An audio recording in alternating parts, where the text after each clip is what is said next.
Hey, Internet, where's the camera? There it is. Hi, my name is Todd, and we're going to be playing some Dungeons and Dragons again today. So, today is morally ambiguous. I got my crew over here, really excited to introduce you around. A little bit of new music, so check the stream at the end for all our music credits. We use, whoa, I'm getting an echo on my voice, just a sec. We always use copyright Creative Commons music, so not copywritten music, and you can check it out here if you ever are interested in what we're playing. Much love to the creators who generously make their work available, I'll say. Also, speaking of creators, let's go around the table, and I'm going to start off with our resident artist. So, jumping over to Darcy. Hey, I'm Darcy. You can find me at twitch.tv/DarcyBits. What do you want to know? Well, you just switched characters last game, if I remember correctly. So why don't you introduce your new character as I fix the name tag? Okay, yeah. Right now I am playing a half-orc who we just kind of found in the woods after some pretty intense, life changes on his part. And he is Kragg. Kragg. And it is so funny how I didn't notice it until people started saying it, but he just sounds like his name's Kragg, and it's just the funniest thing to me. I did not realize at all. Hey, Kragg. And he's for everyone statistically minded, he is a Barbarian, Path of the Ancestral Guardian, which I slightly skinned to be his dead brother as the spirit, and also multiclassed as Warlock of the Fiend, who is, well, he's been known to do some destructions kind of intuitively, as it were. He's kind of not known for doing anything, because last time I fought underground while everyone else fought a completely different fight above ground. That is true. They basically saw you running away from zombie ogres. Yeah. So I actually technically the zombie ogres were running away from you. That happened first, yeah. They don't know that's why. No, but I mean, you came. Yes, I have cemented my image as just a normal commoner who's ran away from an ogre. Yeah, totally. Except for that, I had a lance that turned into fire after the fight ended. Flaming lance. So that's always fun. That. All right, let's keep going around the table. So a couple of players could not be with us today, so we'll just intro. Where are you, Fenris? Hey, take it away, Gord. Gordon here, playing Fenris, our resident shadow sorcerer, who has an interesting backstory that's been kind of a major part of the campaign when it comes to being haunted and having to relive past traumatic events of his childhood. And many of the antagonists are the ones that orphaned him, and he has a bit of a vendetta against them for that. He has been known to want to kick some butt. Yeah, and has also been learning more about his powers and finding a lot of other different factions seem interested in him, either just to monitor him or to potentially use him. Absolutely. So we will find out a lot more about about Fenris. Well, maybe a bit more about Gordon too, as we go forward. So yeah, he has been called numerous things, included the Golden Eye, the Key, and the Whelp. But that was a very angry magistrate who, I believe, you took his hand. So, he was a little bit in the right to be angry at y'all. All right, coming around, where did we leave off? Let's get to Darmita. Oh, I don't know if I can hear you, Darmita. Not. Let's... Hello. Oh, hey. Working? Yep. Hi. So, yeah, there we go. Having some audio problems as usual. We'll just duct tape your microphone. I'm going to try to get that sorted out once we get in. But I'm Darmita, your friendly resident fallen Aasimar. Right. And she had quite a revelation period last week. So, yeah, we'll see what happens. Yeah, she is definitely a little more invested in what's going on now that she knows about her mother. But we will. I don't know if the other players know about that because I did that as a lore drop, a pre-recorded lore drop, which was a first. So the game kept going while you sat there. I recut the audio so that we cut to you and just sitting there being like, oh. And then. Oh yeah, you look so just like overwhelmed with emotion. Yeah, Really something cool. went down. It was really something went down. And then meanwhile, the fight went on with the other guys, and then jump back, and then we recapped at the end. So for those who are just catching up, you can catch that in replay in episode 11. Big lore drop for Darmita. So I'm gonna see how you choose to play that out.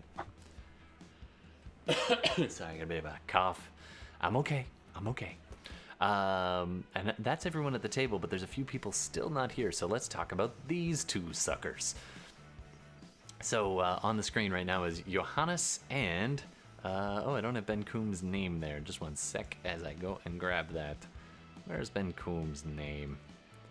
I got on names and everything all over the place. Come on. Ah, there it is. So, who wants to tell us a little bit about Benkuhm and Johannes? Bela, talk about Benkuhm. Yeah. As the one who knows in character the best. Can we hear me? A little bit. A little bit? Yeah, maybe. I think, yeah, it switched to my other. I gotta do my funky. Oh, no problem. So let me talk about Johannes for a minute. He's a human bard who is charming and capable and incredibly cutthroat. He will slice you up. He enjoys the murders. And Yes. he's usually played by Levi, who is unfortunately not here. If we get a message from Levi, we will get him in the game. But and same thing with Jay if he jumps in. So Levi plays Johannes as a sort of drow-associated fellow who has a giant tattoo on his back of the spider, and he's an interesting fellow, charming and deadly, just like the Black Widow spider that he is sort of modeled on, I would say. And then there's Benkuhm. Yeah. Benkuhm is our resident barbarian Goliath, who is quite close with Darmita. They're good buddies and brigands together. Yeah, they've been with Sarah for quite some time, just kind of doing things for her, and they joined this whole little kind of party by helping her. And so, with little known to how they would all kind of fit together, Benkuhm is just a fun-loving, let me kick your ass kind of guy.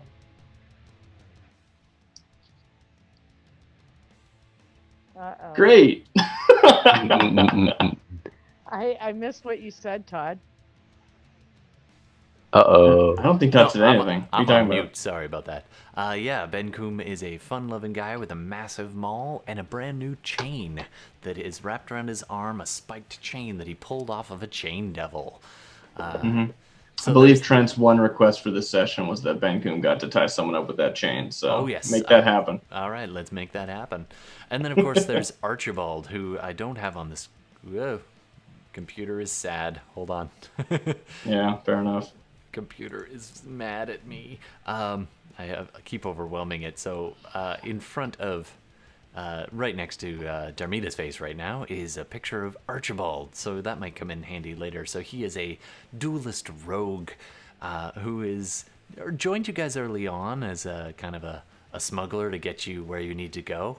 and a dandy, and he's been kind of rolled up in this, helped you guys at the beginning, and then stole a wagon and hasn't been seen since. Yeah, Johannes promised him a job in some other town that presumably we're going to, but we haven't talked about that in out-of-game months, so I don't remember. That's all right. So that pretty much brings us up to speed with everybody, I believe. Anything else anybody wants to mention before we dive in? I think I'm good. I'll do my shoutouts at the end.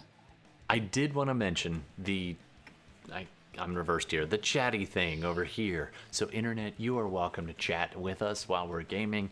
We'd love to see people jump in. You can even make suggestions. That reminds me, everybody has, I believe, 2 plot points. I don't think anybody spent any actually no, a couple people did, but I usually refresh them up to 2. So they have plot points, and so do you, internet. A plot point is essentially you get to be GM for a few seconds. Drop an idea in. My only request is no insta-murders or anything like that, but we'd like to be creative together, so feel free to jump in. All right, let's dive in, switch up the music, and get down to it, shall we? All right. So, you guys find yourselves sitting in a ruin. The weather outside is horrible. It has lessened slightly. There was a massive storm overnight, incredibly massive storm, worse than any gale force. Nice. That you ever could imagine. Now, fortunately, it has lessened. And so that seems to be dying down as the night progresses. You guys are huddled in a ruin. The downstairs is a bit too damp to be comfortable, so I'm going to assume you're pretty much where you are on the map. You're all sitting around what little tiny campfire, if anybody wants to risk that. The only person who isn't is when it's bedtime, Johannes walks himself off to the side somewhere over here and blaps up his comfortable bubble of Leoman's tiny hut, which he never shares. Yes, that's right. So he is off on his own, but everybody else is sitting around a campfire, including the 2 small people, not small like halflings or anything, but small as in they're just commoners who you were sent to rescue from a succubus. You guys managed to break up one of the benches, and if you've got fuel for a fire if you like. There's also this man right here. I don't know if you can see him on the map. We can see him. Yeah. So he is a withered little old man, affectionately known as, so far I think, as the Hermit. He almost gets murdered by you guys when you came into the temple, thinking he was some kind of undead or something. Yeah, I'm sure that's what Johannes thought. Yeah, I'm sure. That must be it. So you guys almost execute him, and Darmita blacks out for a few seconds, and then comes to yelling, "Stop!" and doesn't let you kill him off. Ever since then, she's been protecting him, sitting at a slight distance across a fire now, looking at him as he kind of sits there, kind of fumbling around with a little stone that he's picked up off the ground. He's kind of brushing it against the rags that he's wearing, and kind of tucks it into a pocket. Every once in a while, he looks jealously over towards the hut that Johannes is in, because Johannes took his collection of stones. And he ponders for a second, and then he wiggles his fingers, and a mage hand goes in and out of existence, and then goes over and just pushes a little against the hut, and just kind of presses like a sad one-handed mime all around the hut. But he can't get in, obviously. All right, Benkuhm is sitting there kind of muttering, "Board. I mean, let's Just not kind of forget what idly. Benkuhm did after that hut went up. Oh, that's true, actually. Yeah. But he does that in the middle of the night. So Benkuhm, for those who didn't know, goes and takes a gigantic dump and stacks it carefully, trying to be stealthy, above where he assumes Johannes is sleeping. Just kind of setting a little Lehman's tiny trap. So that happens. Anybody who wakes up in the morning can see that. The two small people are huddled together. Sorry, I keep saying small people because Gord referred to them as that. The No, two it's convenient. commoners. I know who you mean. Small folk, commoners, Yeah, the village people. yeah, they are. Toby and Kara are huddled together, newlyweds. There's pretty worse for wear. They were in the succubus's care for some time, but now they're finally now they're free and slowly recovering with the help of Goodberry on a regular basis to try to keep them fresh and going. All right, and Darmita and Fenris. Fenris, you've had some. I want to say. You know how you keep getting flashbacks? You have no Yep. memory of this place at all. Your parents never brought you here. It was pretty difficult and dangerous territory, as all of you know, having encountered things like a succubus and a bunch of half-orcs and a bunch of griffins and at least 2 giants. So your family steered clear of here, but you did come along the river pass, which was known as Smuggler's Notch, not too far away. And every once in a while, you just get this little, almost whisper, just on the edge of hearing, and you can't quite make it out. I know you speak a few different languages, but do you speak Celestial? I do not. I speak Common, Abysso, and Infernal. Okay. So you don't know what it says, but every once in a while, you just hear a quiet, just on the edge of hearing, almost like a half-remembered thought. Something saying,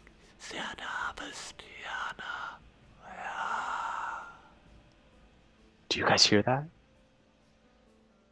It's like a little whispering in a language I don't know. Anybody? Oh, sorry, you're cutting out there, Bela.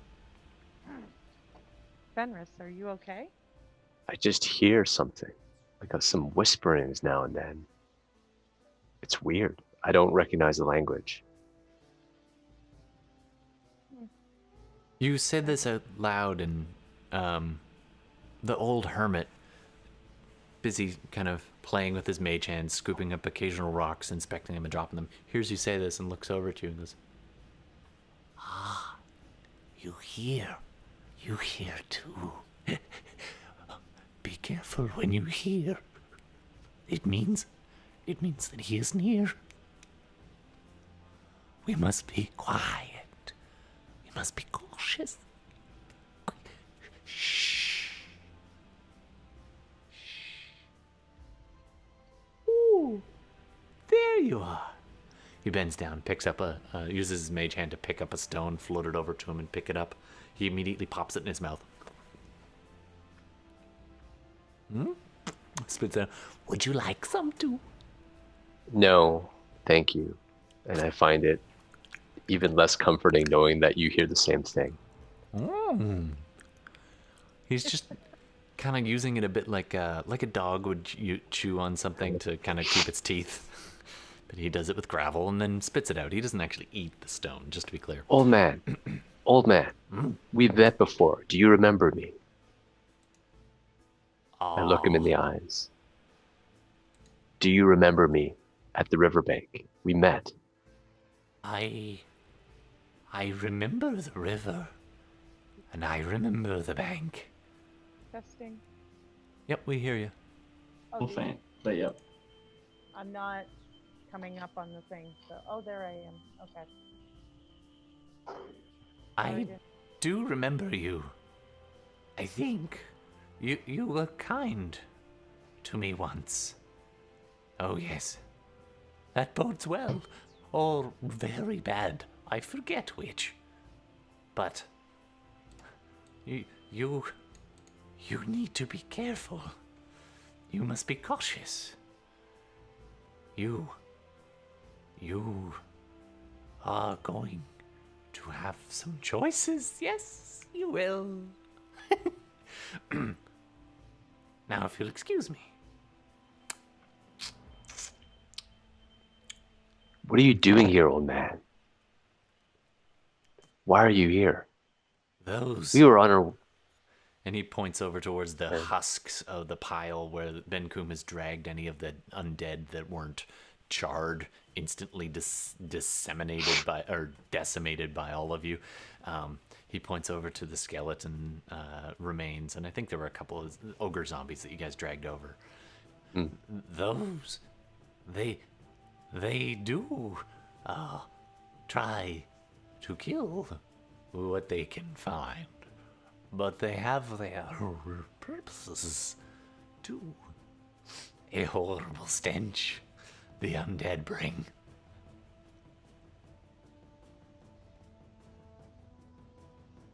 That's pretty much the only answer he's giving you right now. Okay, so maybe I turn to the others. Maybe he's hiding from something. If he came here, that's the only thing I can get out of him. He's hiding. Oh, yes, yes. You do not smell bad. You smell like a horse. And he points to Benkuhm. And you have a different smell. He points to Kragg. And you. So it hasn't been stated yet, but I'm downstairs. Oh, okay. I wasn't sure. Okay, so I you're just went, sitting in the. hey, it's raining and there's holes in the ceiling. I'm not gonna stay up here. That's fair. Yeah. There so is I'm enough. There is enough space in the ceiling to actually, or. I'm sure. But you prefer to be downstairs. That's cool. So, he went. That one has a scent. But you, and he points to Darmita. You do not stink like some. Anywho, at this point, Kragg down in the basement, a cat comes padding downstairs. Yeah. And kind of twists itself around your legs. Yeah. Kragg, I made a modified 20 animal handling last night. That's right. And so. Or last time we played, which is apparently future of the point that we picked up on. Only slightly, but this is basically that. Yeah.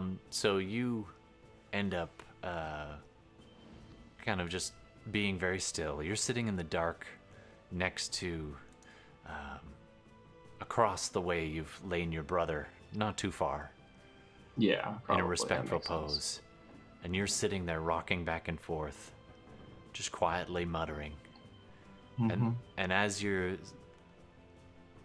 tempted to reach out and just touch that hot coal that is just waiting there, no one else has been able to see. You can just sense this heat, and you can reach out and just touch that at will. And when you do that, there's a flare, and all of a sudden, bursting in front of you, you call forth a lance of fire.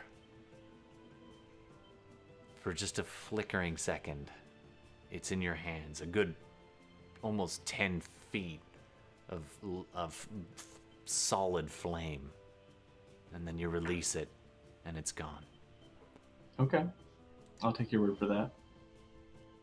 After that, this cat comes not too long after that, a cat comes padding down the stairs and kind of approaches and kind of sniffs at your brother, looks back at you, looks at the room, and kind of eventually pads over, and you hold, with your animal handling 20, what do you do to bring it forth? I think it is probably completely nonverbal. I don't think I'm even making like any sounds or anything. It's just like tapping and letting it. I'm sure that he knows more about how cats work than me. I want to code dog behavior onto it, and I know that's not actually going to work. And I'll all let the it smell cat my lovers just hand, and hate you now. No, that's cool. So you kind of wait for a while, and eventually it kind of inspects you, and you share a little bit of your food with it. Yeah. And then it kind of curls up nearby, not on you yet, but definitely nearby. Okay. Does it will let me pet it? Yeah. After a long enough time, it does let you kind of approach and pet it. Okay. All right. Anybody else doing anything that night? I mean, Benkuhm sets his poop trap. Levi, or Johannes, by the way, does see that and doesn't fall for it. And in the morning, unless anyone else wants to do anything, I'm assuming you're going to set watch, and that's when Benkuhm sets his trap. The only thing I would want to do is see if I could kind of get Fenris's attention and draw him, kind of just tell him I want to talk to him privately at some point. Okay. Whether it be on our watch or whatever. Sure, yeah, at the changeover of watches. There's not quite enough of you to do a double watch, so at a changeover of watch, you and Fenris share some of the midnight air together.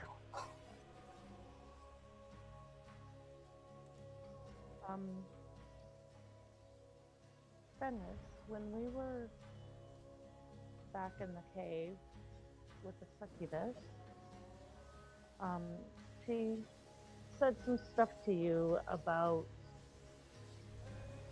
this Eye of Palor. Yes, she said that the eye is a celestial. It's true.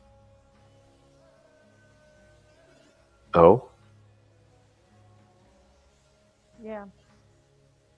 Are you in? I've noticed you with wings. Are you in relation? Have some type of relation to celestials or this eye? Something not to the eye. My mom was celestial, but What? no longer with us. Darmita. The eye. Up until very recently, I didn't have a clear path before me, and I feel this is probably the first time since I was young that I do have something set before me. And I mean you no ill will.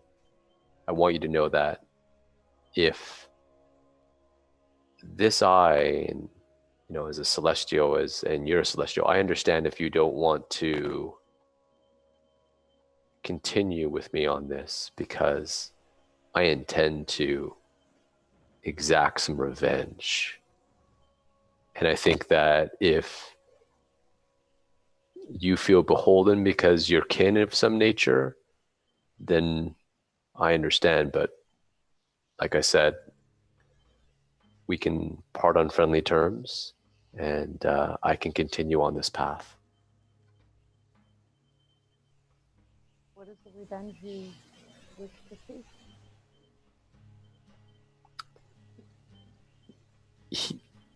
He is the one that's ultimately responsible for my parents' murder.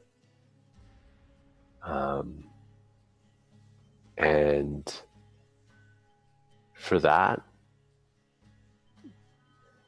I will take his life. He destroyed my childhood and has hunted me ever since. So he's taken everything from me, all the ones that loved me. And I've had no friends ever since. only acquaintances, people I run across who either eventually want to turn on me or use me in some way.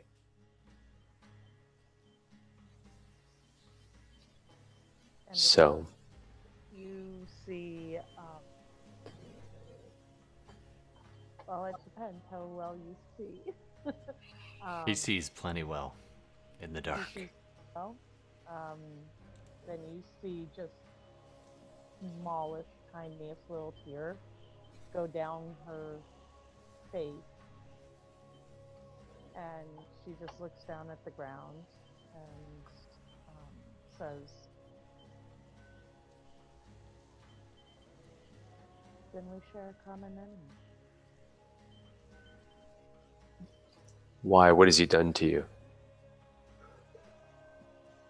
Nothing he hasn't done to you already.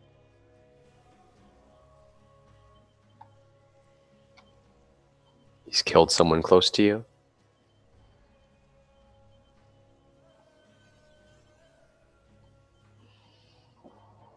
As I said, my mother was an Aasimar.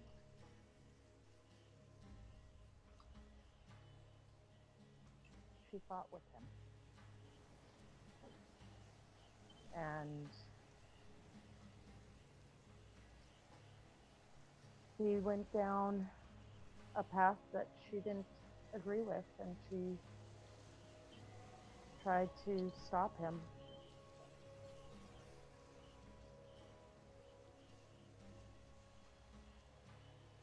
She didn't get to.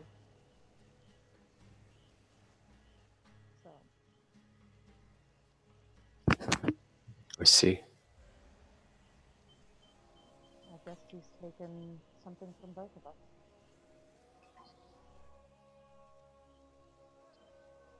Problem is trying to figure out who exactly he is. That I don't know. He's locked away inside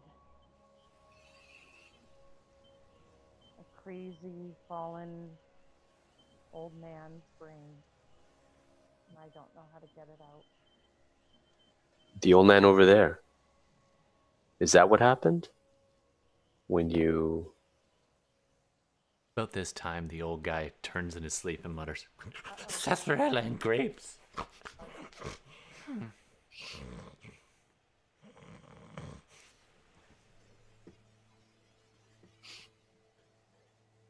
What does he have to do with it, the old man?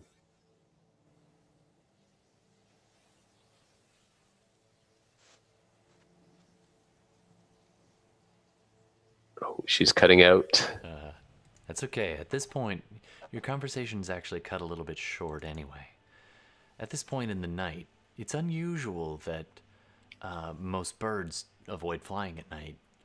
So it's at this point, that's what strikes you as a bit odd, as a large raven comes fluttering in halfway through the door, kind of half blind and kind of flaps against the side of the broken ruins around, kind of near where you entered, and kind of settles in a nook there and shakes itself off. The sound of the rain still going pretty strong outside, but it's lessened a little bit. It kind of pecks at the ground a little bit, and then looks up and looks around, seeing the dim firelight takes in the lot of you, the sleeping forms. Cocks its head, pecks at the stone again, and then kind of does the little hop forward.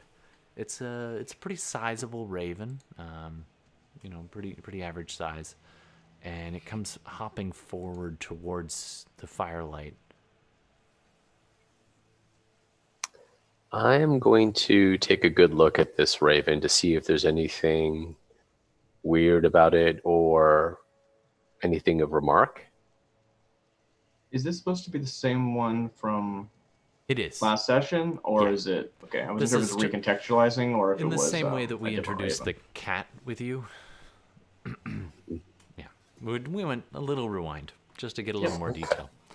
So Cool. the raven is kind of perched in just above here, Okay. and just on the edge of the firelight as it comes, kind of hopping forward towards the two of you, as you're sitting and talking. It then kind of looks back and forth between Darmita and Fenris.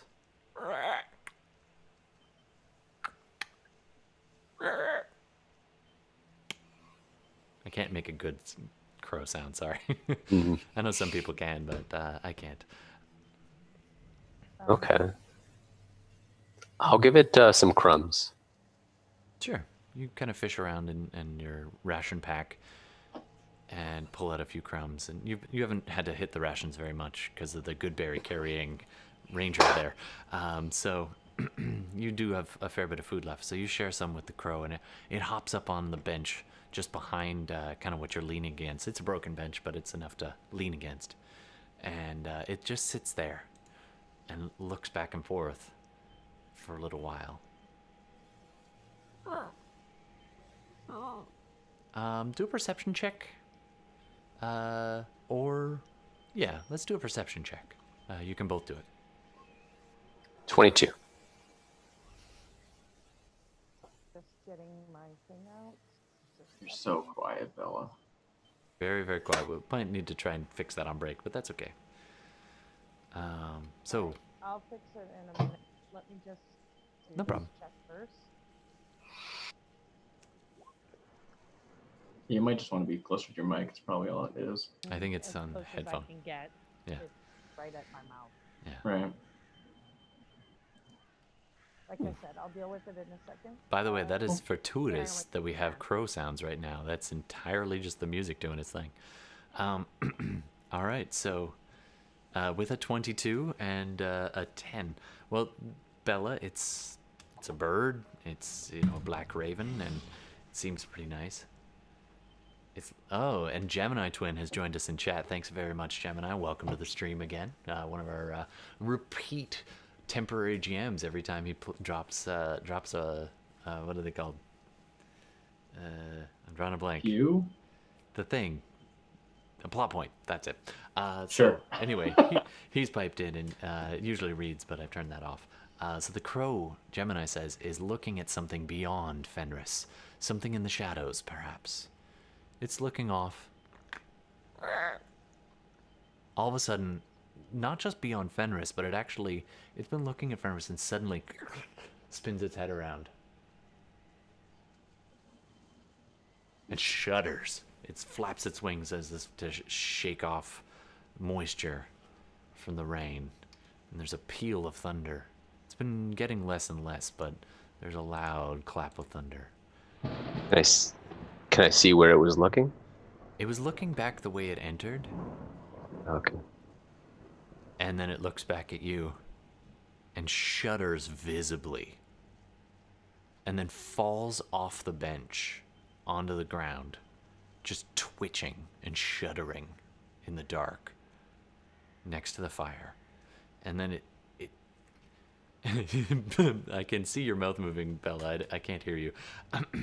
But its wing, it's almost like its wing is broken for a minute and it's flapping, and then it cracks with a loud, like a bone crunching sound, and then its ribs start popping one at a time, and then this ball of feathers and fur starts slowly dislocating in a very grotesque manner.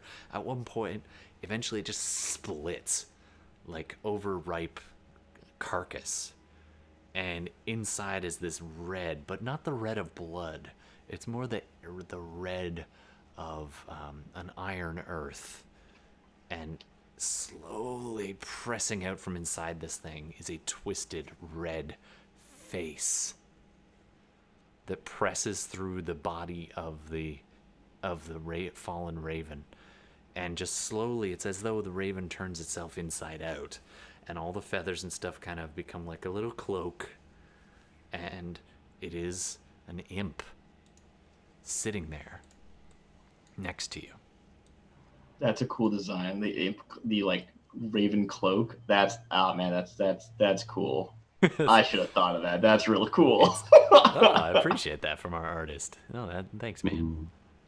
So you are now staring at a little imp, which has appeared next to you.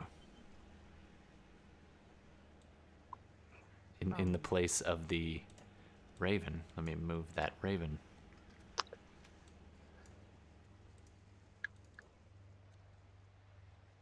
Hello? Hi. Hey. We hear No, you, I'm Bella. I did the Oh, raven. you're saying that to the raven. To the or imp. To the impy raven. Hi. Coughs up a feather. Hello. Sorry. I wasn't sure. I wasn't sure if that was you. I only saw you from a distance. You, if it was who? I wasn't sure if it was you, Darmita.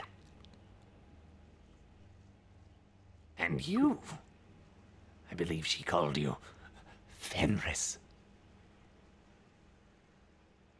I speak to it, Inferno. Who are you and what is your purpose here? It kind of straightens up and bows.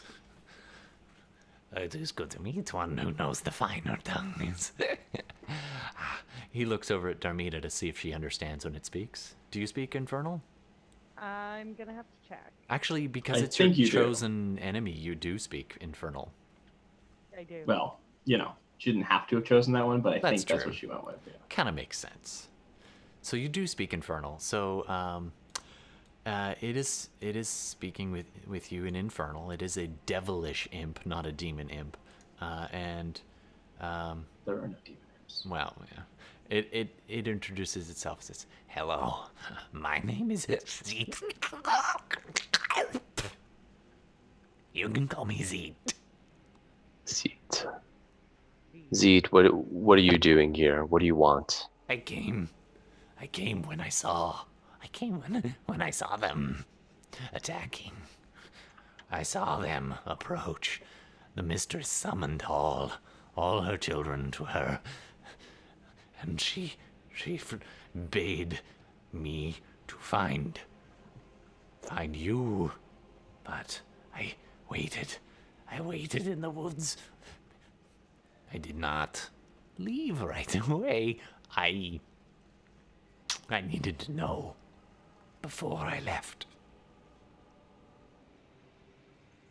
Who attacked? Which in Infernal is paladin scum.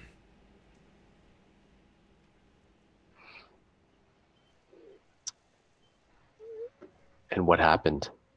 What did you see before you came here? My mistress knows many things. She's been around longer, even than me, here. But even her powers have their limits. Open conflict was never one of the things a succubus enjoys. As such, even her Cambion's children fell before their numbers.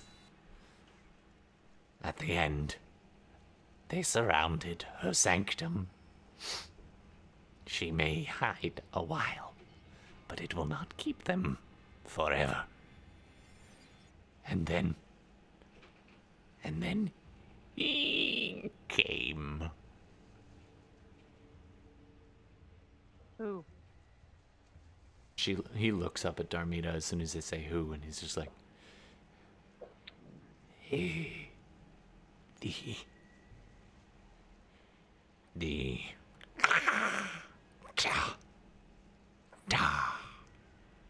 Those who know Infernal, it means the planetar. By the way, I don't. I know primordial. I would hand wave that if you want to. I'm pretty sure you know Infernal. You might also know him Primordial. I'm looking at my sheet. I don't know it. Would you, Alright, would you well, like to I switch don't that? know. Take it. I can't think of a fiend that knows. Well, I'm not sure. There might be fiends that know Primordial, but it would be a rare language for one. Hmm.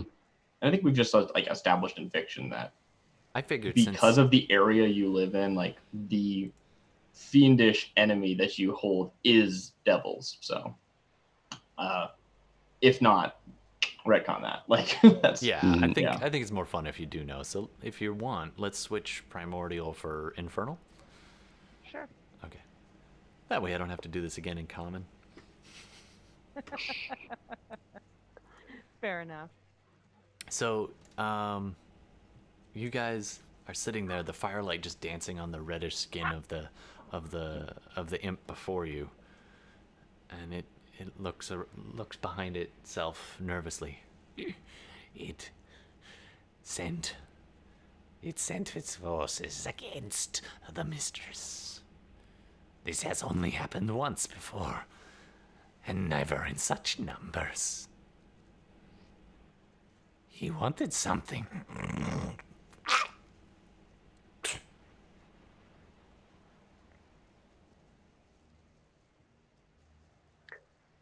Do you know what he wanted? Zed can make a guess. Oh, wait. Is that? He's pointing at something that Darmita's hold is kind of near Darmita. One of the good berries is sitting there still, that uneaten. He's like,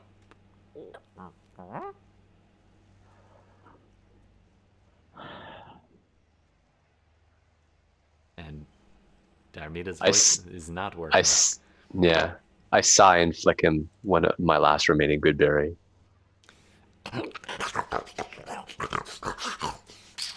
Much thanks. The juice of the good berry, kind of resembling in the firelight, a bit of blood on its teeth, but it's just a passing thought as this thing wolfs it down and visibly takes a sigh, feeling a little bit more refreshed. I can guess what it wants. You guys make way as it kind of scoots up a little bit into the firelight. For you see, if I were such a being, I would not want to die.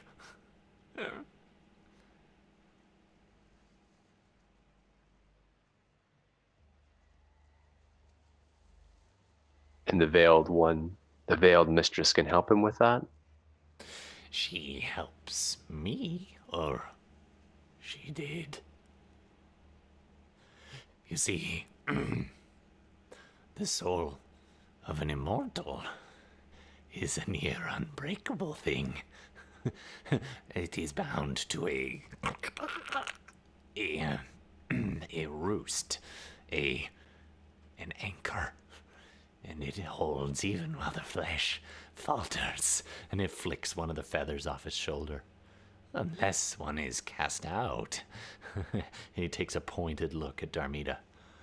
They cannot die totally. But these roosts, these anchors, are never unguarded or uncontrolled.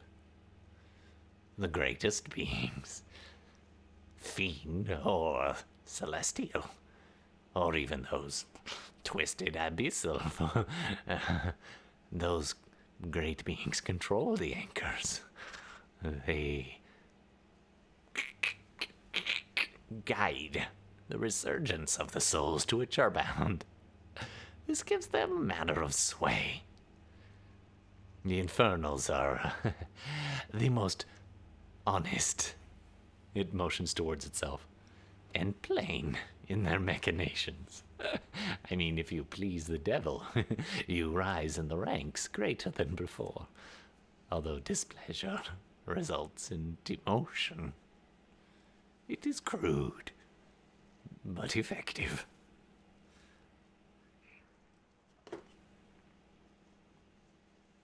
Darmita has a concerned look.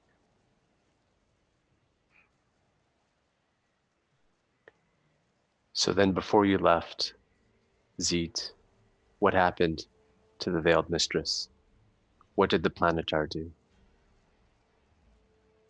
I did not see the end. But I felt the which infernal was packed that she holds with me. I felt it unspring. I am loose, much as anyone cast as. Make no mistake, though. The pious celestial are just the same. A shinier cover, perhaps, and their way is much, much slower. A resourceful imp may find themselves an opportunity to rise, even in a single mortal life, or a very lucky afternoon. But celestials must wait, and wait, and wait. I imagine awful servitude is the same with them, but longer. It might even be maddening to some. This planetar, this eye of Bela was once a celestial, but no more, strictly speaking.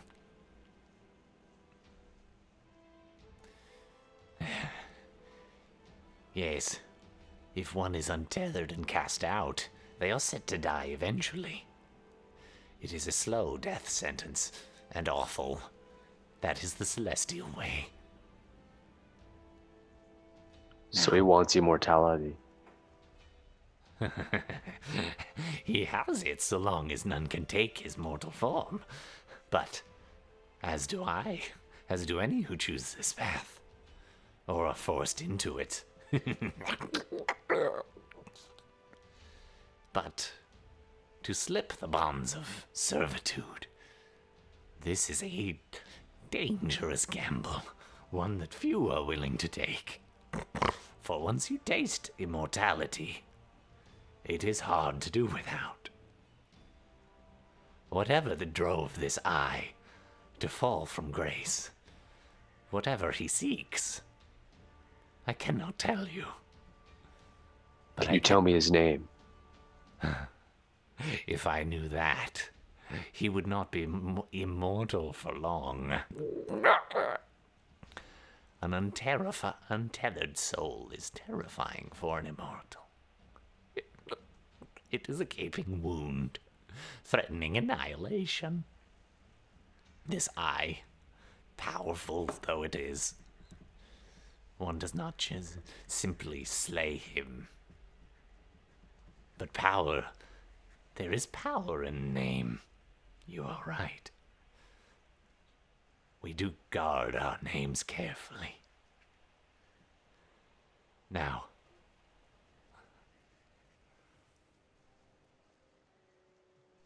my tether is cut,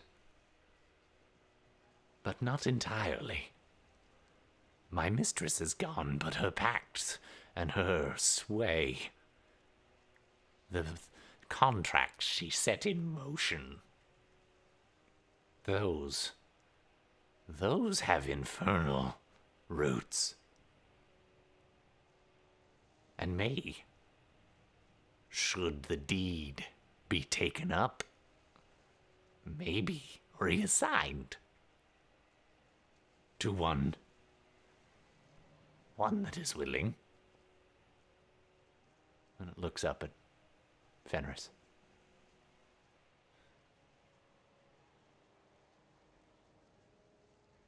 Oh. Ooh. You want me to take on a pact with you? My time of servitude was almost up. Merely 3 more. That was infernal for centuries. If you're willing for your time, then we could have a deal, perhaps. She did owe you one favor, one open, binding contract. Therefore, if you wish, you or And he looks over at the blackened bubble in which Johannes sleeps. Some may have first claim to. That was perfectly timed. Perfect timing. Fenris is a bit dumbstruck at this what just happened and what just transpired. So,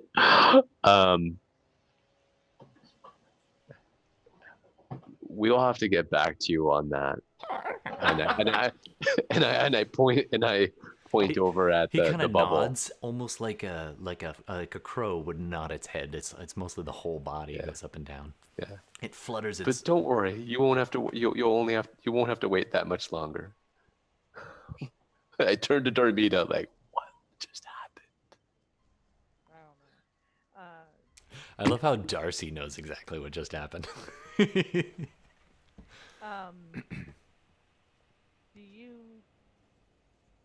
Were you able to see this Eye of Halor? You said he was in his human form, not, or he wasn't? He came after, and I caught a mere glimpse as I fled through the forest in this. And he motions to a feather on the ground. Form. They can sense others if they are close enough. And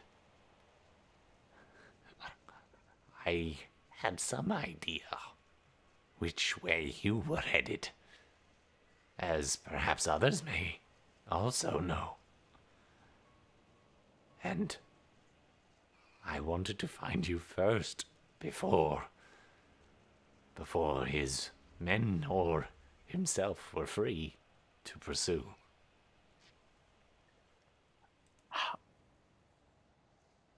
How is it that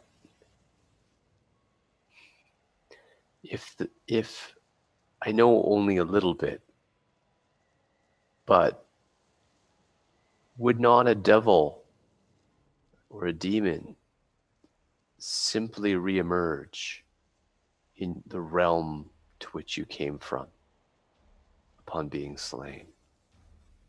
That depends on who holds their anchor, their contract. I see. The deal with the succubus made it easier for me to be here, and others with her. But it is true, for a devil will return to the nine hells when it is slain. Although such a process could result in a terrible, unfortunate business. You see, there is a rank. If a deal has been struck, and if you please a devil, you may rise in the ranks. Lemurs, tortured, twisted lumps of souls, could be food to be fed upon or used. But perhaps you might rise to the level of an imp, or a shadow messenger, or a proper devil, each higher or lower. To each goes the station best befitting the service of the soul. This is sped up a little bit.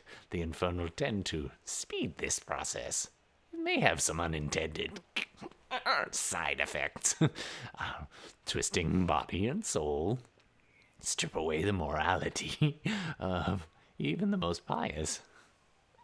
It's a trade, but some worry less about these than others. The Abyssal tend to try it even faster.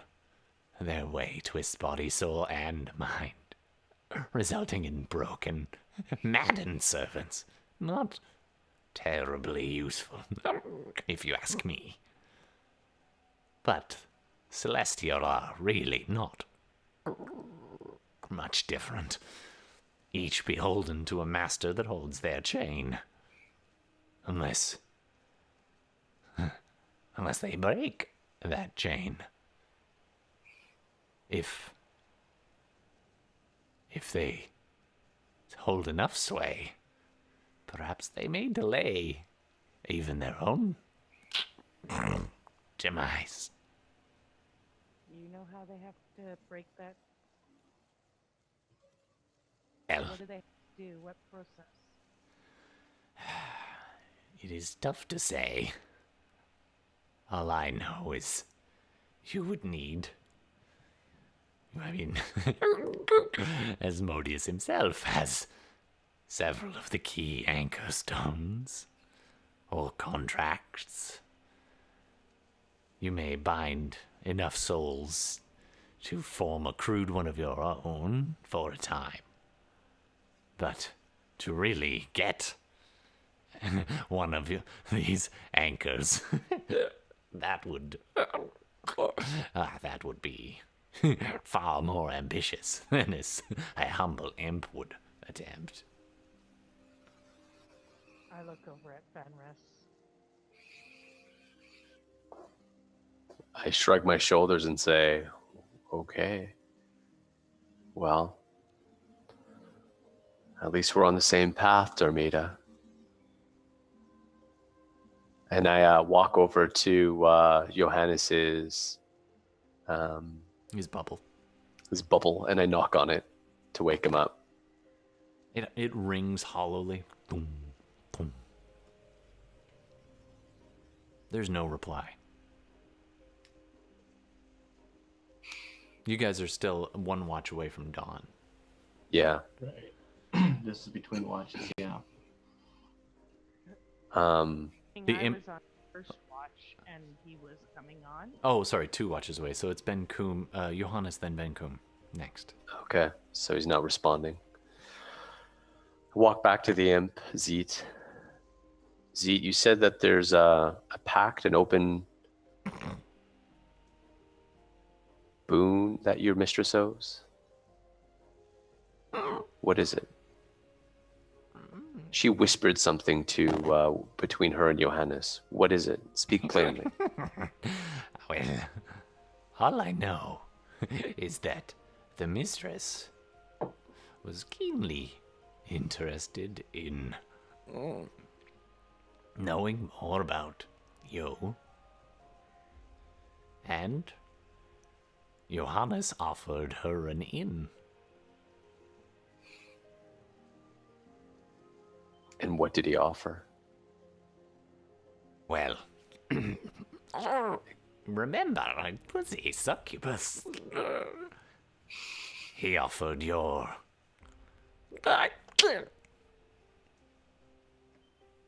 Which in Infernal basically translates to cherry.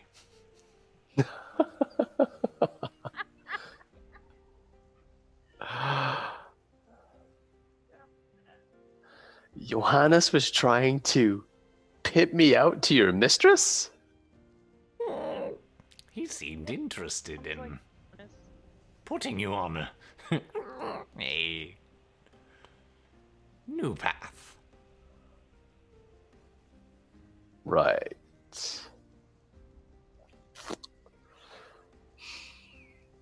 So what now, Zeet? If I may stay, I will await the dawn with you. If I may not, I will leave this place and go far.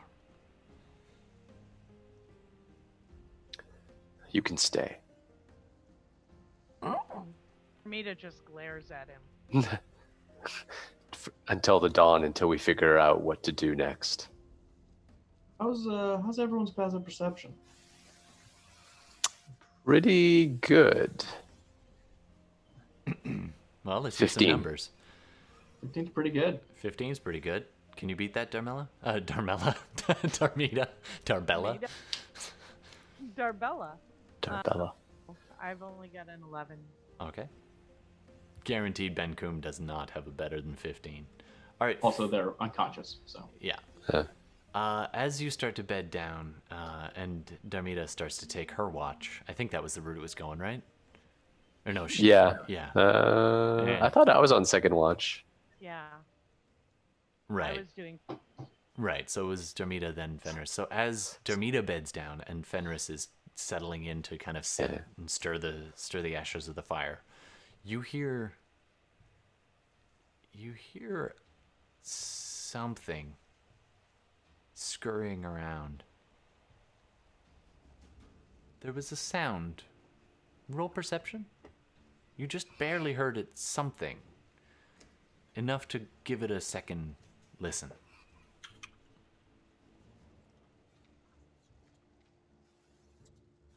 21. Oh, dude. Nice. North of 20. Ooh. You hear a scratching, scurrying sound from the edge of the roof of this temple, of ruined mansion. Well, it's not really the roof. It's actually the second floor, which is fully exposed. The roof is gone. Yeah. But there's little overhanging sections, which essentially cover where you are now. And it's coming from above. Is anyone else awake? Is Zeke there awake? So the part where I just drew that thin line, that was where there's holes in the ceiling. Zeet, you look back over to Zeet, and he's resumed. Actually, he's curled up underneath that bench you were where he first. Hold on, let me. For some reason, I can't grab him right now. By the way, before bedding down, I will go over and whisper to Darmita when I take up the watch. We'll continue our conversation later. And don't worry, I won't let the little imp kill you in the night. You won't have the chance. He sleeps with one eye open, literally. Mm. Who, him or me? You. All right, so Gord, Yeah. you're settled in. It's been you're easily halfway through your watch at this point when you hear a scurrying sound on the roof, and then a slight with a 21, you hear a.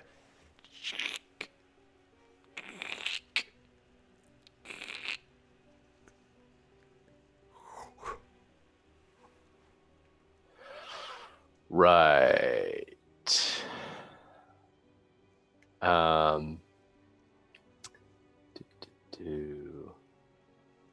The fire has burned extremely low at this point. It's basically just a few embers at this point, so it's really dark. If it weren't for your shadow sorcerer background, you would see nothing. Okay.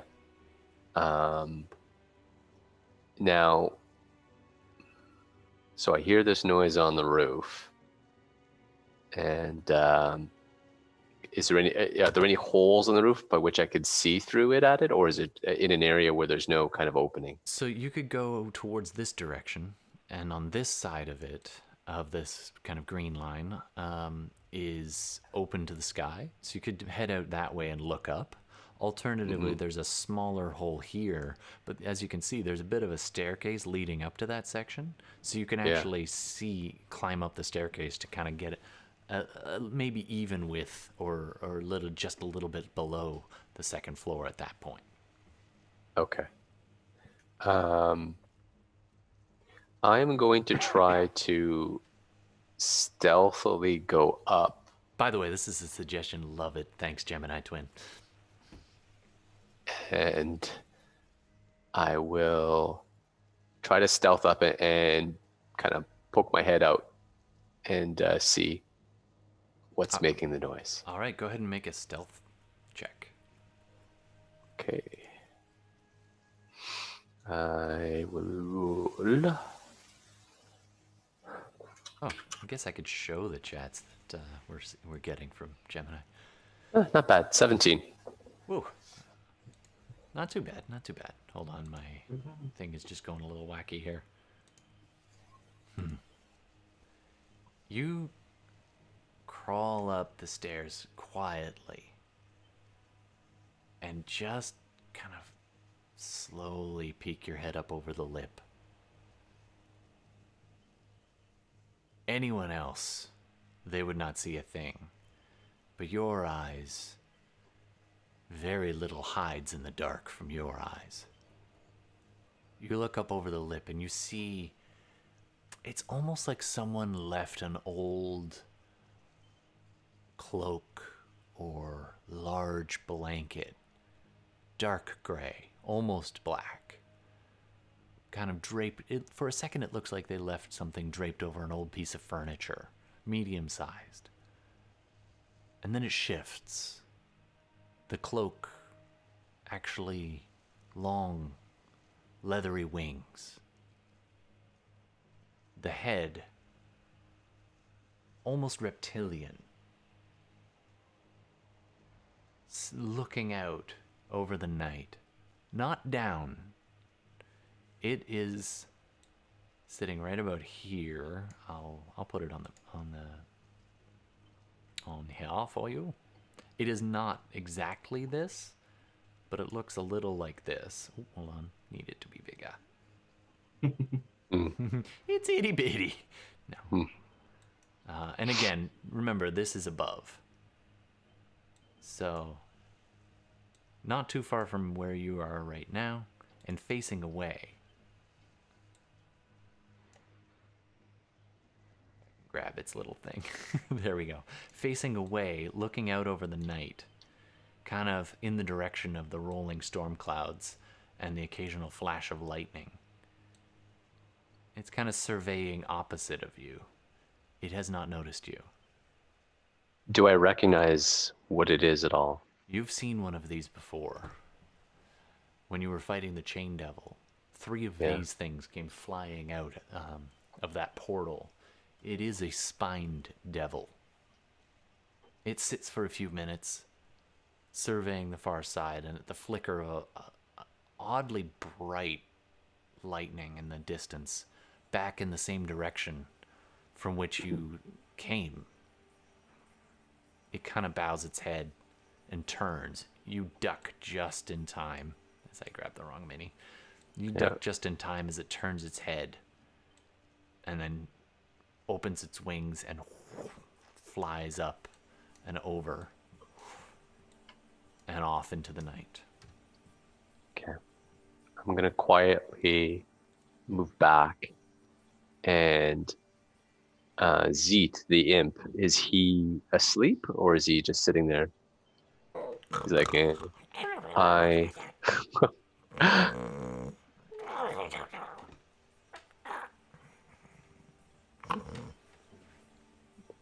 Hours of me pretending to be an imp sleeping. That's what this role playing is. I'm going to use Mage Hand. So from just a bit of distance, use Mage Hand just to gently nudge him. Okay. And nudge him in a way that to put a hand over his mouth to be quiet. Yeah. And I'll be like, then I'll put my finger up against my lips and I let the Mage Hand go. And I whisper quietly, there was a spiked devil that was on the roof. Do you know of this? It's gone now. It seems to be searching. One of your friends or one of your enemies? The mistress did not keep with the upper devils. She preferred the half-breed Gambians and lesser devils. Like myself. The larger ones are more ambitious than she tends to appreciate. Not one of hers. Do you know who it could belong to? One of her sons summoned a few of them not too long ago. Oh, well. Sometimes her children would go to the other side.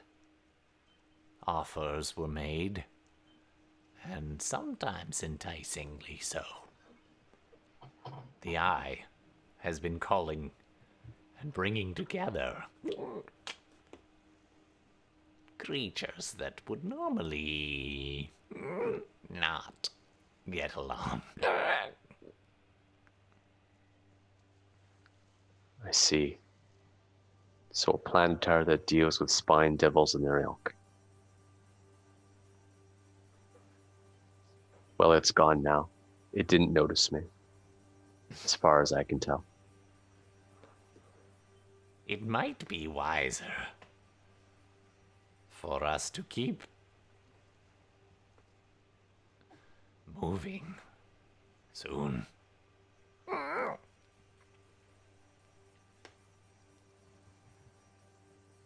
Yeah, agreed.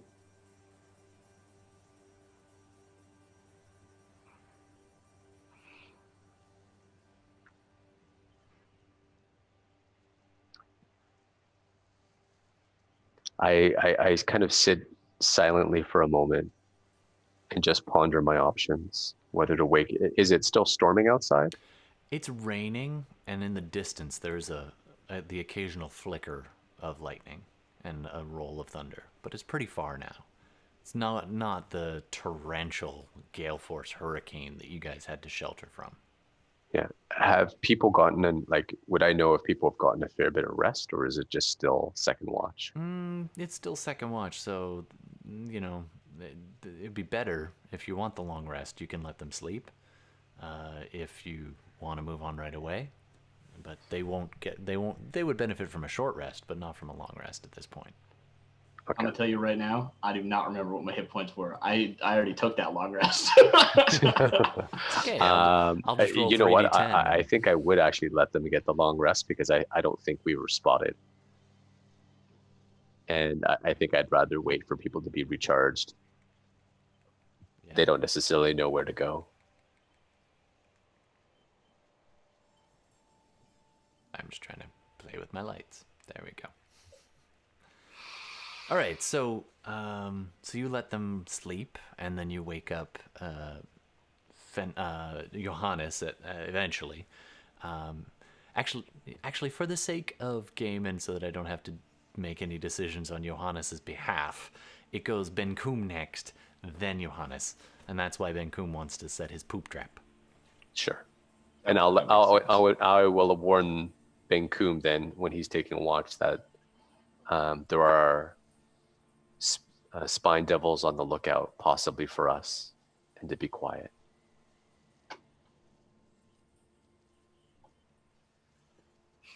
Thank you, Gemini. I definitely see what you're saying. Benkuhm's like, all right, quiet. I can do quiet. Yeah, sure. Night, night. Night, night.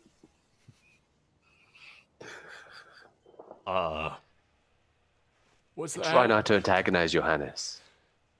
Sure. Boat. He goes off to relieve himself in the corner, presumably. Yeah. And you settle down for sleep. All right, so after a little while, Benkuhm sets his little trap and then wakes up Johannes. Johannes sidesteps it. Dookie falls to the ground, and he gives Benkuhm a withering look. And then goes and sits down, and then Benkuhm takes his sleep, and Johannes may or may not have had a conversation with an imp. We will do that another day.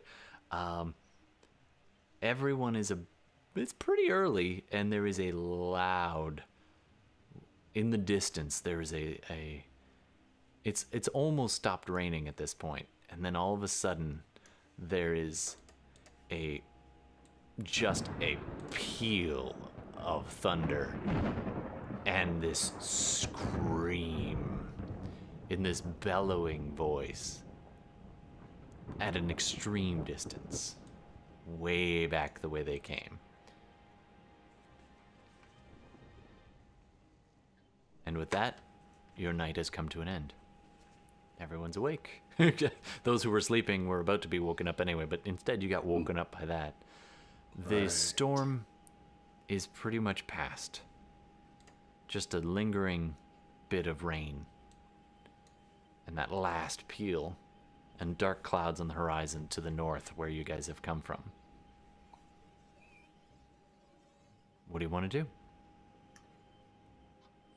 I think we should get ready and get going and get out of here. Yeah. Benkuhm agrees. Darmita, on my watch, I saw a spine devil looking possibly for us. So I think we need to get out of here quick and without making much attention, drawing any attention to ourselves. I agree. I'm gonna look in on the old man. Yep. And He also woke up with that sound and is sitting there kind of rocking back and forth. Oh, hello. I believe we met, he says to you. it's okay. You're gonna come with us now. Oh, okay. And I'll get him situated up on a horse. Sure. Yeah, you guys have 4 horses. One of them is for your 2 rescued people. One for the old man. That leaves 2 more. Actually, probably- one of them ran off in the night. And although Kara did try to find it, it had gone too far when the undead attacked. So you're down to 3 horses now. Okay.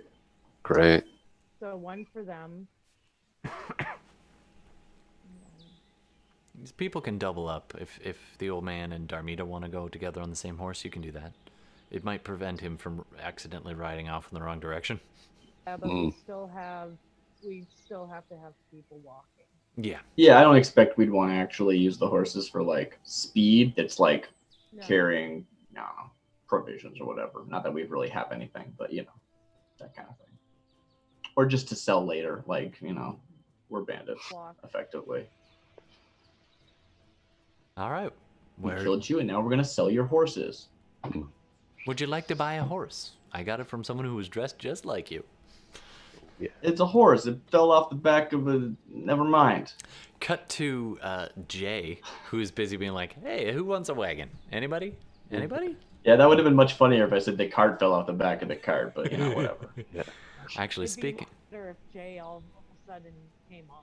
Actually, That'd be great. Actually, this is a good time for us to have a quick little pause. So we're going to take a little break now. Thanks so much, everybody. We're going to be right back in, let's say, 5 minutes. Sounds good. Cool. Can And we do like 7? sure, we could do 7 minutes. Okay. You can only do one thing in 5 minutes. You can do 2 things in 7. All right, 7 minutes, so we'll aim for 7. Ish. All right, thanks, Gemini, very much for your suggestions. I definitely love it. Always love co-DMing with you. It kind of feels that way some days. And anyone else who's watching, just stay tuned. We are going to have a giveaway for a Shadowrun 6 starter kit. So if you want in on that, just hit us up on Instagram or Twitter and just say the name. Darcy? Umbra de sera suboluna plena, pica de corona de stella suboluna plena. I would even settle for a reasonable facsimile thereof at this point. I actually, on my Twitter, there is a link to Google saying it. Because I got that name from Google Translate originally. Right? Okay, so Google It's Translate Romanian. is getting one. I'll just mail it to whoever owns Google. Don't do that. All right, so we'll be back in a few minutes. Take care, everybody. Let me find my thingy here. It's around here somewhere. All right, where's my break page? There we go. Hey, everybody, remind me to turn the microphones back on when we come back, okay? All Cool. right.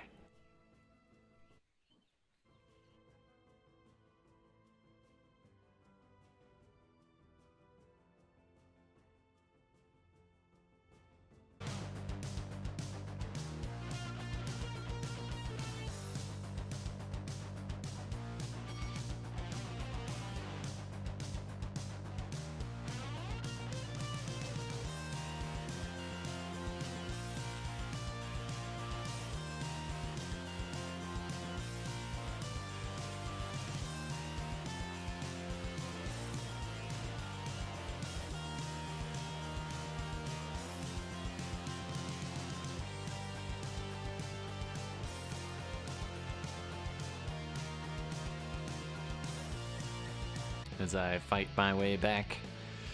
Hey, Internet. Let me turn the music down.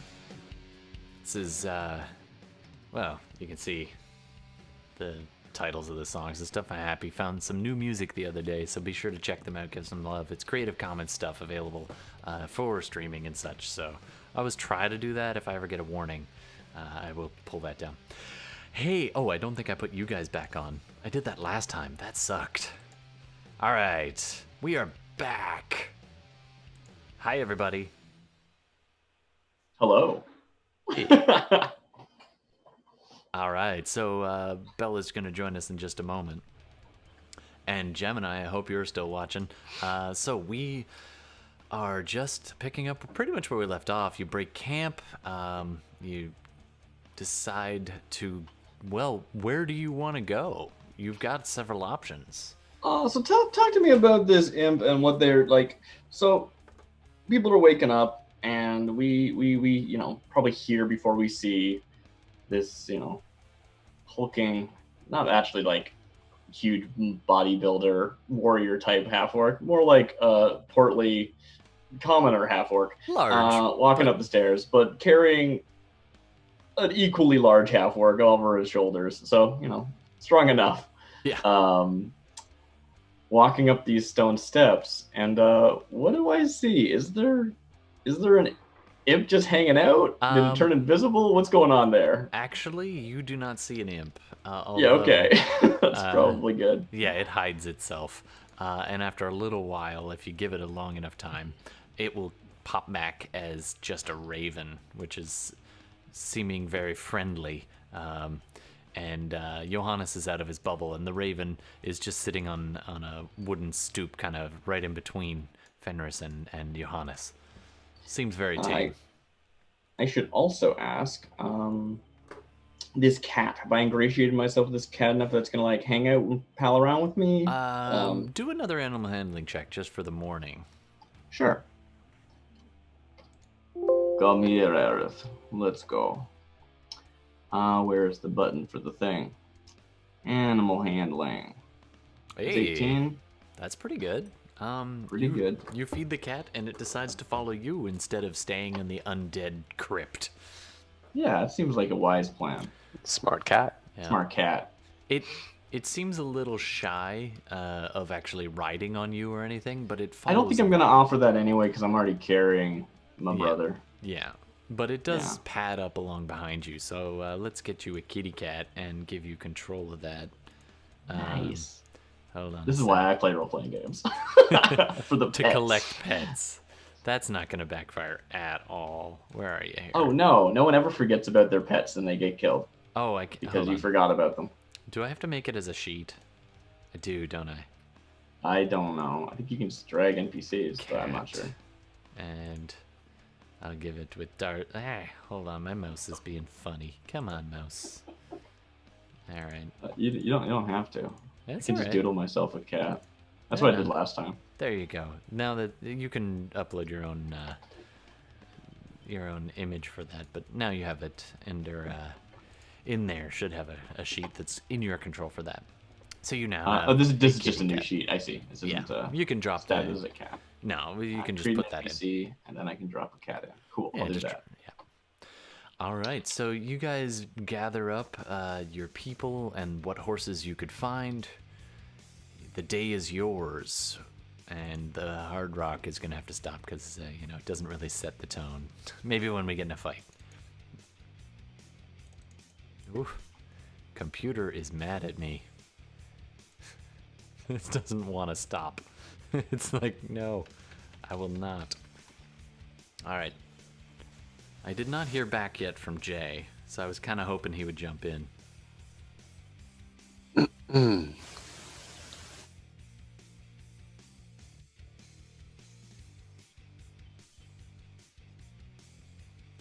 Sorry. Exciting stuff as I type a message to a player.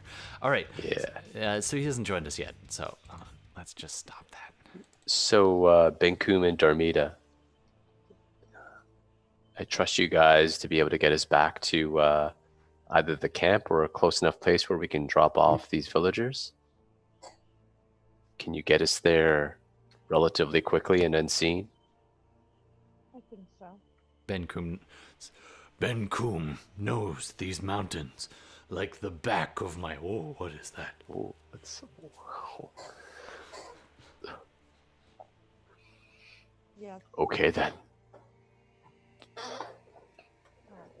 All right, so the other thing is that you have to decide. You said yeah, we can hear you a little bit there, Bela. I'm just going to turn you up some. Hopefully not too loud now for everybody else. So, you guys have a choice. You said a camp. Now, are you wanting to try and catch up with the brigands? Or do you want to head back to the town to where you made the deal with, what were their names? Bill and Beth? Betty. It was actually Beth. Farmer Bill and Mayor Kessler. Kessler kept calling her Martha, but her name was actually... I checked my notes. I'm pretty sure it's Beth. It's Betty. It's Betty. Okay, sure. It's Betty. I think we would want... I think Johannes and I are in agreement to try to get back to the village. All right. First, and then meet up with the brigands. All right. Everybody else on board with that? I mean, that's what Craig's going to be doing anyway. That's where he lives. Yeah. So. All right. So you guys are going to make your way down towards Noss Hamlet from here. It's pretty much a straight, well, it's a slightly winding arc south and west as you go around kind of some of the peaks that are in the way and a bit of the curve of the river. It's pretty wild country across here, but you happen to be traveling with a Gloomstalker Ranger and a Goliath Barbarian who know this turf pretty well. So you guys are making double time, literally double time. We're making quadruple time. Thank you very much. I don't know if that's true. It depends on if it's difficult terrain the entire way. It's probably not difficult terrain the entire way, but you guys are making excellent time. A trip that would normally take a full 8 hours from here is going to be taking you about 3 hours. Okay. The rain has let up. It is no longer raining. And so you are out in the sunshine and just begin your march south. Is there anything anybody wants to do while you're traveling? So do I notice that there's a raven now perched on Johannes' shoulder? Or? Sure. Let's say, unless you want to let it sit on your shoulder, it's sitting with Johannes. Sure. Okay. All right. Just checking. I will. No, I'm going to be pretty quiet. I've got a lot to think about. Sure. Absolutely. The old man. Oh, yeah. So the old man and Darmita. He's riding along behind Darmita on the horse, and every once in a while he kind of shudders and mumbles to himself. But otherwise, he's pretty quiet.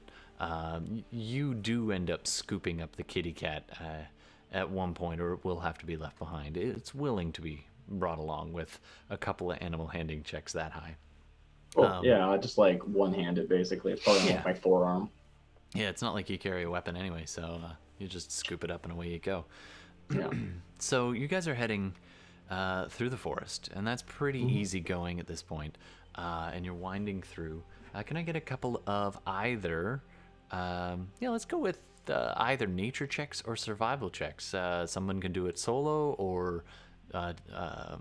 two people can do it solo, or one person can be granting advantage. It's up to you. I think Darmita can take it with advantage. I think she gets advantage anyway, actually. Favorite terrain, yeah? Yeah, I do. Yeah, normally I would, but I actually do want to have a conversation with Fenris. I love travel montages to take do it. my conversations aside. Yeah, so you guys are walking beside each other at a certain point. The huge, well, not huge, but the large half-orc comes kind of eventually wandering a little bit closer to where Fenris is and strikes up conversation. Go ahead. Fenris, is your name, right? That's right. Kragg, is that your name? Kragg, yes. Kragg. Okay. You seem to be leading these people. So suppose I have you to thank for freeing me. I am the From one that. that made the deal to let you go, yes. Yes, deals.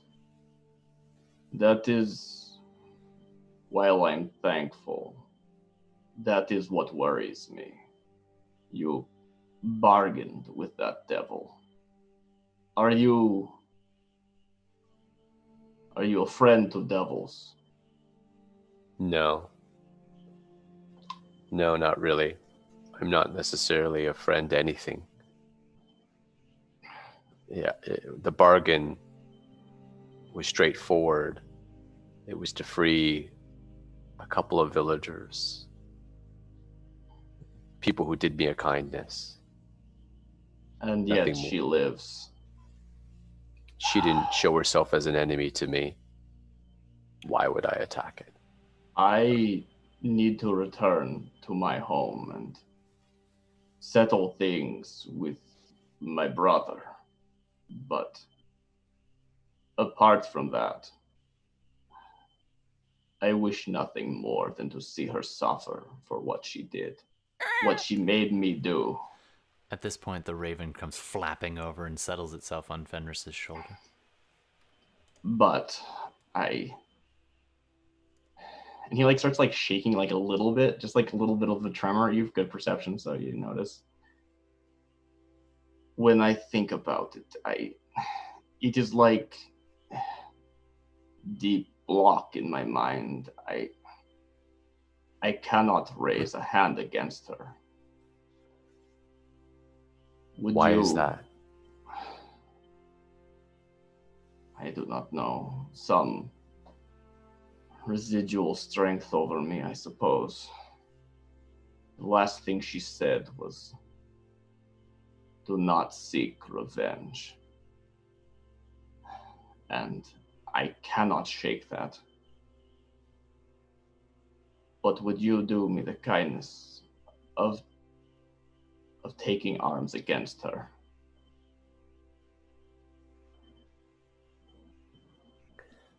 I have an enemy that I have to take vengeance on, and I have no such restriction. With her,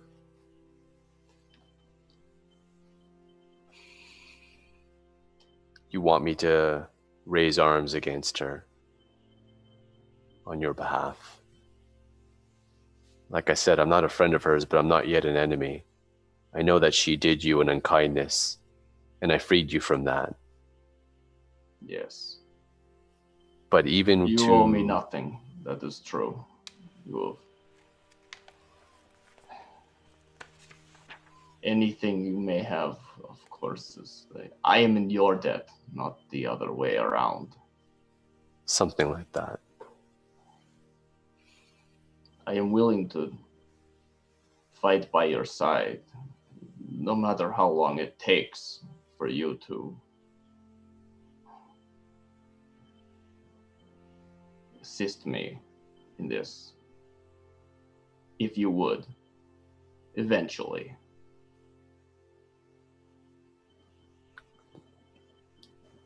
Let me think about this, Kragg. We've just met. Of course. Thank you for listening. Of course. Cool. Scene. All right. Lovely. So you guys have been traveling for about an hour and a half. So you're actually you're even further than that. It's probably about 2 hours at this point. It's only about I mean, you started fairly early, so let's say you probably started at about 7 in the morning. So it's only about 9 now, and you guys are traveling along, and you end up here. Just dragging you over on the map.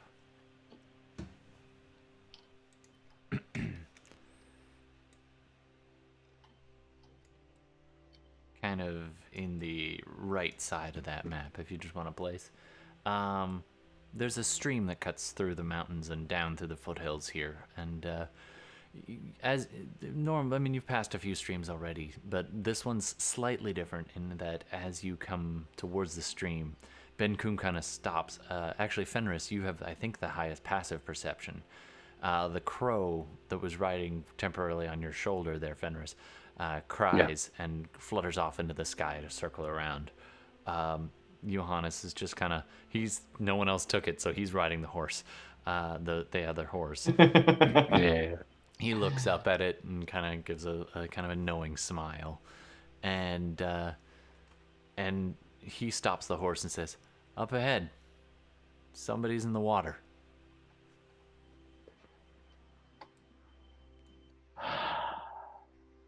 I'm gonna cast Disguise Self on myself. All right.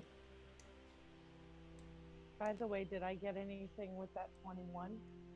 With the 21? Oh, yeah, absolutely. You're making excellent time, and you've managed to route around a couple of warning signs of, I mean, nothing too dangerous, but things that might slow you down, creatures in the woods. With north of 20, you managed to get notice that there was some tracks of a hill giant not too far off at this point. So you kind of steered the group around that and down towards this path. The other thing you know is that you've managed to cut quite a bit of time off the travel. So I don't know if you can see that on the map, but you just have to cross this stream and you'll be pretty much a straight shot down. This one joins with that big river a little bit further south from here, but as you loop around, this will put you just north of Nos Hamlet, which, by the way, we've had no name for our town for 11 I love it. It's episodes Nos now. Hamlet now. It's too late. Is You it missed too your late? chance. I was kind of hoping the internet would take the lead on that one and give us a name for our freaking town. Come on, Gemini. How about Invenkin? Anybody in chat? We need a name for the town. I vote Nos Hamlet. Nos Hamlet has been the stand-in, but it just it irks me a little bit to have no name. You're for this right. place. There's an S and H next to each other, and you're not pronouncing them shh. Nos it's- Hamlet. Nos Hamlet. Nos Hamlet. You have to pronounce it like Sean Connery. Nos Hamlet. It's a Nos Hamlet. Nos Hamlet. All right. Anyway, All right, so there's someone drowning in the river. there's someone just on the edge of the river. They seem to be kind of like just kind of doing what people do in the river. It's you can't really see terribly well from here, but you can see someone kind of sitting at the edge of the river, splashing a little bit in it, kind of washing a cloak or something, just bending down close to where you would ford this river. This is not a notable river, right? No, this is more of a stream that There's connects one to a important deeper- river in the world. There is one important river. It's Nos River. But no, it's Smuggler's Run. I didn't know that. Well, Smuggler's Run, yeah. So the Smuggler's Run connects further east from here, actually. You guys have kind of looped down and around, and we'll be coming at the town, actually, kind of from the direction you guys started in, way back in episode 1, up near, not quite as far as the forest that you guys fled to before you had to double back, but sort of that direction. So if you were, I should do a map, but I'm not that much of an artist. So the town was here, and there's a split in the river shortly thereafter.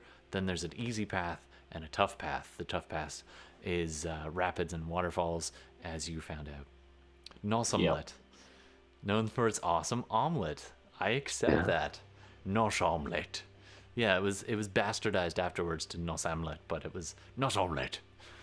Thank you, Gemini. It's canon now. I'm gonna disguise myself and make myself look like a farmer. Okay, so you do that, and you can just see this woman kind of washing some stuff in the river. She looks like, well, do a perception check for me and see how much you see what you notice. Okay.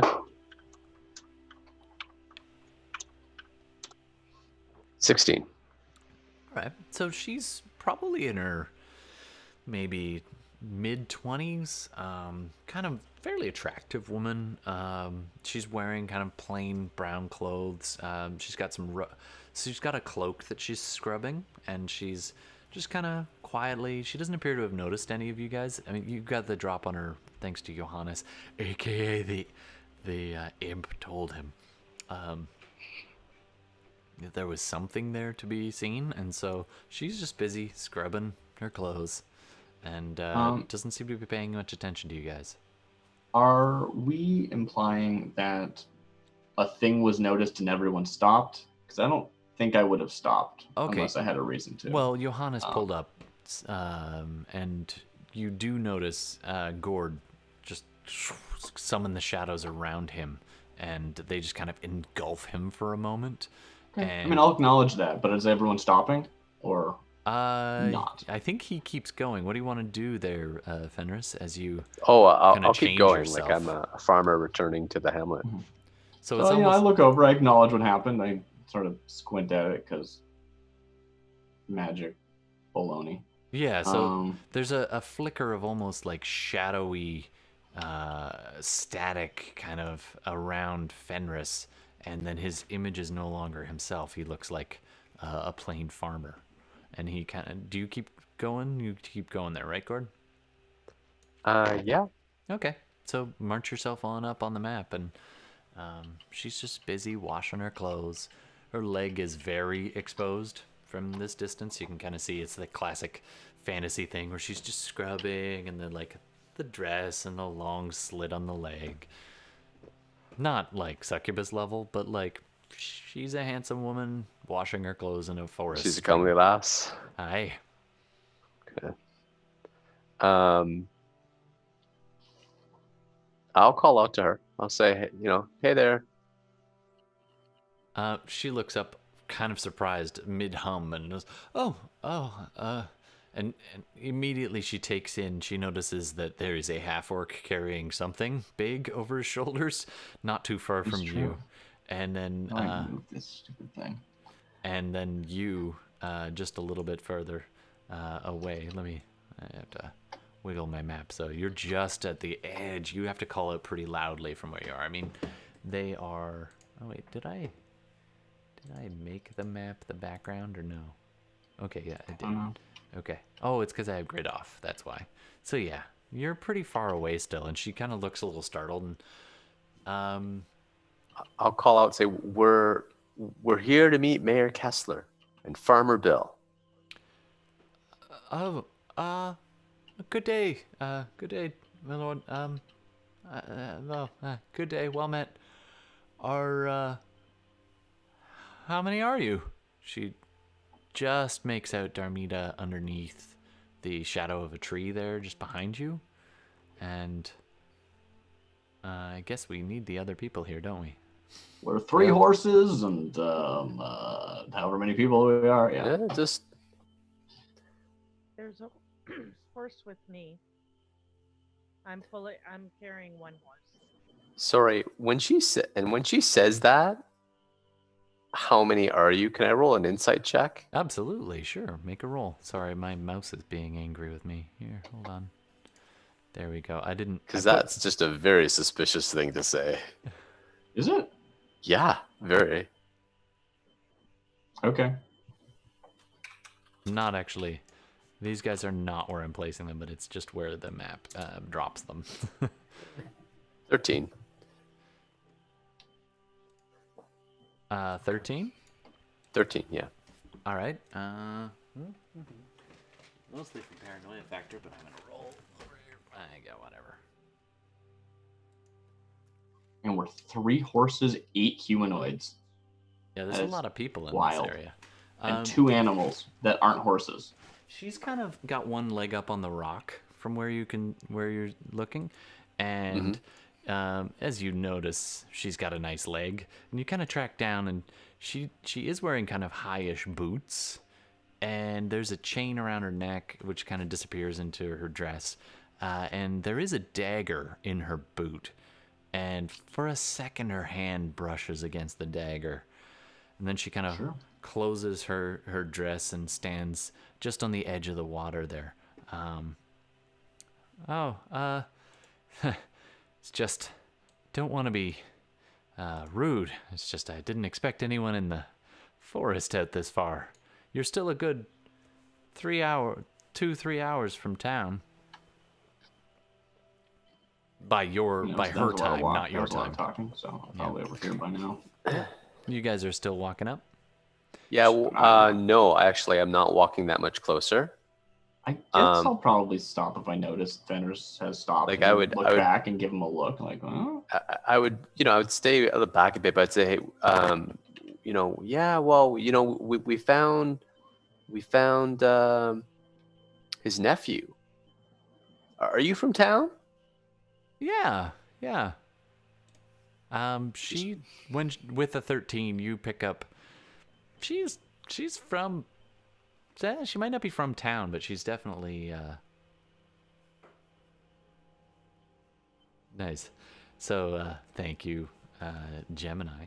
So I'll drop that in. do I recognize her? Go ahead and do a history check. Sure, why not use history? That seems like a reasonable thing. What did I get? I'm not looking at it. 16, not bad. Wait, that's 16? not me. Roll down. 10. Wait, that's 10. insight. I didn't click on insight, did I? No, you want history. I know, but I didn't think I clicked on it. Same modifier, it's fine. Okay, so 10. You don't remember her coming to your tannery ever.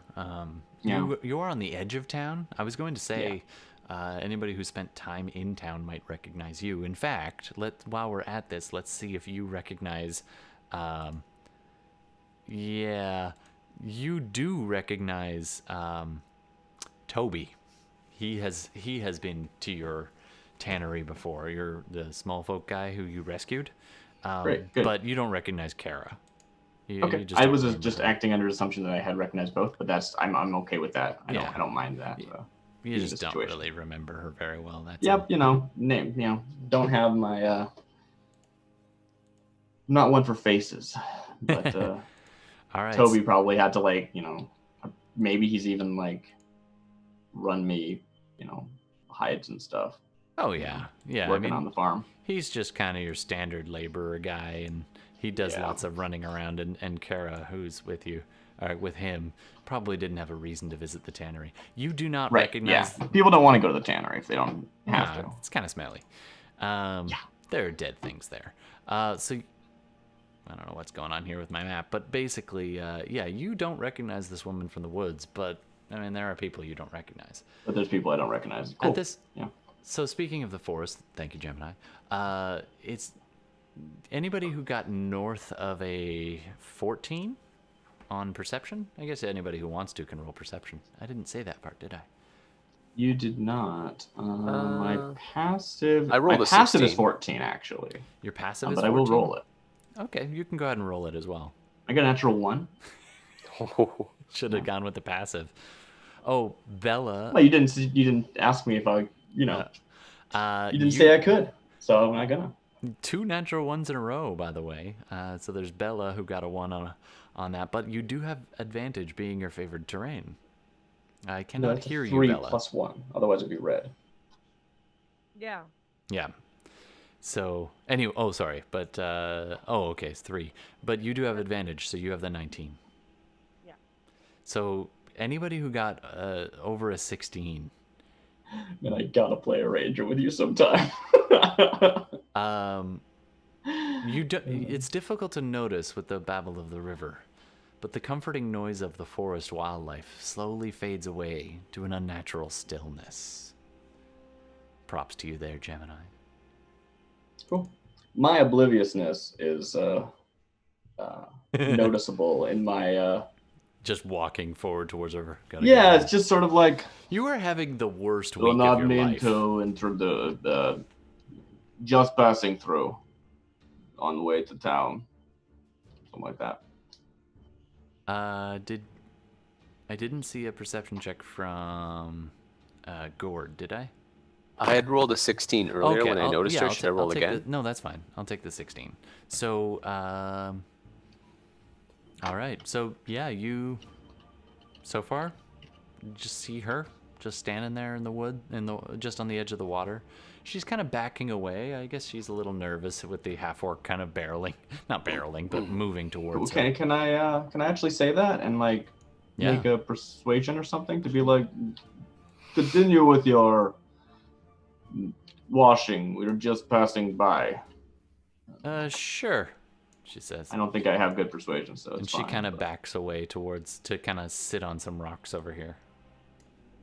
Oh, nice. Not 20. Pew, pew, pew, pew, pew. On persuasion. She's like, suit yourself. Have a good day. She's just sitting at Thank the edge. you. It's been a day. And with that natural 20, you avoid the encounter I had planned with the washerwoman. All right, you guys press on. Like, actually? Oh, well, do you? No, I mean, like, actually, like, she doesn't turn into a monster or anything? No, she's just sitting there. Awesome, cool. Do I need to, like, athletics my way over these stupid rocks? No, on no, the this map? is actually a pretty natural, easy fjord point. Fjord. All right. As Great. as you're crossing, however, as you get to here, Okay. because no one scored higher than an 18 on their perception. I think Bella got a 19. Oh, did Bella get a 19? Sure. If She you're has given her advantage. advantage, then yes. Oh, that's right. Okay, Bella, you see something. Just a little glint of metal shining in the sun from on top of this rock kind of rock pile. Yeah, up there. You take a closer look, and just tucked in amongst the shadows, you see a humanoid figure crouched low and hidden among the rocks, pretty high up. It's about 20, 25 feet up. Right? I'm gonna, because I'm closest to Benkuhm right now, I'm going to point it out to him Okay. and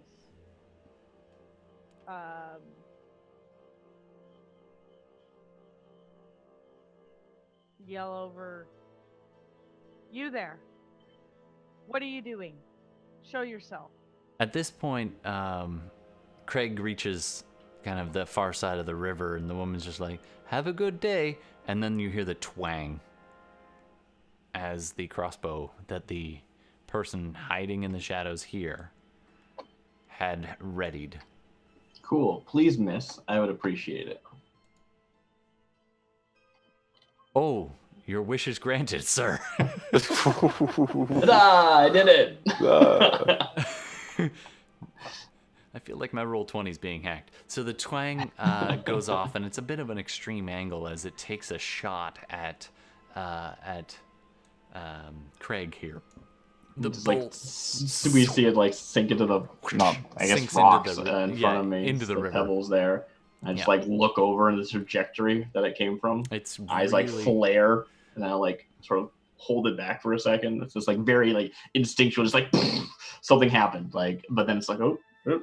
All right, so at this Treat point, this normal. a couple other things happen. First of all, you also notice, Gotta be Kragg, the temper. notice another pal of his sitting right here in the similar position with a crossbow. As you Man, glance, how high are those rocks? They look pretty high the way that they're drawn on this map. they are, I think I overstretched the maps lately. It's probably a good 20, 25 feet.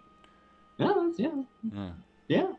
And you can see another, you also being the closest to her, you also see her clutch at her dress right about here where the chain would be, and she's definitely muttering something. All right, Great.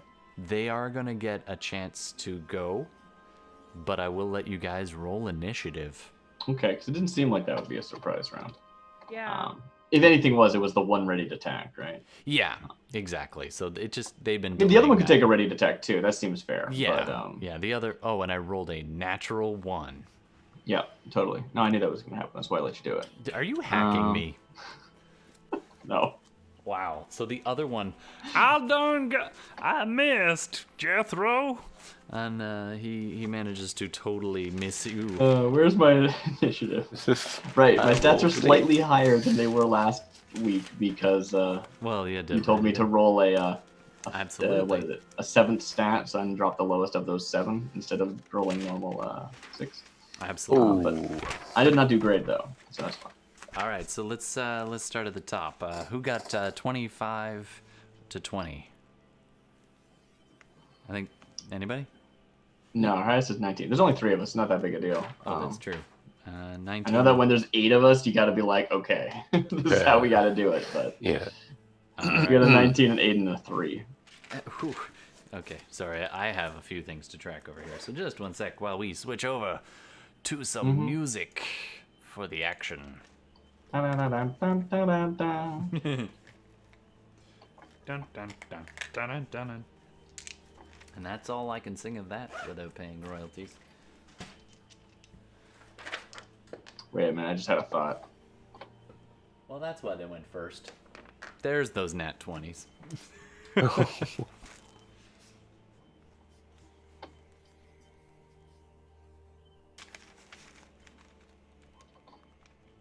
Oh, you got the right distance on the squares. Awesome. I try. I'm trying to learn a few things here. All right, so Darmita, and then we've got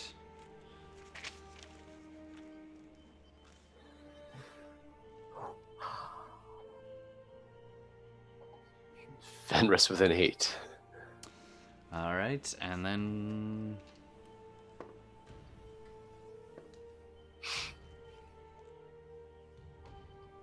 Fenris is an 8. And woof. Okay. All right. And what did sorry, what did Kragg get? 3? All right, Kragg got a 3. Holding down the bottom is Kragg. All right, so that was that was 20, and now the woman who is sitting there muttering and clutching at presumably something on the end of a chain ends up releasing her spell as she goes, "For you, my lord," and casts Hold Person. Counterspell. Are you within range of her? Good question. Oh, I don't that know. is a very good It's question. like 90 feet, though, or something. It is pretty long. I'm not. Counterspell is 60 feet. 60? Okay. And how far is she? You're gonna have For to zoom in me, yeah. she Where's the meter is stick? about 80 feet. Okay, so you cannot counterspell this. Kragg got a little farther ahead. I'm gonna just position Johannes towards the edge of the river because that's as far as he got. it. And Benkuhm is over here with the small folk and the old man. I forgot to put him up, but he's staying back with Darmita. Okay, so I'm gonna need Kragg to do a DC 13 saving throw. Is my wisdom save? All right. Yeah, wisdom save. All right. Oh, sorry, DC 12. Well, that's So fine. I got pretty 10. easy. You got 10. Oh, okay, you are held, sir. Cool. So your muscles lock up. And that was her pass. All right. Sorry, I'm trying to keep things light, keep things airy. You know how it goes. Yeah. It's always a little cumbersome doing this.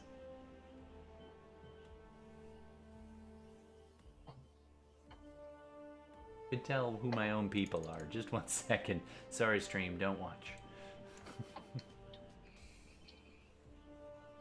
Nope, that's it. That's it. Okay, so, next up is Darmita on deck. Almost Fenris. Okay. What do you want to do? I am going to tell the old man, stay where you are. I'm going to run up. Let's see here how many feet I can go. I can go more. Whoops.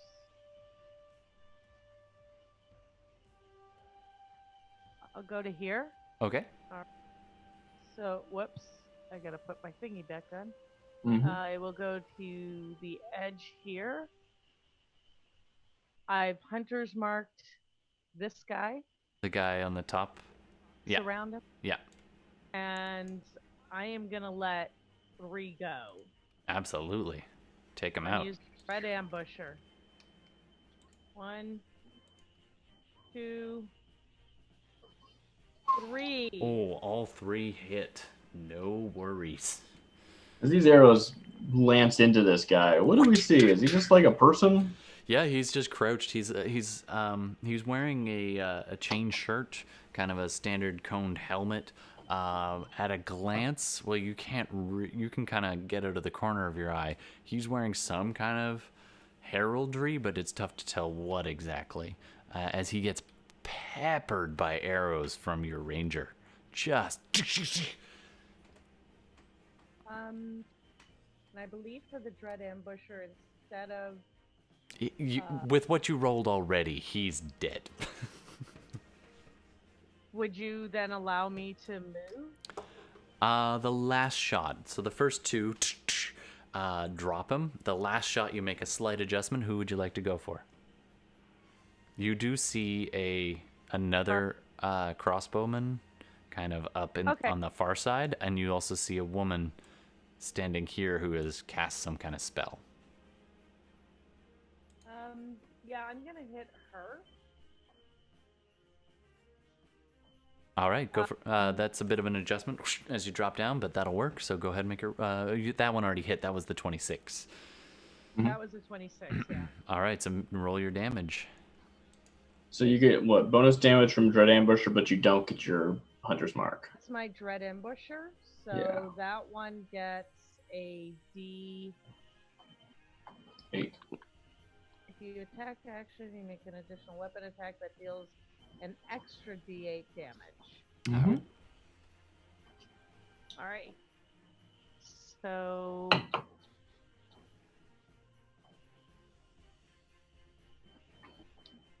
now, do I also get the actual weapons? Yeah, damage? you get the D. It's bonus D8. Yeah, you get another D8 as well. All right, total of 8. That one takes not great rolls. in through the side is like. Oh, sorry, that was her, right? So she takes an arrow to her, just kind of her flank a little bit, but it wasn't as hard a shot as you had hoped. Please make a concentration save. That is true, though. Thank you for remembering that. Not that it's important to you or not. She makes it. She does, yes. Yeah, so. You're all pay, she says. In her not so pleasant voice.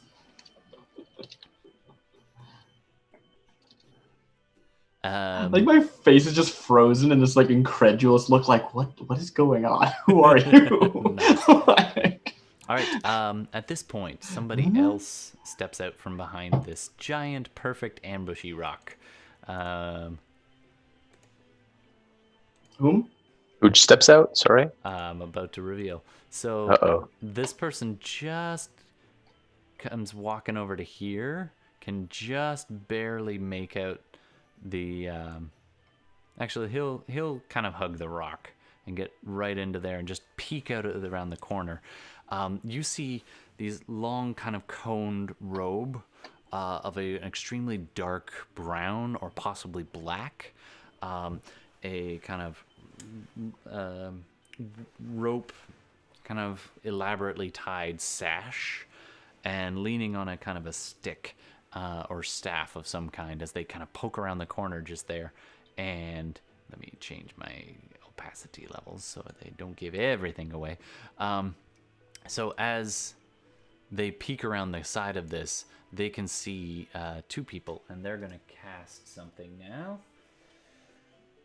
Looks like they probably only really have line. I guess they're peeking around is the idea. It's not exactly. They can see where they're Johannes. shown, They can probably Kragg. see Johannes and you. Yeah, that makes sense. So they are going to.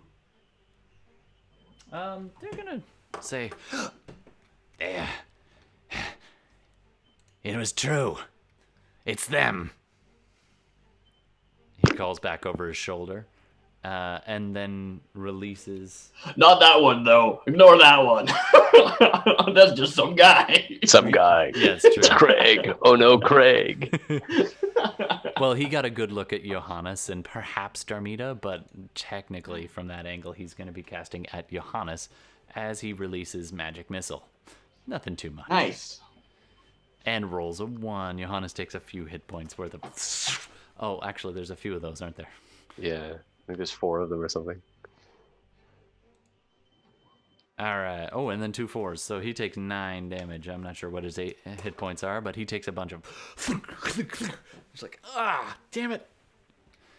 Why? That really hurt. He laughs at the first one, and then the other 2 slap him in the ass. He's like, And he has to spend a second controlling his horse. He's like, yep, it's an ambush. I figured as much. All right. Next up is... Where's my sheet? Fenris, your turn. Okay. Sorry, the crossbowmen, are there still 2 up there, or is one dead? One is dead. There's only another one perched on the left side of the rock. Sorry, I still have the guy drawn here for some reason. Let me see if I can... Yeah, he's gone now. Okay. So there's this guy remaining. Okay. And her down here. And the mage. Yeah. And the mage. Okay. And he was calling back over his shoulder for some reason. Oh, he was. Nothing. Yeah. I'm sure he was just talking to her. Of course.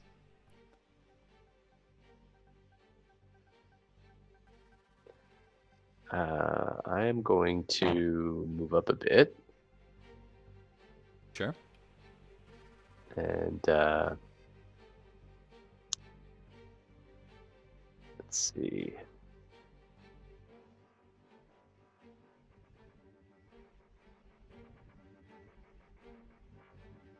There you go. And I am going to cast Hold Person at level 3. And who are you targeting? I'm going to target the woman. Okay. And I'm going to target the crossbowman.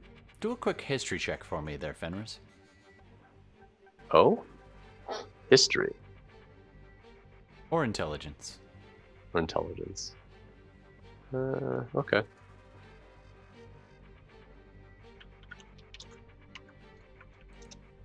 $20. All right. You look at the 2 of them, or the 3 of them, and your eyes lock on her for a second, and you're like, her hair used to be a different color.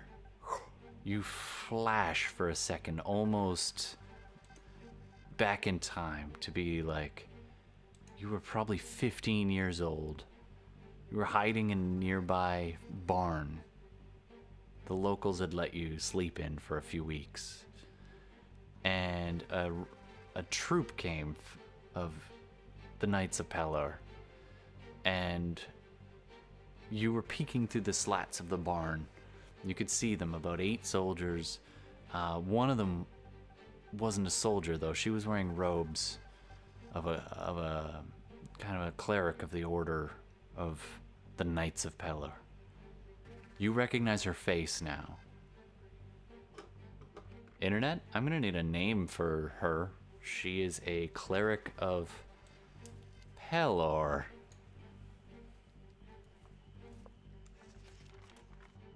Gemini, say Sarah, just to make it even more confusing. Yeah, we've got enough Sarahs. Sarah is a veto. Everyone's named Sarah. So it's a very common name in this town. So anyway, you recognize her, and she has dyed her hair or changed the color of her hair, and she's not wearing those robes right now. She is definitely of the Knights of Pelor, and she was the bait. Okay, did I recognize that before or after I cast Hold Person at 3rd level?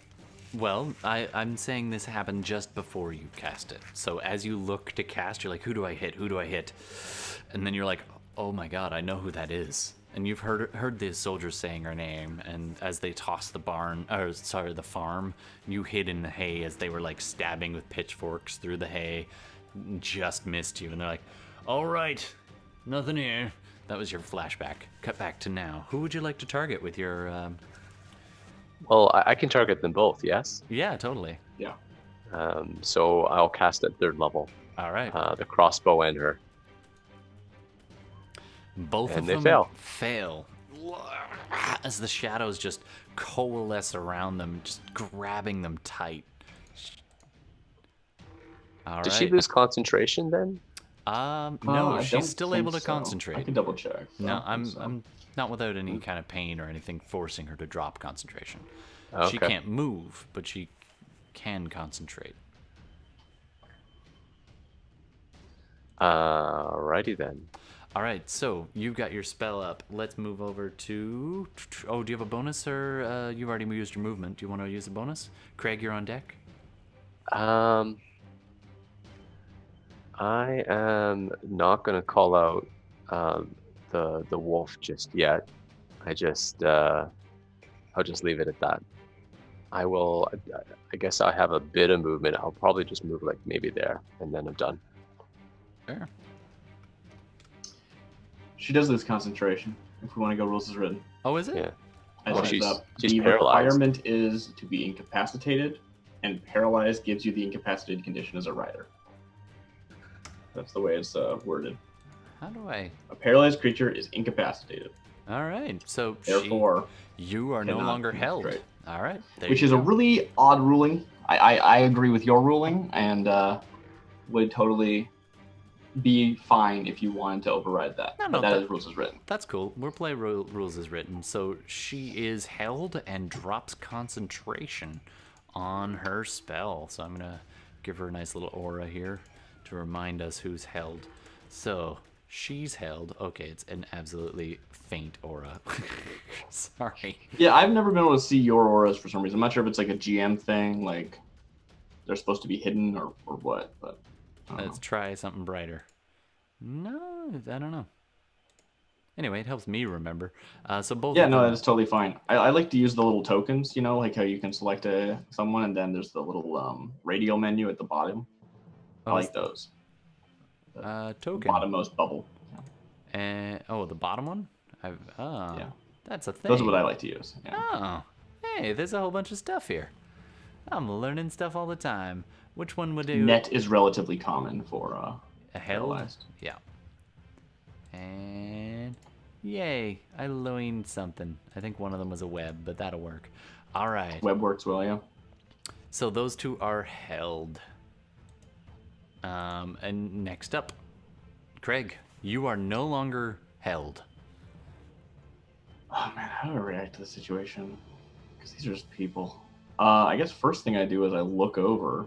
All right. And they just look like what? These humans? Are they elves? What Okay. am I looking at? Now that you can move, you see sheltered in behind here. You see a bunch of people all held in behind the rocks. Oh, dang. They are armored. They are wearing either chainmail. One of them's in plate. You see kind of a dude in robes, another crossbow person, a dude in robes at the back. You see full plate. You also see kind of regular chainmail, halberd and axes and longsword type thing. They are armored, they are armed, and they look to mean business. Okay, so we see this like quick shot of me You like do look make a- over her, and then I see all these other people. And it's just like They're starting to. there's spring more into of action. them. Oh. And I think I just like scurry back. Like I'm not dealing with that. Probably like throw my hands up, even like, hey, we don't mean anything, right? Like Yep. I don't even know why they're here. Like I assume I'd like Well, you this is a probably. big misunderstanding. Yeah, that's fair. I mean, you're just a townie. You're a townie. Yeah. So let me see. It's They right click, I they forgot. seem to be marching forward at the So call. that's 30 feet. And this guy's the this would mage. be 60 feet to go over here. So I think I'm probably just gonna whoop, whoop.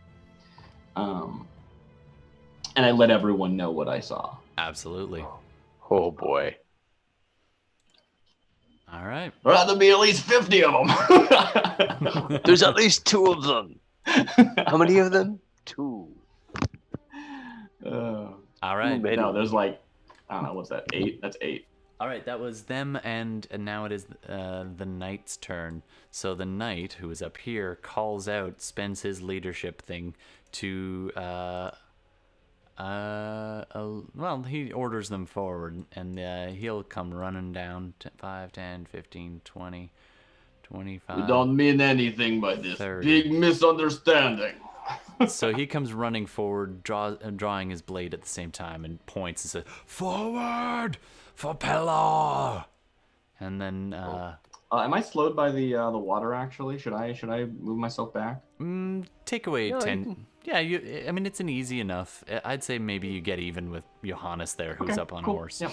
Okay with that. So that was the night. He didn't actually get a chance to do anything other than run forward. And actually, he'll spend his other turn to get right to the water's edge and just into it.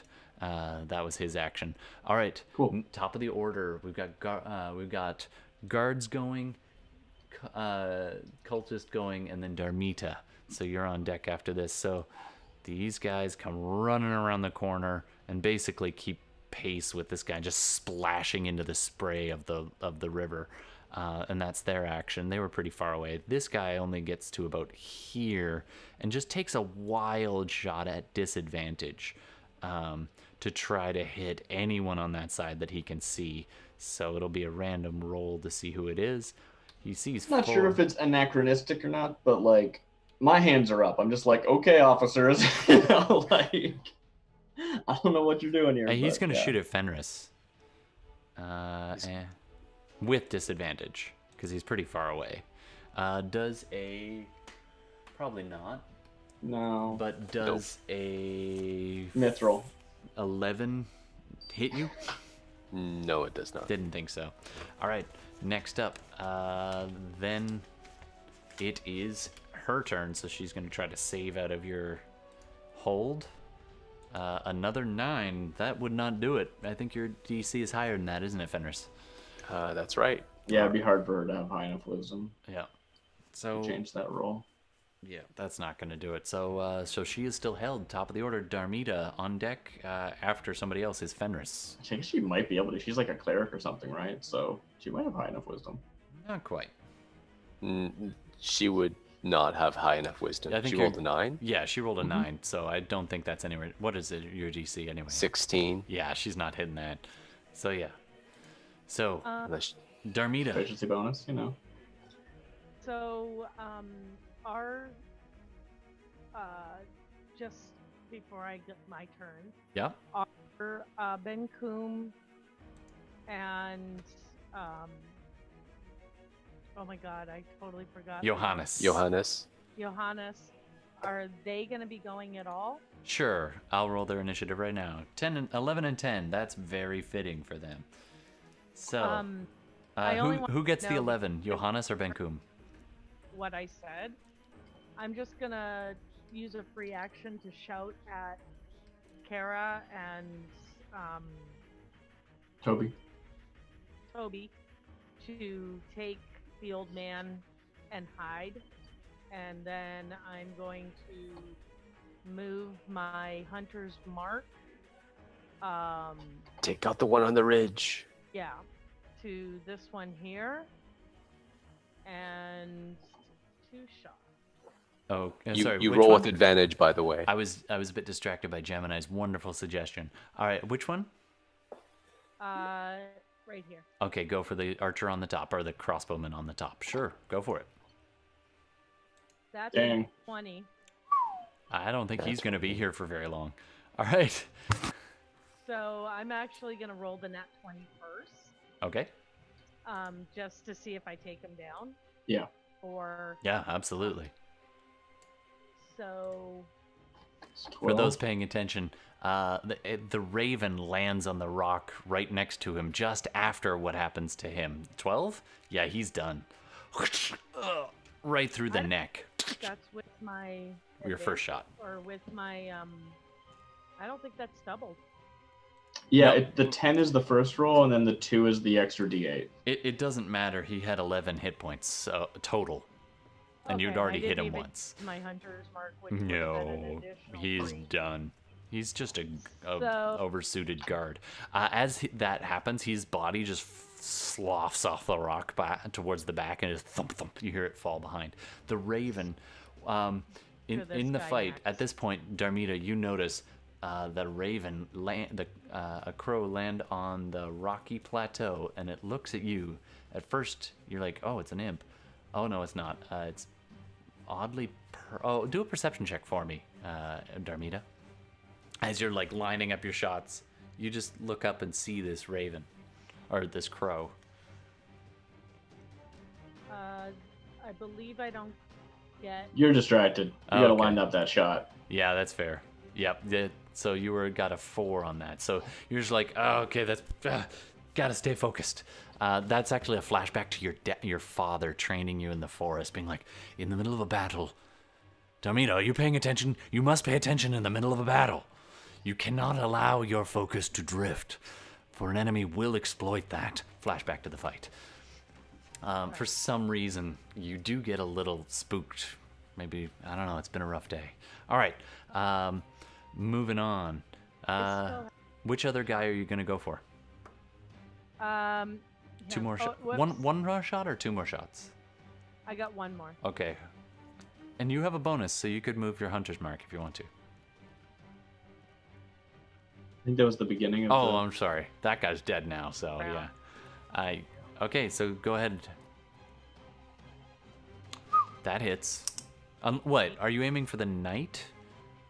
Yeah. Okay, actually, that does still hit. You find a spot in his armor, just and send an arrow right through that little gap where the mail is, where it's just mail, not plate, and that does 8 damage. Yep. All right, he takes it and doesn't even slow down, just still trucking fast through the water. Plate mail plus river equals death, but this one's shallow, so it probably won't do much. I'm gonna move this rock right here. Yep. How tall is it? Like, would it provide me with a little bit of cover? A little bit, especially if you're willing to crouch in the river. So I'd probably say it's about a foot and a half off the river surface. So you could get, and the river's probably about 2 feet deep at that point. So it'll give you about half cover. Okay. I'll take it. All right. Up next, that's Mine good. with- Yep. Everything. Who wants to tell me what Benkuhm does? Well, I He think he's going to rage and rush forth. of Yeah. He course. swings this chain in an arc to try and hit multiple of them. All right. Who's he gonna go for? I can't hear you, Bella. Oh, he's gonna just go for the middle? Now he's gonna try and hit as many people as he can, multiple in one swipe. Bowling. It's not actually. It can't target more than one. I know. He can still He'll try. probably go for the knight. Yeah. He'll probably go for the big knight, yeah. All right. Big Oh. He did not roll terribly well. Let's assume that's going to be a +6. So 16 does not hit as he lashes out with this infernal chain. It hits the water and the steam just starts to rise up off of it. But it Is it a slaps +1? the water just as it. Yes, it is. Okay. Does it still miss? It does. Yeah. It's a plate guy? Okay, it's plate. Yeah, he's in plate. He's at AC. He just missed. Yeah. AC 18. All right. And then he gets a second attack, so he's going to do it again. Same guy. And that does barely hit. So 2d6 brings it to 8. So he just slashes him. I don't want to speak for him, but he did specifically say he wanted to grapple some dude, right? Yeah. That's what I read. Yeah. So he's going to spend a charge on his chain, his devil's chain. That's not going to come back to haunt him at all. By the way, out of sequence, Benkuhm has been haunted by nightmares ever since he got this thing. But ever so slowly, it begins to feel more comfortable, more familiar, more at home. Anyway, any further fallout from him using this chain, we'll see what happens. Anyway, he spends a charge or 2. What do you guys think? I mean, I don't remember what the exchange rate is, so I sorry. don't either. He can I would spend say 1, 2, or 3. Right, but I don't know what the effects are, is what I'm saying. I'd say 1. Just 1? Okay, he's grappled the knight. So he just lashes around the knights. Actually, Benkuhm will have to have gone a little further, but he's got movement for days. So he's raged, and he grapples the knight around the legs and just heaves, causing him to stumble in the water and be grappled. Not restrained, just grappled. 2 is restrained. All right, next up. Oh, you better put the net on that guy before I forget. He's not. Yeah, there we go. Okay, next up, Johannes. What does Johannes want to do? He's going to spend a bonus to give an inspiration dice to Kragg. You're right next to him. So he leans over and slaps your face fucking hard and says, "It's time to man up. Use what the good Lord gave you." And there's a little flicker in his eye, which ignites a flicker in yours. Nice. You have cool. a D8, I believe it is. And my favorite part about Bardic Inspiration is the thing they are encouraging you to do, regardless of what you use that die for. Yep. There you go. So See, cool. he gets you ready for a fight because you were in his eyes, you were fleeing from it, and now he's like, "Here, you can do this." Yeah, Right. and I'm just like, why would I want to kill people? And then- what are you talking about? Just like let them, look for what they're looking for, and we'll move on to town. And then he's going to cast Dissonant we'll Whispers see how that inspires me. on one of the random guards, who fails, and it'll probably kill him. Yeah. Oh, no, it doesn't. But he's scared and turns. He Dissonant Whispers this guy, who turns and runs away. This way, gets about here. All right, that's Johannes' turn. Up next, the mage. The mage steps forward again, a little bit further forward, right next to this crossbow person back here, so he can see everybody. And he casts. Yeah, you're all clustered up. We're gonna make that happen.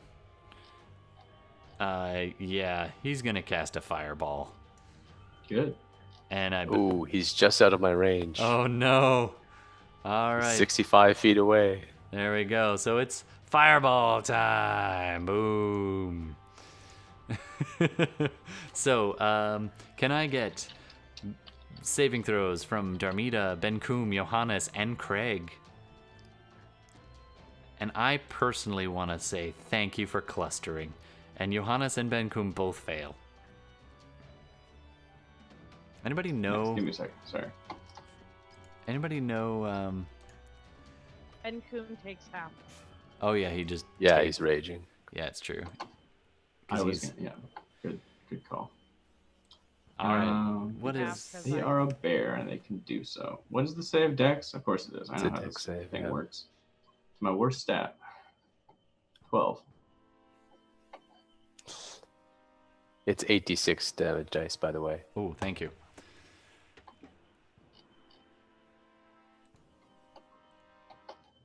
All right, so that is 26 damage for anybody who fails. Half of that for anyone who succeeds. All right, thank Which you. is 13. Yeah. So 13 for Benkuhm and 13 for. All right. 26, you said? Yep.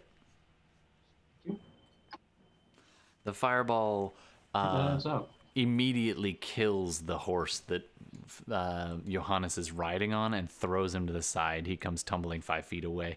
Actually, I'll let you do a dex saving throw, Kragg, if you want, as the horse dies horribly, as screaming in fire. You reach out, trying to grab, just as a flavor, mostly trying to steady and catch the guy who just inspired you. Sure. Yeah. If What do you want me to roll? want, Athletics? Dex save. Dex save? Okay. I know you just roll one of those. Ooh, not enough. 11. So he falls prone.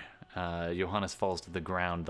Not underneath the horse, but the horse is twitching and dying right there. All right. And everybody else took damage. Okay, cool. That was that. Next up. I will have to ask you one thing. Yeah, what's up? This fireball explodes. What happens to the cat? Is it a magic cat and it's alive still? They have like 4 hit points, like it's dead. Do me a favor. Do a dex save. I'm gonna count it like a rogue, because cats should be rogues. If it passes, it takes no damage. All right. Let me bring up the cat's character sheet. It'll be at least a +2. 14? Yeah. The DC was 14, so it passes. So the cat just leaps out of your arms as Johannes slaps your face, and it is back just out of range as the fireball goes off. And it is still alive. Kitty's fine. I'm not gonna kill somebody's cat. God, we're having a hard enough time in life to kill imaginary cats. All right. I make you make the hard decisions. All right, just counting spells here. Okay, next up is Fenris, followed by Kragg. So I just saw that happen, right? Oh yeah. Okay. You were still concentrating, just as a And reminder. I am just out of range. I was just out of range of his counter spell. Yep. Okay. I did not do that on purpose, but I saw you measure, and I was like, Oh boy. Well, You're welcome to walk into the river if you like. no. I'm casting Fireball too. Okay, sure. I'm casting it right in the middle of them, and it will hit every single one of them. All right, I don't know if I have a fire spell here. And I have a little fire logo. Let's see it. Boom. There we go. Woo. So Does that get everybody? exactly, it gets my everybody. God, I'm gonna be rolling for days. All right. Crossbow. So just so you know, Fail. she automatically fails the save. He has disadvantage because Who- he's restrained, Oh, right. and everyone else can roll their dex save as normal. Oh, hold on. DC 16. How far away are you? You're I am 65. He can't counterspell you either. Correct. He was just like, no. You see him do that. Yeah. Hold, no. And it goes off. Let's see, did the mage succeed? Does 15? No, he fails. No, it doesn't. He All failed. right. Next up, just working my way around. She auto fails. Knight Disadvantage for the knight. fails, he fails. badly. Then guard 1, bad. Oh, he is done for. Guard 2, oh. Guard 3 manages just fine. To be fair, he's standing in water. And guard 4, who is fleeing, or at least moved because of the dissonant whisper, also fails. So everyone the crossbowman? except this guy.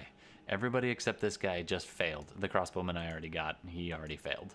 So go ahead and Okay. roll your damage, sir. This is going to be a fight-ending one. Okay. So hold on. I'm going to empower it. So they'll see those 3 1s and the 3 and the 3. Yeah. So I'm just going to take away- re-roll 5d6. So I'm Okay. going to keep the 2 6s and the 5. Okay, so you're taking away 6 in total from that. So it's at 20. Go ahead and roll. I see your suggestion, Gemini. Absolutely. Just one sec. 6. So 21 plus 6 plus 6 plus 5. So 21, 33, 38 damage. 38 damage to everyone there. And half for the one dude who saved. Oh, doesn't save. Which is 19. Woof. All right, so let me see what happens. Hold on one sec while I do a bit of math. How much damage? 30? 38. 38.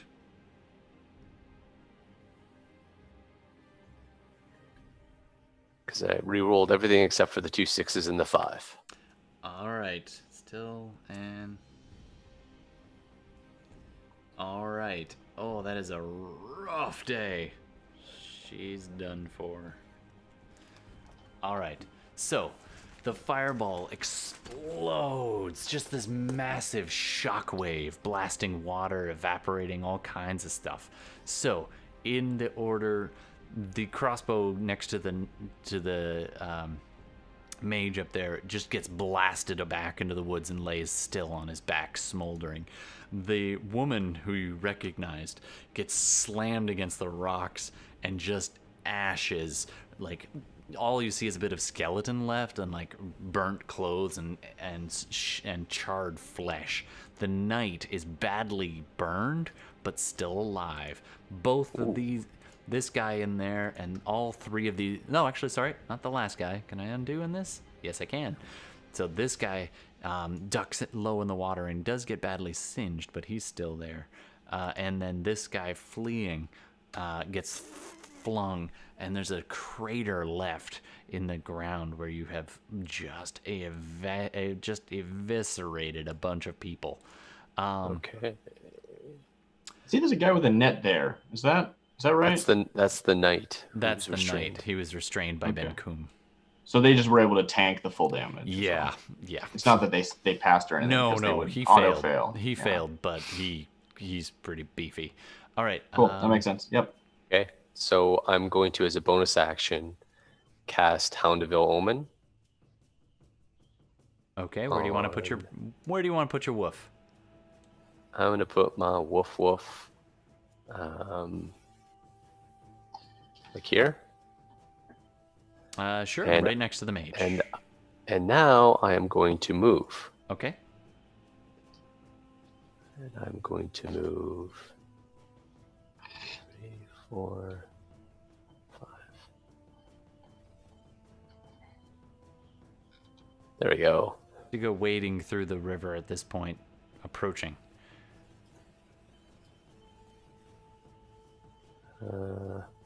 This person just walked down into sight, just as you move forward. All right.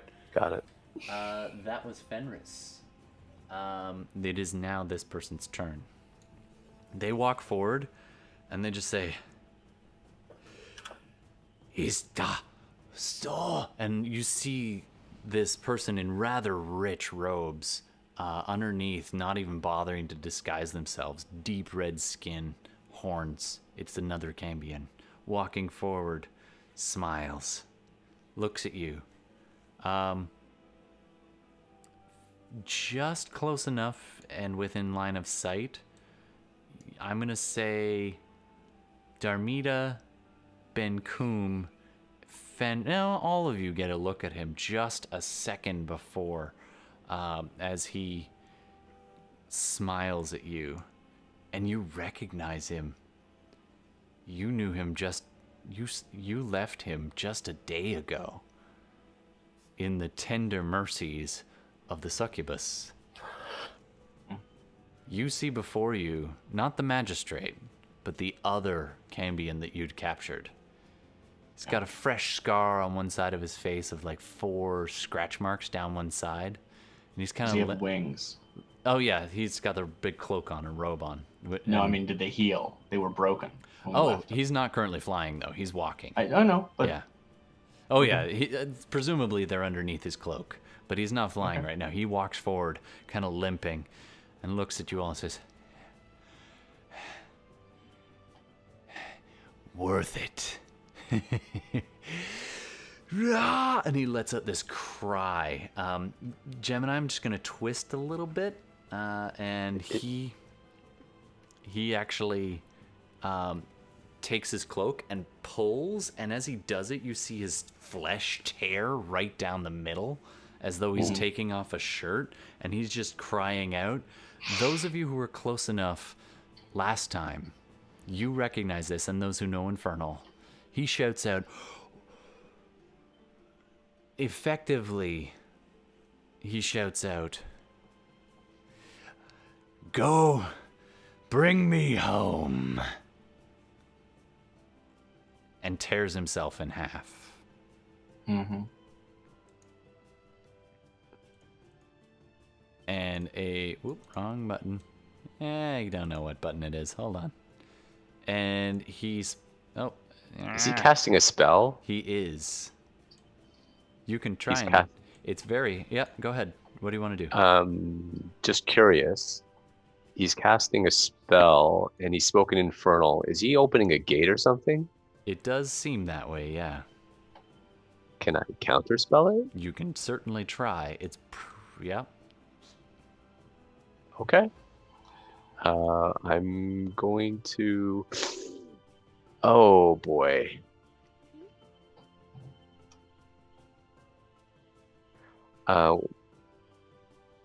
Is it the same rules as dispelling? Where Yeah. You roll plus your. Yeah, I go don't ahead know. and roll. Modifier? Yeah, you're gonna have to roll for it. It's pretty high level. Counterspell is level 3, so that's not super high. Is it level 3? I think. Yeah, It's level 3. I've always found the wording open to interpretation. Do you rule that he gets his proficiency bonus or not? On this check. Yeah, I think so. It's it's an ability check. Yeah, it is. So using my spellcasting. Too bad ability. Johannes did not bump you. Yeah, that sucks. You know what? I'm not gonna counterspell it. It's your call, man.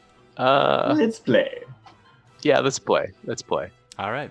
So Because I'm worried about the other spellcaster launching another fireball at us. or counterspelling your counterspell. Exactly. Ooh. So yeah, I'm holding it back. All right. You are no longer concentrating because everyone who you were concentrating on is now dead. So I'll turn off that graphic on the stream. We have graphics. You guys can't see them on the other thing though. Okay. So Great. The Cambion rips himself in half, shedding his own blood, which pools into this circle at his feet.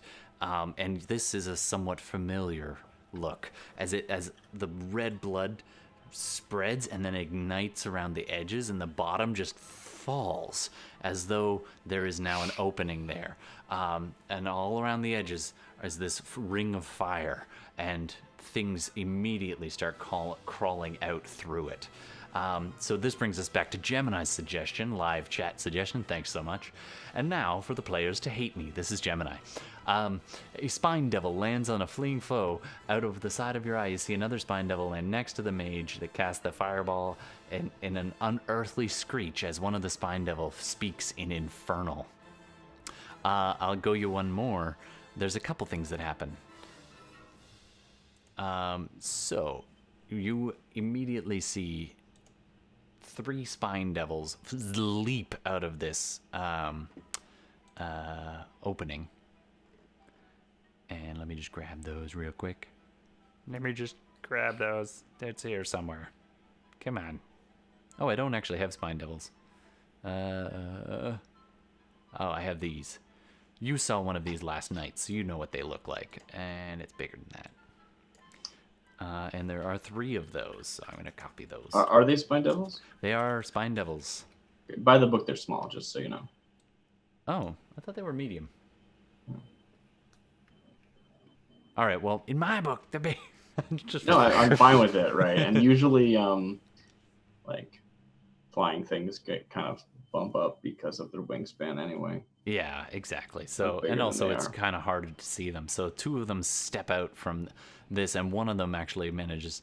3 of them step out from this and start circling around about 20 feet up. Also, as if waiting for his turn. Sorry, checking my notes.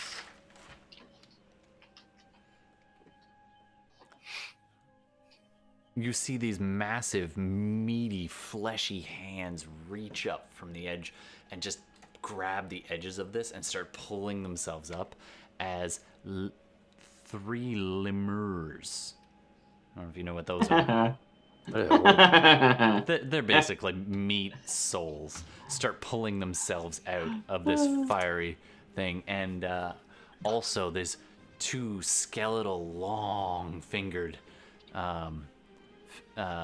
skeletal fingers reach up through the pit as well. That's a lot of stuff. Oh, that is teeny. Sorry. Just one sec. That should definitely, I don't know if it's medium. Bone Devil? Oh, bone devils are large, definitely. Yeah, so I'm going to make them nice and big. I know it's not, just for the sake of drama, it's this big, but it's actually large. A bone devil spear is what I use. Not like a scaled down version of one. That's what Kragg uses as their infernal weapon. All right, so a bone devil is the last thing to merge through and just leaps up. And does it have a pike? It does not. Okay, cool. Yeah, that's important. It lands and hisses in infernal. Who speaks infernal? Hands up. I do. Kragg? Oh, no, I don't. No. What does he say? He looks at you and says, yo. And he points at Kragg. He points at Kragg. And what did you do, Kragg? And he says, mine. Of course, you don't understand what that is. He wants his spear back. Oh, nice. That's pretty cool. All right. It takes too long to summon it is the problem. It takes a whole action, so it's just like, I'm just not going to use that in this fight. That's fine. All right. That was that guy's death, and now, top of the order. Or sorry, no, we don't. I think it's my turn now. It's Craig's turn. I always skipped Kragg. I think it is. Yep, Kragg, what do you want to do? My eyes flash as I see this fire roar in front of me. People die. And then this portal appear out of the flesh of this demon or devil as more. There is a strange, almost magnetic pull. I start to march forward. This like very like determined look. Just like again, it's like falling into that fugue state of just like, okay, the battle switch just gets flipped, right? And they're not really thinking anymore. And they go up to one of these corpses and they like rest a hand on them and they pull their hand away covered in blood. Okay. So you march on up right up they next probably I'm gonna walk them to like they go up they got and blasted, then they like so they're gonna have to go up on one of these rocks. They pull themselves up on one of these rocks so that they can do whatever. And they start to draw a circle out of their blood. Did we lose somebody? Oh, we did. And I'm gonna need to roll a d6. I just turned my video off for a minute. Oh, okay. For some reason that threw this around. That's okay, because I am going to be pausing in a sec anyway. Unless you guys... Actually, we should probably sleep soon. But hold on. I got 1 minute. Yeah, for some reason... So I need to ask you a question, because we never went over this. There is a spell in Xanathar's Guide. It's called Summon Lesser Demons. There is no devilish equivalent of this. If you want to, you can skin this spell if you want, or you can run it as written. I don't really care. They're just summoning. I think it's fair in this case because you made a pact with a devil that you should be able to reach across and pull devils that would be somewhat aligned with her. Cool. So rules as written, I roll a d6, and that determines how many and at what challenge rating. Okay. And then you decide what actually shows up. Okay. I have very little control over this. All right, let's see what comes. 5. There are 8 demons of challenge rating 1/4 or lower. Ooh. All right. I can give you some ideas if you want. Sure, go for it. That's not going to be super high. I mean, an imp is higher than that, I think. Oh, man. Yeah. Not too many down that low. Yeah. While you're looking, I'm going to roll initiative for the hound because I forgot to do that. And you're skinning this to devils, right? So I was looking at demons because that's what I was preparing. There's a lot of different demons in that range, but not that many devils. I can tell you what you get. You get 8 lemures. Great. Good. I have more lemures than you. Oh, man. It's a lemur on lemur fight. Well,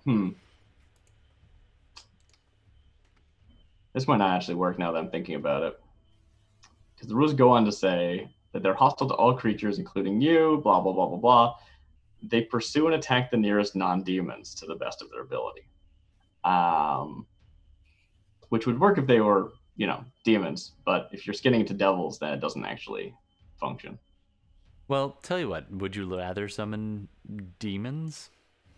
I don't know what the narrative there is, but I'm interested in it. Sure, she was kind of unaligned.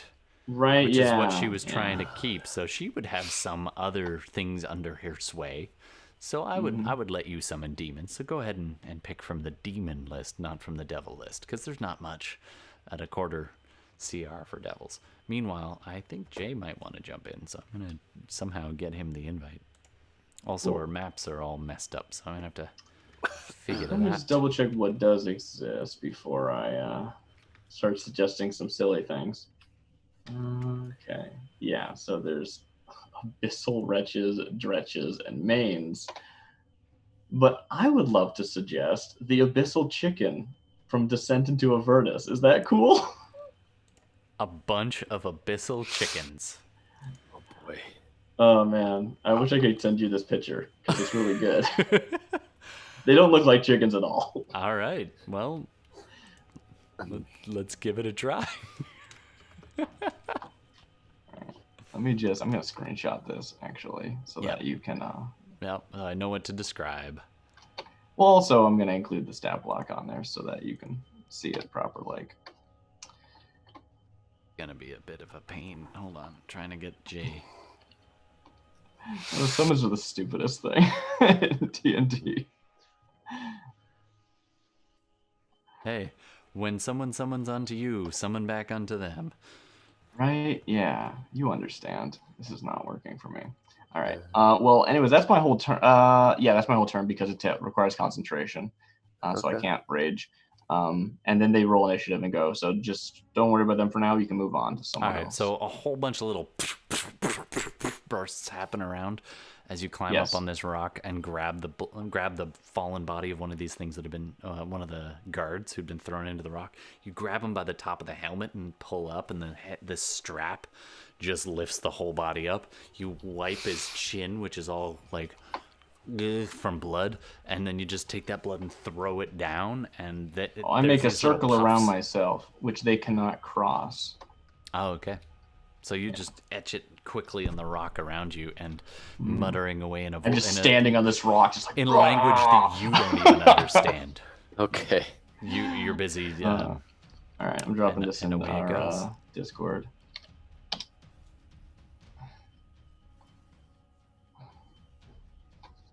All right.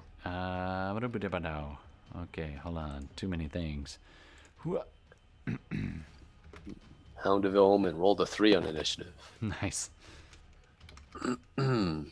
Yeah, would you like me to roll a group initiative for these guys? Yeah. We'll keep it as a group. 15. Nice. Yeah, that's pretty Are we good. back at the top of the order? That was Kragg, and then now it's the knight. Oh, the knight. Devil chickens. Demon chickens. Abyssal chickens. Sure. Yeah, that's gonna haunt my nightmares. Thanks, dude. Just a whole bunch of like really angry miniature raptors. All right. Yeah. They have very big mouths full of teeth, unlike how you would expect a chicken to. That would be a great screenshot, by the way. All right. So anyway, now it's the knight. The knight who is restrained is not actually held, though. So he turns to, let's say, the devil, the bone devil, and uses his knight leadership ability and allows it to gain a bonus on its next attack. Oh, that's a reaction. Okay, well, the knight will just try to get out of his restraint. Ooh, not gonna happen. Not gonna happen, as Benkuhm's like, nuh-uh, and pulls him a little bit closer. All right, and that is his turn. All right, next up is top of the order. There's one guard left. He takes a swing at Kragg up on the rock. Okay. And misses badly. All right. next up, the cultist is dead. She doesn't have nothing. Next up is Darmita, followed by Abyssal Chickens. I never thought I would say that. They're so cool. Okay. To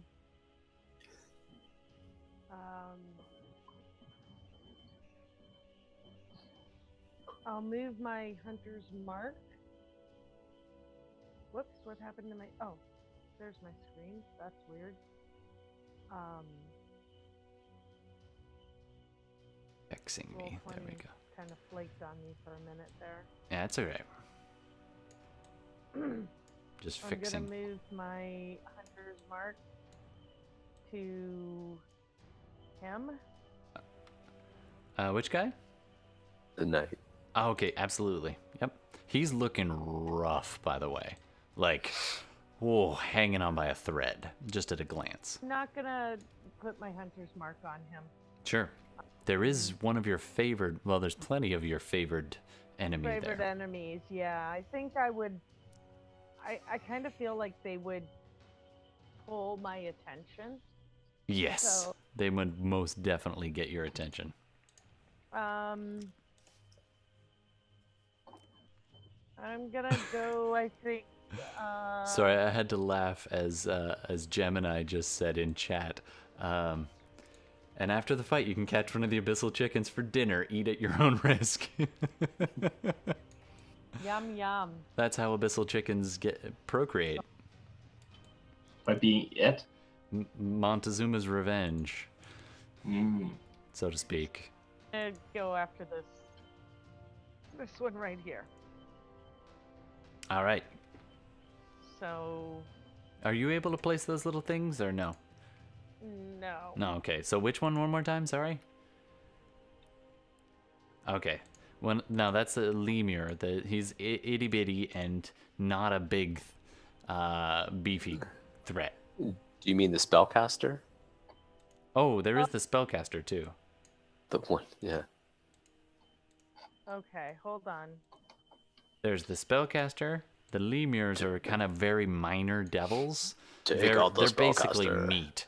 And I think then I can reach the spell. there's also spine devils, and the big one is the bone devil. I guess because I can't see on the screen right now, I can't see the caster. You could Yeah, that's probably, fair. yeah. Also, presumably all those chickens are like centered on them because they attack the nearest target, and so I wouldn't want them accidentally attacking one of us. I will put it on him.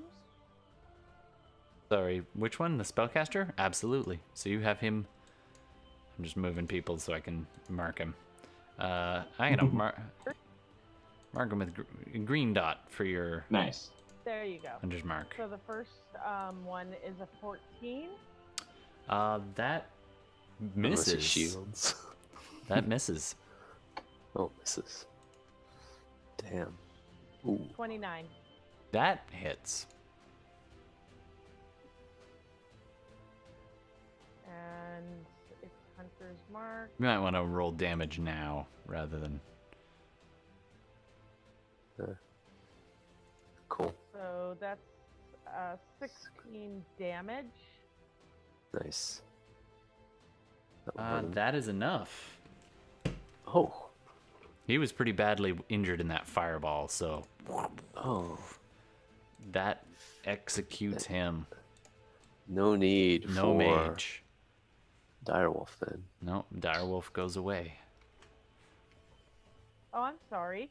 That's okay. No. Kill the caster. Let's stay for the other dude.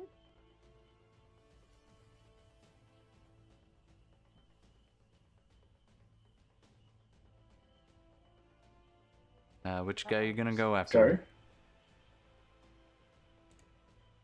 What just happened? The caster is dead.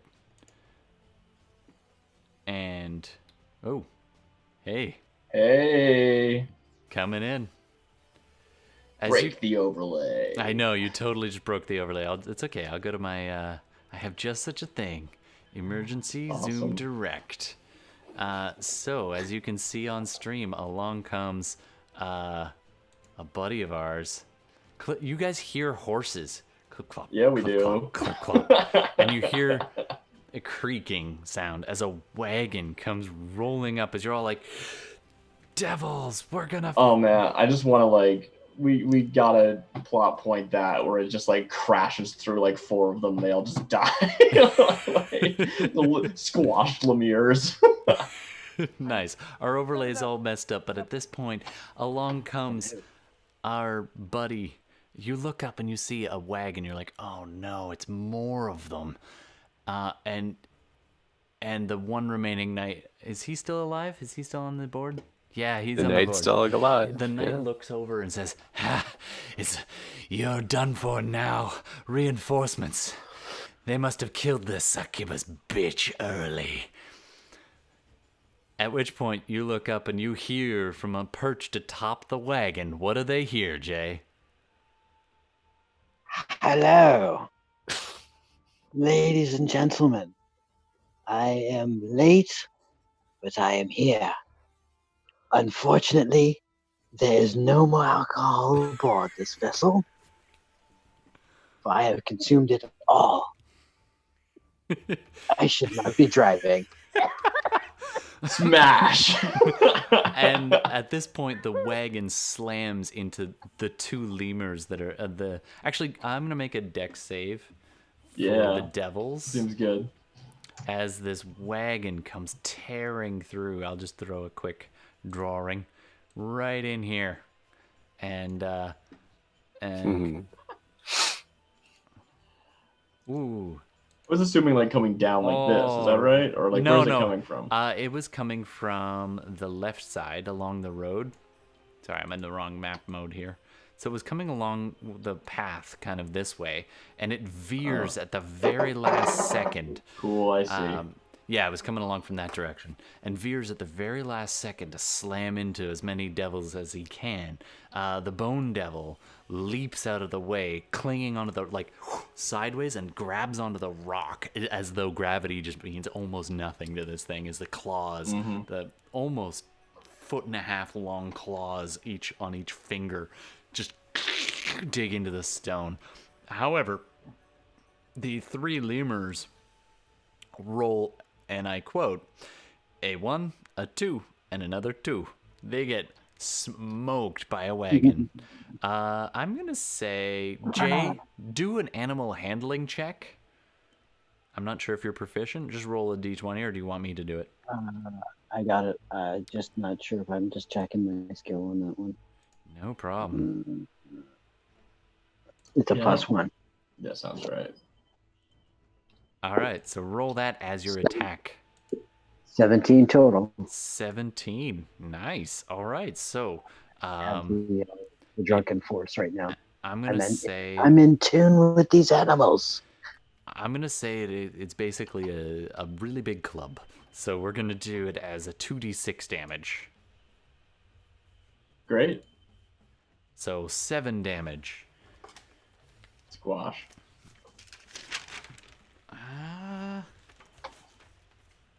All right, the first one just thump gets bashed out of the way. The second one, 2 more d6, also 7. Second one gets bashed, and the third one. Wow, I just keep rolling 7s. It's almost like That's good. statistically Yeah. that's the most likely number to get. So all 3 of them get just smashed. 2 of them. Oh, that's not a thing.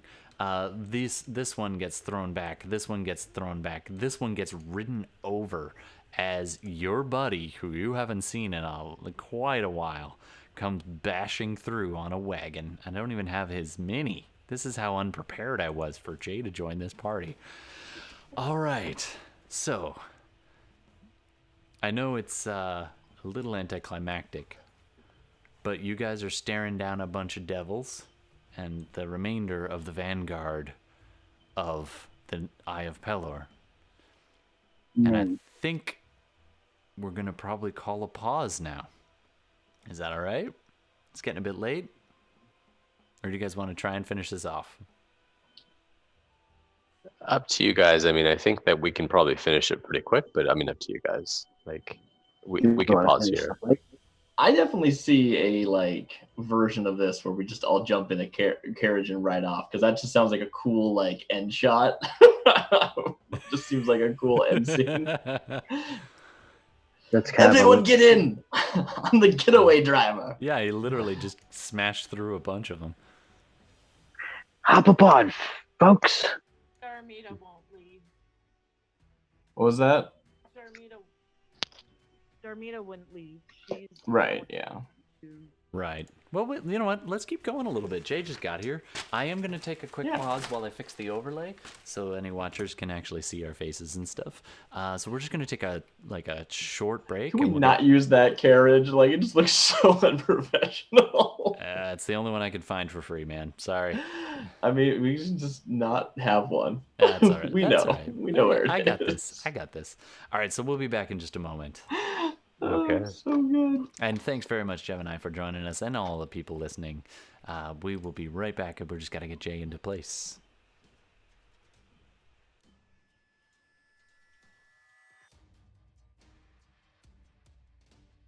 Back on the internet. Hey, everybody, we're back. We're just in the middle of a throwdown, a showdown.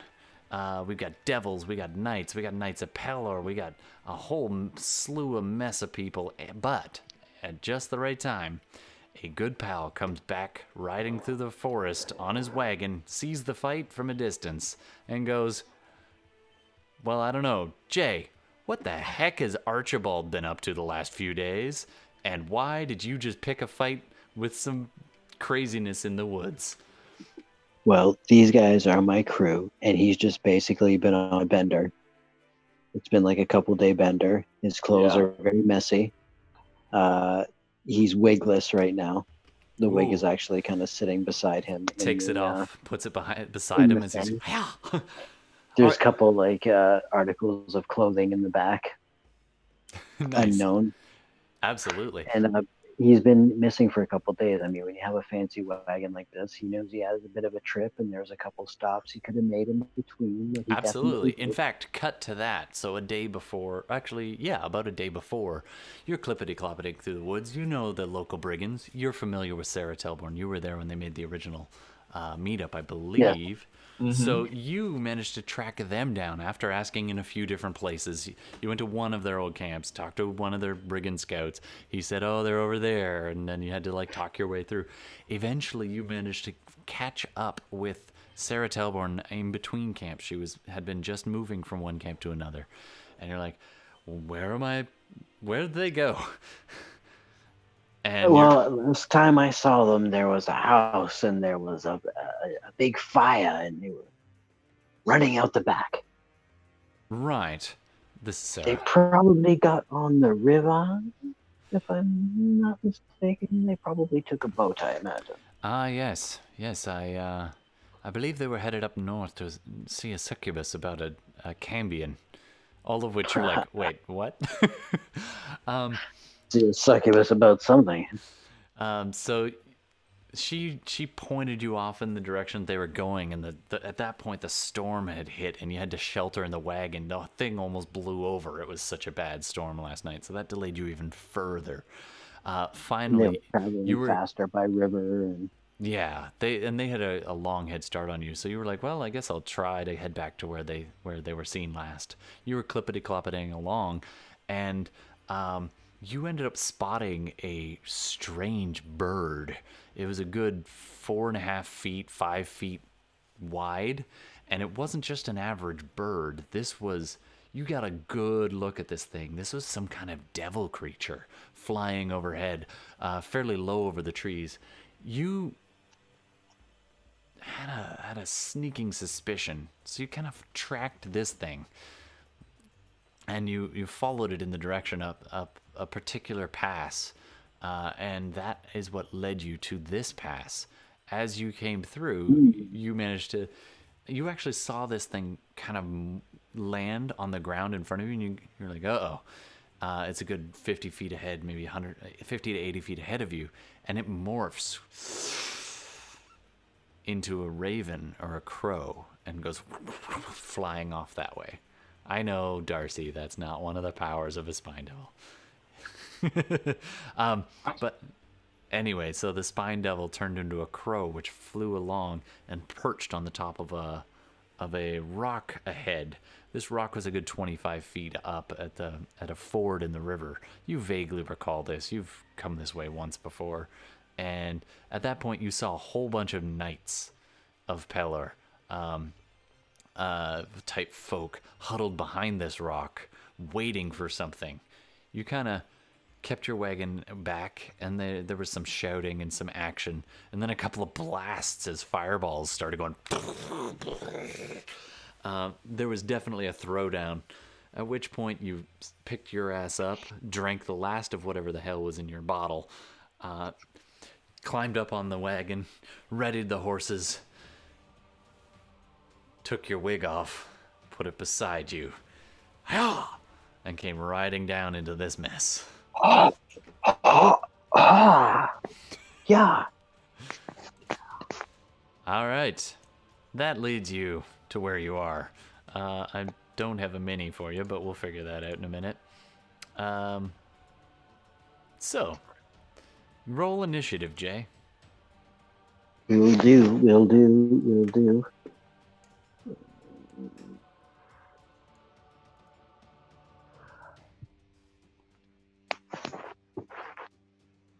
13 total. Okay. Hold on one sec. I'm just going to give you control. Oh, you're not in Roll20, are you?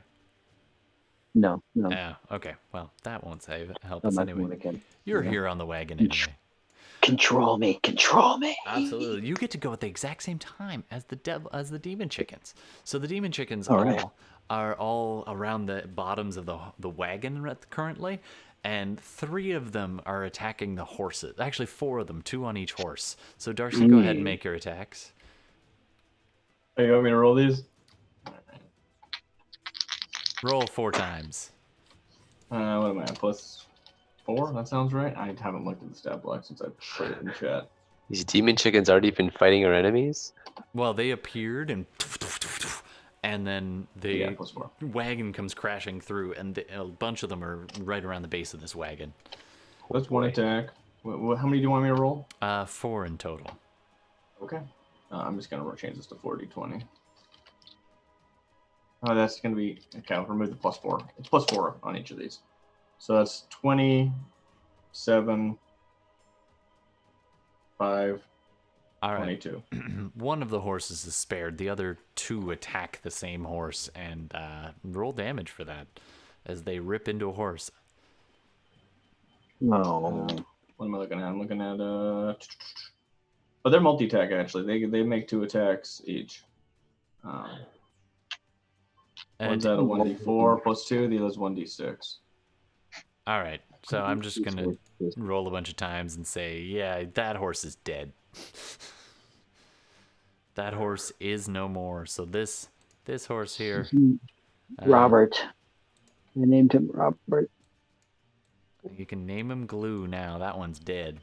All right. Next up, you can go ahead and roll 1, 2, 3, 4, 5. So, and I think there was another lemur down here somewhere. 6. So roll a d6 there, Darcy. A d6? Okay. Yep. So 4 of my 8 chickens attacked. I figured there'd be more attacks happening. Yeah, that's exactly what's going to happen next. 2. So from the top, 1, 2. All right. So I'm just for this sake of ease, 4 of them are going to attack the Bone Devil as they're all like, and go after the big guy. Go ahead and make your attacks. 4 So they do times. multi-attack. Do you want me to roll 8d20? Yep. All right.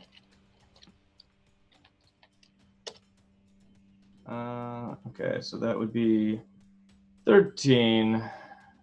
Only the 18. 17. It's +4 to hit? It's +4, yeah. Okay, only the 17 hits.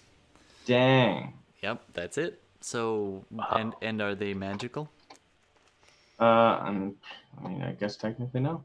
Then it's so doing let's half see. damage. Every other one would be d6, so the 17 Just roll a is d6, not a yeah. d4. Yeah, roll a d6 and half it. Okay. This was 2. They're harriers. They would probably be better to to attack the lemurs, but you rolled that, so that's what you get. All right, it takes 1 damage. As one of them's like lands right on its face and pecks it in the forehead for 1 damage. All right, next up, we've got that was 15, yeah. Flipping across pages. Yeah. All right, next up is I'm gonna say it is Benkuhm. Wouldn't it be Darmita? Yeah, I think she already went, didn't she? I went when just before the wagon hit. Right? Just before? Okay. Yeah. That's right. You took out the caster. So Benkuhm rushes towards the knight, swinging twice, and the second one hits with his maul this time, doing 12 damage. I think that might be enough. Let's see. Ooh, yeah, it is. He just goes running forward. The knight is still grappled, and he just howls and slams down on this knight, ending it. Alrighty. Next up, let's go with Johannes. Johannes pulls out his pan flute and gives a point of inspiration to Darmita. Well, may your shots fly true. All right, so you get a D8. Next, he will do cutting word. No, not cutting words. Vicious mockery on a limmer. Ooh, it has a negative to wisdom, so it does not save. So he gets 2d4 on the limmer, doing 6 damage.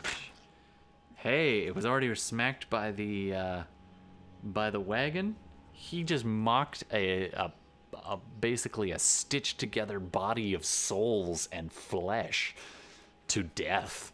So he mocked this one, which was crushed under the wheels, just starts crawling out, and he just looks at it and says, "Just stay down," and it dies. All right, that was Johannes. Benkuhm is still convinced that he has done nothing. All right, next up, Fenris. You guys killed the mage, right? Yeah. Okay, Fenris. Yeah. This bone devil, is it up on the rocks? It is up on the rocks. It's only about 5 feet up right now, though, so it's kind of eye level. You can see it. Okay, and it's okay. It's clinging. And how many spine devils are there? 2 or 3? 1, 2, 3. But he's kind of. It's hard to see one of them because it's above. But there's one there. This bone devil, and then there was one more. Where did it go? Yeah. Oh, it's up here. Thank you for reminding me. Forgot about those guys. Okay.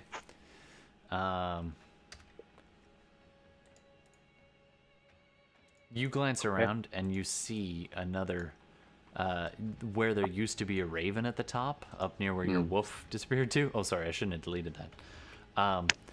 It instead of a raven perched there, it is now a bone devil as it morphs back from crow. It was just an illusion, but you know. Okay. How far up are these 2 bone devils? They're 20 feet up. So if you center it 5 feet up, just or remember. If I center well, something like 10 feet up, it'll just reach them. Yep. Confusion? Yeah. Yeah, you can roll that. Okay. You will hit Archie. Okay. I am going to, with my bonus action, I'm going to summon another Hound of Ill Omen. Okay. And he's going to be next to he's targeting the bone devil. Absolutely. So there's a little crack, crevice there, just next to him. It's like, hey. And it just literally steps out of the shadows and growls. You see the eyes burst first as it's like, as it starts to growl at him. And with my newfound power, I am going to cast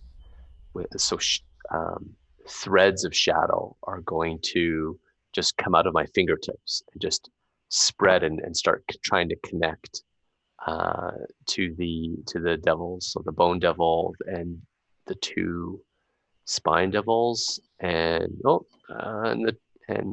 one lemur, I think. 5, 10. Yeah, the one on the left. So they all have to roll wisdom saves. All right. Oh, sorcerers. Do you ever run out of spell slots? Spine Devil gets a... Same number of spell slots as every other caster except warlocks. It's wisdom save? So does 16 pass? 16 passes. All right, so this guy's fine. Next up is the Big Bone Devil. Oh, crit fail. The other Spine Devil fails. I would have said he rolls at disadvantage, but you can't roll lower than a 1. Yeah. This Spine Devil, which is closest to the wagon, is actually only... he's only like 6 feet above where Archibald is sitting right now. And this thing's just hovering in the air right there. Or not hovering, but swooping in the area right there. He passes. The lemur next to him failed, and the last lemur fails. Archibald, I need you to do a DC 16 wisdom save. 16 wisdom save? Yep. That is a fail, sir. All right. So, next up. That was your turn there, Fenris. Next in the order, we've got Kragg. Sorry, do you I have don't think do it you would have reach more? Archibald. Because I casted it right. Hold on. I cast it here. 5, 10. Oh, you're right. Okay, so he's fine. So it wouldn't have hit this other lemur either. So No, that's what I mean. It would only hit the lemur on the left, not the one on the right. All right, so I'm just going to give these guys a little dunce face to show that they are confused. Cool beans. Duh. And Thank you for not hurting no me. problem. No So you got- problem. you got and 2 of them. I'm gonna Oh, no, gonna you back got up a that guy. bit. All right, there you go. Okay, next up is Kragg.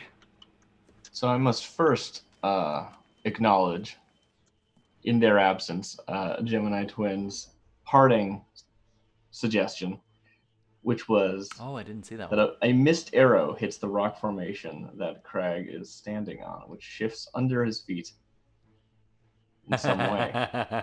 I see this as like the whole rock starts to shift and like it basically sleds down forward into that like square in front of me. Absolutely. And I have to like try and hold my balance to maintain, like I'm like lean back on it so that it lands the way I want it to. So you have destabilized the rock in front of you, and part of it shifts, and you're going to need to do a dex save for me.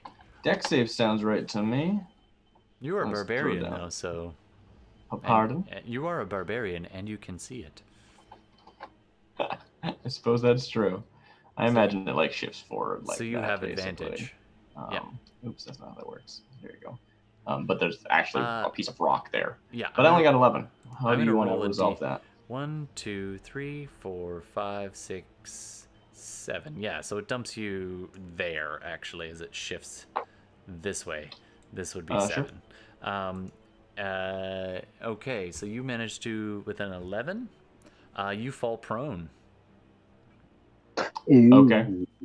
Am I still within my circle? I'm still like on the rock that like shifted? No, it shifts and rolls as it goes, so you are out of your circle. So your own little demon chickens can eat you. Abyssal chickens can attack you. Well, this is if going to they make feel so what I was inclined. planning on doing much more difficult. Maybe I should just not do that thing. That's up to you. What do you want to do? Yeah, let me just first of all take a look at my distances. If I spend half my movement getting up, I can't really get very far. I've killed so many things and I've barely scratched you. Man. Can I make a check to like save face in that fall? Like I still fall down, but make it look like it's intentional, like a performance check or something. Sure, but it's gonna eat your bonus action. Okay, I'm okay with that. All right. Man, I'm gonna fail this. It's gonna be great. Yep, you failed it. Yeah. Great, good, awesome. You end up sputtering on the edge of the And a mock bank. bow. Thump thump. Uh, Your face is just all right. covered in mud. All right. I just eat dirt there. Yep. Push myself up off the ground. What do you want to do? Spit some mud on the ground next to me. And so it would normally be a bonus action. Can I rage as a full action? In exchange for a full action, sure. Yeah. Yep. Cool. You can rage. I lose concentration on the chickens. You do. Yeah. They're just loose, though. They don't disappear, right? It doesn't say in that one.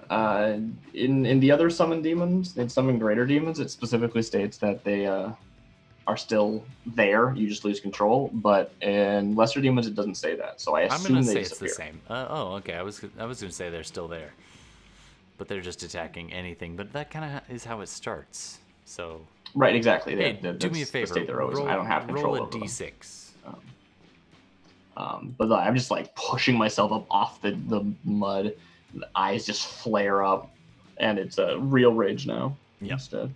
And roll a d6 for me, and we'll see what happens to those. And I will use my abyssal chickens to chickens. stand up, but I'm just gonna stand my ground there. Yep, that's cool.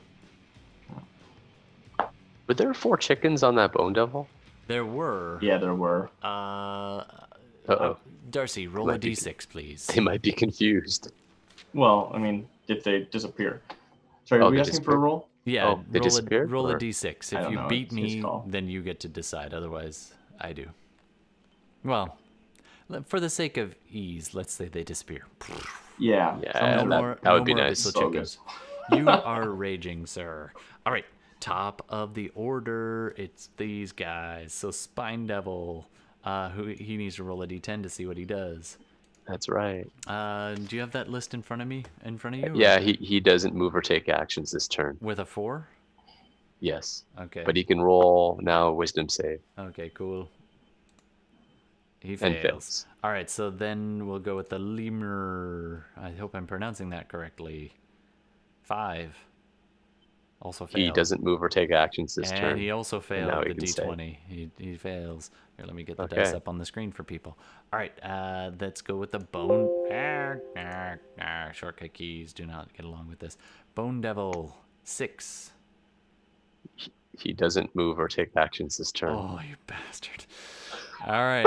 And crit fails. Okay, good times. The one limmer who is free rushes forward, and he's He gonna. doesn't have any resistance to spells, does he? Well, Oh, yes, it doesn't matter. He because does. he's- He does actually, and it failed. So But this but he guy- has the he still has he still rolls at disadvantage. So if he had advantage and disadvantage, they cancel each other out because Exactly. of direwolf. This limmer is just gonna attack the other horse, Oh man. and yeah, Can you push them up the layers, or send the horses to back? yeah, I should probably do that. Yeah. There we go. Thank So I can try to drive him out of the way. My turn. he attacks the other horse and rolls a 4, misses the horse as it kicks up. All right, I think did they Nice. get 1 or 2 attacks? I always forget that. Probably just 1. Yep, just Probably, clumsily yeah. fumbles at it. This one, which is flying just slightly above Jay, sees Jay, Archibald, and goes after him. This thing is flying. It comes down and takes. It's gonna do a bite and a fork attack as it's got a pitchfork. So the first one, the bite, misses you with a 9, and the second one does a 13 hit you. No, sir. Okay, so it swings wildly at you, and you just kind of duck out of the way, no problem. So it was taken like sort of by surprise there in a way. Wow, we've been playing long enough. We reached the end of my playlist. Oh, wow. All right. That doesn't happen very easily. All right. Everyone else is confused. Let's do the. Oh, there's one more Spine Devil right at the top, and he's going to lance out at. He's going to fly over here and do 2 spines at Fenris. Ouch. 3, and that'll probably hit you with a 20. Shield. And does that miss you now with an AC of Now 20? it misses me. My AC is now 21. Nice. All right, so you see this thing zoom down at you, shoot. you get an arm up just in time as a shield. Is that new, or have we just never had to see it before? 'Cause- It was a raven sitting up there quietly. And, No. I mean the shield spell. Oh, the shield. You've seen it with the stone giant. He threw a stone at me. I Yeah. wasn't there. Sarah was there. I was a wolf. I wasn't paying attention. All right. Next up, Darmita. Sorry about the long wait. Cool. Okay. All right, so I'm gonna move my hunter's mark to the bone guy right here, Absolutely. and I'm gonna take 2 shots. Do it up. 13, Miss. 18. Miss. Ooh. 12. Sorry. It hisses at you, and the first one it just moves it to the side, and the arrow hits the rock. The second one it comes at it, and the tail snaps around and bats it right out of the air just before it smashes its face. That's just flavor. All right. Anything else you want to do? Move over behind these 2 rocks right here. Sure. And I think I have cover there as well. Yep, you got half covered. All right. I feel I should mention because it had slipped my thought. As soon as I spark into this rage, Oh, go ahead. sorry. Finish. I forgot that I have the D8. Oh, right. Yeah, you can roll that. Yeah, you have inspiration. Oh, roll that. Yeah. Yeah. Inspiration. On the second time. Oh, 3 more would 21. do it. You hit. Nicely done. All right, Nicely go done, ahead and roll Bela. your damage. And hey, Johannes did something. Yay. You can't prove that. 8. Says Benkuhm. 12 piercing. All right, and it's a magical bow, so yeah. Yeah. All right, nicely done. Then you move. You're like, ha! So it digs into it, takes a chip out of the bone, but it doesn't end up killing it. I don't know why this keeps ending. All right. Here we go. It's getting late. It's time to switch to rock and roll. Not a groovy one. Let's go with something. All right. Let's do this. All right. Next up is Benkuhm. Benkuhm rushes towards this other poor bastard who's standing right there, who's managed to survive this long.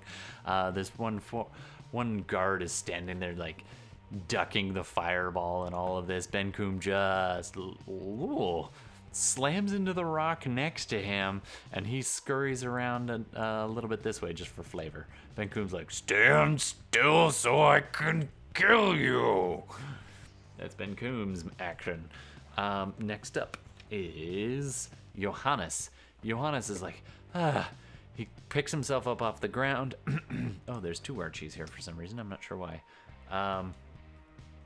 Johannes is going to cast darkness around himself. Blup, and spend a bonus action just as he does that to inspire Bela again. So you get another. You get He a. blinds himself? Nice. Classy.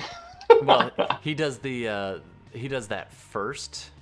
He does the inspiration first and then hides himself. Yeah. All right. Up next is Fenris. Wait a minute. He just blinded himself? Well, he casts darkness on himself. He doesn't have any way of Oh, seeing through it. It's yeah. magical. Where do I fit in this battle order? You got a 15, right? I'm sorry. Oh, he goes before me. Yeah. I think I did skip you, so we'll just barely though. So go ahead, Archie. There's a devil about 6 feet up. You can actually melee him. I can melee him. If you hop up on the Okay. top of the wagon, you can melee that devil. Otherwise, you can drop down and go after any of the others. The one who is closest to you is that guy. There's also this guy, a slathering mess of souls and all stitched together in a loose body, clubbing away at one of your horses. The one remaining horse. Well, Do you want to kill that one, or do you want to go after the we're going to flying need a horse to get out of here. That's true. There's nobody I can't see. There's nobody adjacent to him. Can I have my sneak attack damage? Yeah, you can totally just slip off the seat there, sneak up next to him, and stab him up good. Well, I'm going to basically take my knife out and jump off the wagon and just try to land on him. Nice. If that's possible. Yeah, do it up. In a stabbing motion. Absolutely. I have a stabbing emoji here. There we go. Well, I rolled a 17. And I think... So that's probably much over 20. Yeah, you hit. His AC is 7. Okay. 10, 13, 19, 21 plus... Sorry, guys. It's okay.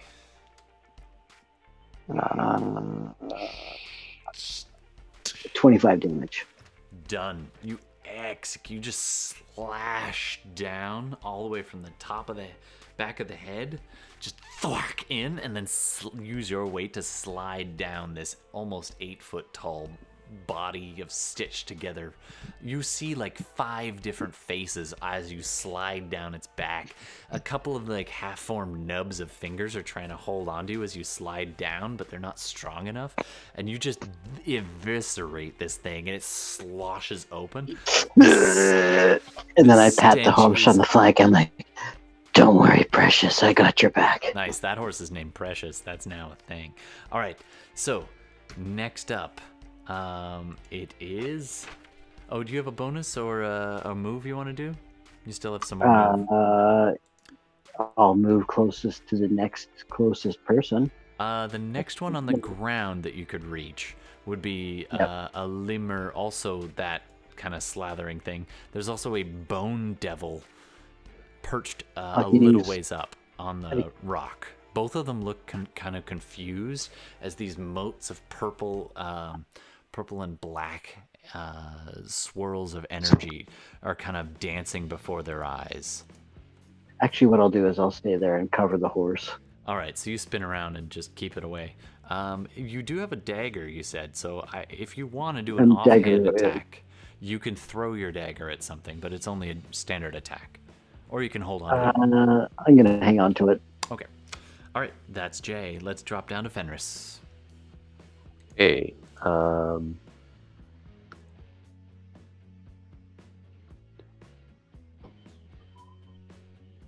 go splashing through the water to the far side of the river. Just a little bit down here, and I see the big bone devil, and I think it's the most major threat right now, and my Houndeville Omen is on him. So I'm going to make a shadow puppet of a wolf's head, and a wave of shadows rolls over this bone devil, and I cast Blight.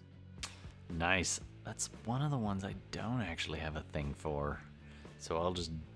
Nice. All right. So he rolls, I think, a con save. Yeah, and it's straight. Normally he'd be advantage, but because of the Hound of Eloan, it's disadvantage, so it is straight roll. Natural 20. That is a natural 20. Wow. So I'll roll... He takes half damage. Yeah.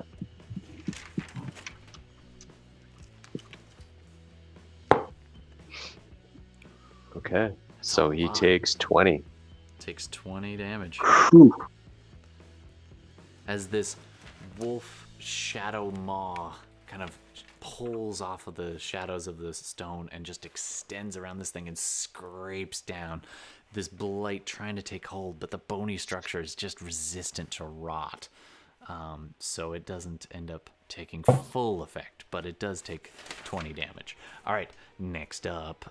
That's it, right, Fenris? Yep, that's it.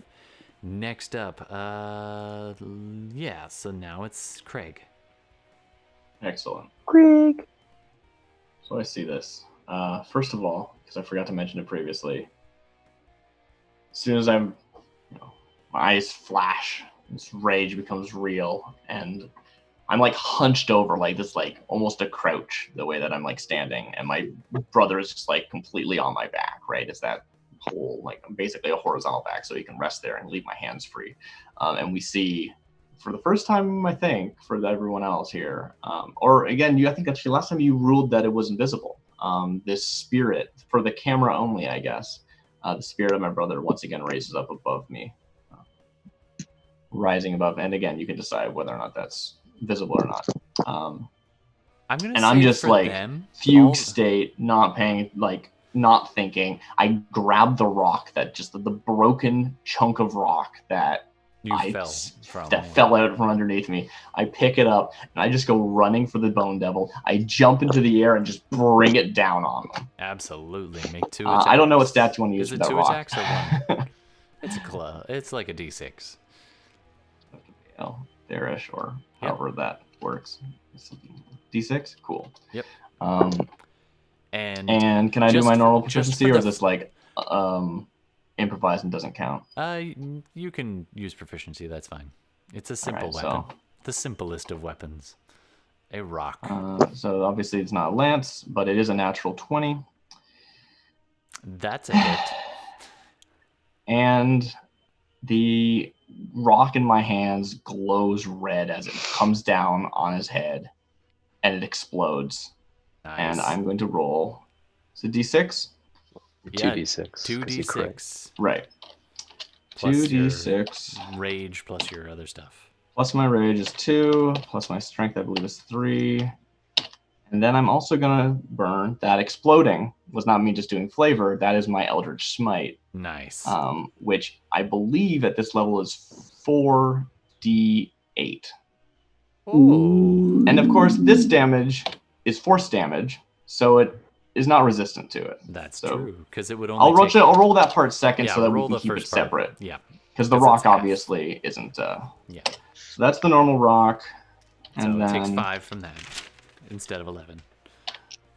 Yes, and then this is force. 42. Whoa. Let me just double check those numbers because those are really high, but yeah. You rolled, like, how many, do you have a 4th level spell slot? I have a 3rd level and it does 1 plus the level. Ah. Nice. Well, you'd think it would be 1 plus the level above 1, but it doesn't say it that way. I'll just double check though.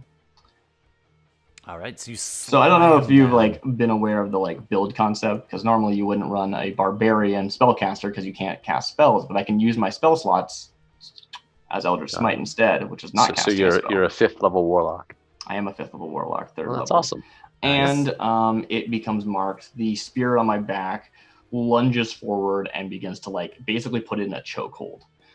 So what happens is you slam down. Your brother just goes, and it's not animated per se, but he's just standing stock upright behind you, and this, like everyone else can see this. It's like you fling him off, and instead of falling down, it just stands as though a silent witness.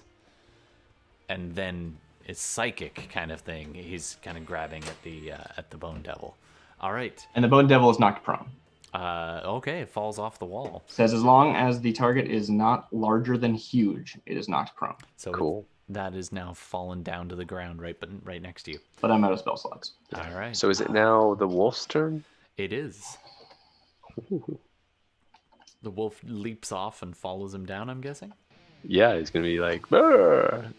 Get off all in his business. Silly. They can get one good hit. He's going to roll. He gets a roll with advantage. He does, indeed. Yes, he does, because he's prone.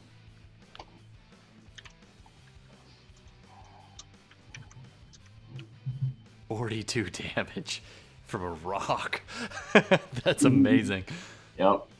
The rock's gone. It's exploded. Oh, yeah, make a new it's weapon. just... He rolled a 13-11. I think he missed them both. Yeah. Good kitty. He tried. Yeah, he tried. Good wolfie. Good wolf. Good, just gnaws at the thing. It probably doesn't do damage anyway, or it's half damage. All right, next up is top of the order, them. So, first of all, let's go around for the confused ones. D10. Oh, 9. What does 9 get me, Gord? Ooh. Why can't he yell at it too? He can act normally. The creature can act and move normally. All right, so that's the spine devil right here. Yep. He turns Go and sees... back to the hills from you came from. I'm snarling at this guy. Yeah. There we go. 1, 2, 3. It's going after Fenris with 2 spines. Miss. I am rolling poo tonight. Okay, It's a roll a 7 and saving an throw. 8. Typical Todd. Sorry, roll a save. 18. That is no longer... He's no longer confused. Yeah, that one is out of the confusion. So next up is the limmer. We'll go around the easy way. He rolls a 7. What does he do with a 7, Gord? He uses its action to make a melee weapon attack against a randomly determined creature within its reach. 1, 2, 3. Only enemies are in reach, so he's gonna choose himself. He rolls a 19. I think that's technically legal. I wouldn't even considered that, but he is Well, a it says creature if there's within no his creature reach. within It's its reach, the creature does nothing multiple- this turn. So I don't know. So I guess it's not supposed to be able to target itself. But it Oh. is, because it is multiple souls all vying for control. So it starts Cool. to reach out towards one side, Ripping and then itself apart. That's another one's awesome. like, Cool. "Ow," and starts pulling itself apart. It does 2 damage to itself No. as it starts tearing off one of its own limbs. All right, next up, the Bone Devil. Oh, and it tries to save. It saves. It is no longer confused. That's the limmer. It's no longer. All right. It knows Bone exactly what Devil it's doing. It's pulling it off its own. It wants itself to die. All right, Bone Devil. 4 stands and does nothing, right? It does nothing. Ah, confecting. goddamn. I know. I'm Alright. terrible. Other one, the Spine Devil up here. Well, no. It doesn't. It makes right, its saving throw now. Yeah. And it's straight because it's still with your wolf, Correct. and that's a natural 1. Mhm. Gord. Confused. I'm really trolling this Bone Devil. You are, all right. Yeah, that's what's happening. Good. I'm happy for my players. It's not that I want to murder you all. All right. Next up, that Spine Devil behind here comes down and tries to grapple Gord. Sorry, Fenris. No offense. It's going after Fenris. Do an athletics contest. Is it? Can I? Okay, hold on. Athletics. Is it athletics, or could I also use acrobatics to get out? You could do acrobatics. Either one. Okay.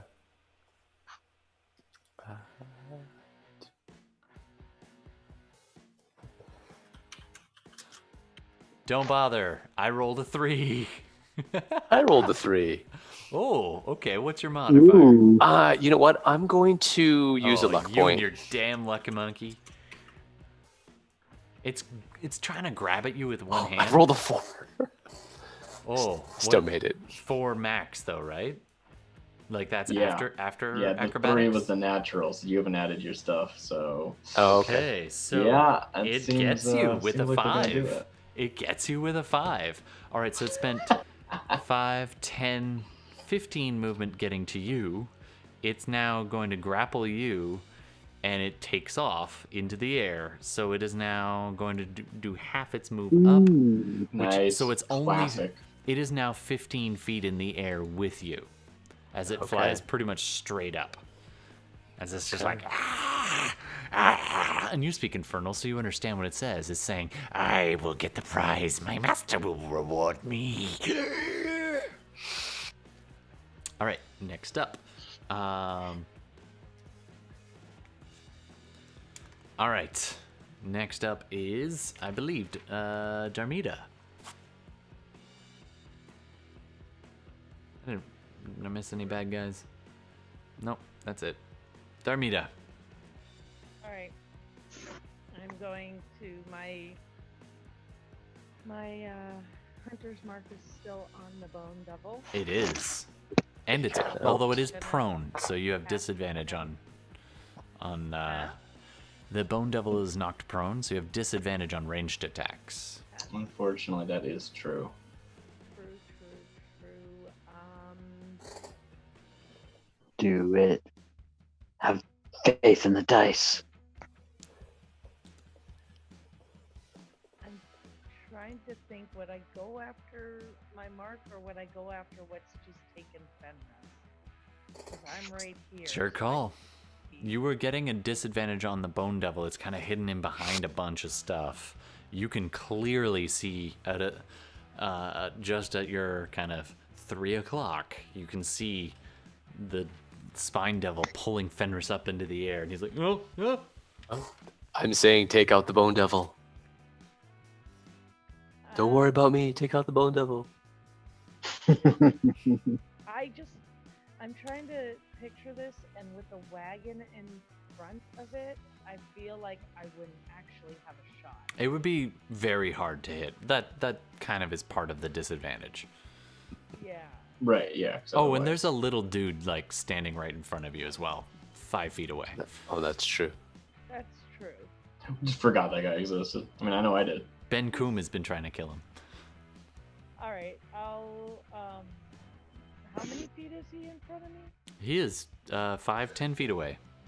And one of the guards. Wouldn't have disadvantage. No? I also don't have my hunter's mark, so let's see what happens. Hit? Oh, wait, on which? On On the guy? Okay, cool. Yeah. On the guard in front of you. As he's kind of running away from Benkuhm. His back is to you. You hit him. 11. Nice. Oh, you drop him. Thump. He lands face down in the water, his body slowly kind of tangled up in the rocks there. You got another shot. Where do you want to send it?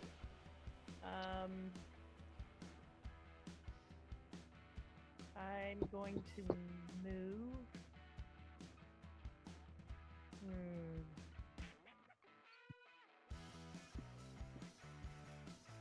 Yeah, I'm going for him. Okay. All right. Fenris. No worries. Sure. You track first shot. Second one's almost directly above. Release. Just don't roll a 1. 17. Let's check. That is a hit. Right. As you send an arrow into this devil trying to fly away with your friend. 10. That's a 10 good piercing. shot. Nice. It's a magical bow, right? It is. All right, so it does take the full amount. It hisses and tries to flap even harder, but it's got an arrow sticking out of it now. It's still going. All right, that's your turn. Yeah, go. Move. Yep, go ahead and move. Or you're not gonna move. Yeah, I am. Oh, okay. So you go running kind of almost underneath where Fenris is, looking up towards the devil you just shot, and also having probably a clearer line of sight on the Bone Devil and the pack over there. All right, that is your turn. Coming up next is Archibald. I'm gonna go for. Can I get the Bone Devil? Yeah, you can go directly There's one that's underneath. prone, right? Yep, you go underneath the flying spine devil. You kind of have to duck under its spiny tail. You like do like a cool slide. It looks awesome. Yeah. Yeah, and Definitely. you can get right up next to the Bone Devil. It is prone, so you have advantage without even trying to go for a flank.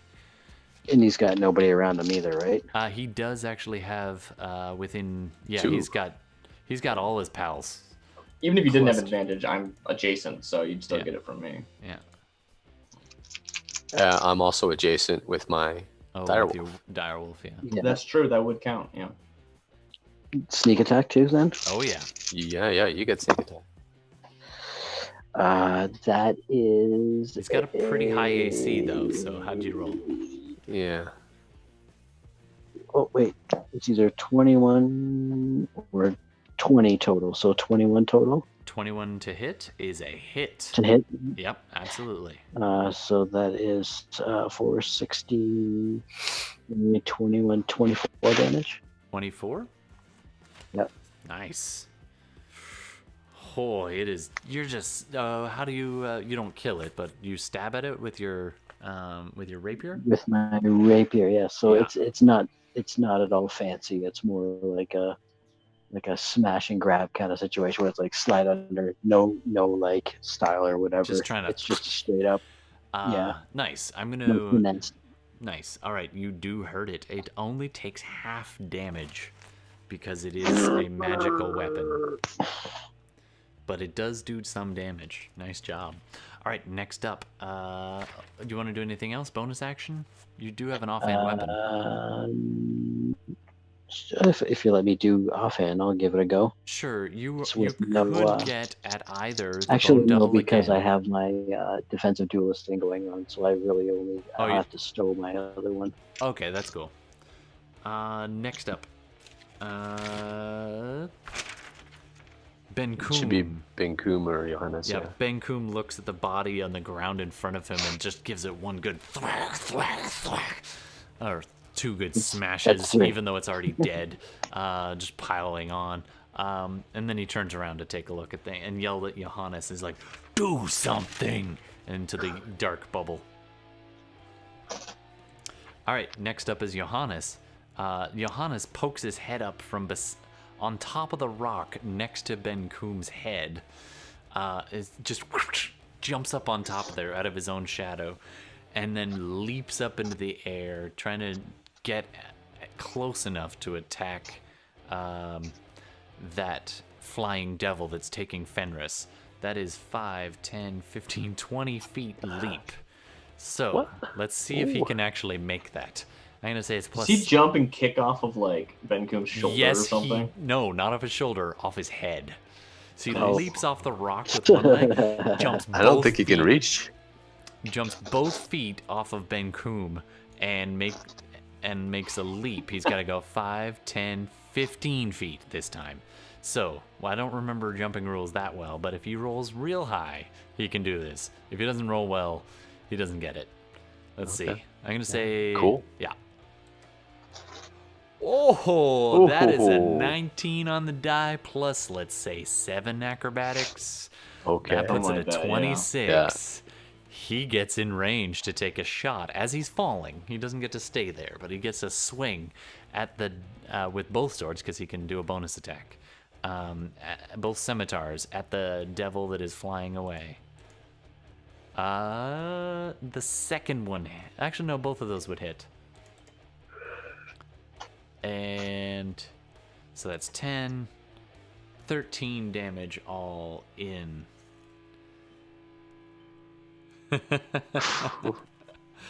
Plus his dex. Plus, yeah. So that does it. He slashes the wings off of this devil. Or one wing off the devil. Just smack, smack. And cuts it down. It falls. And all three of you, or all three of them, Johannes, Fenris, and the body of the devil, the spine devil, all splash into the river. Make a dexterity saving throw there, Fenris. Okie dokie. Johannes does not make his dex save, so he splashes unceremoniously into the water. And Which is what Benkuhm, DC is, right? yeah, and Benkuhm got kicked in the face, so he didn't see any of it. I rolled an 11. And Bela's very happy that Benkuhm continues to assume. You roll an 11? Yep. You are prone in the water. And Okay. this all happens at Darmita's feet. Oh, She's I right was there like- and just goes splash, splash, splash. All right, next up is Fenris. Right. I stand up and brush myself off and give a nod to Johannes and to Darmita. I mentally shift away the Misty Step spell that I was preparing to escape Nice. and return my attention at the others. And so I see the Bone Devil. And your old ally Archibald just doing his best. Yeah. I am Take going care of to.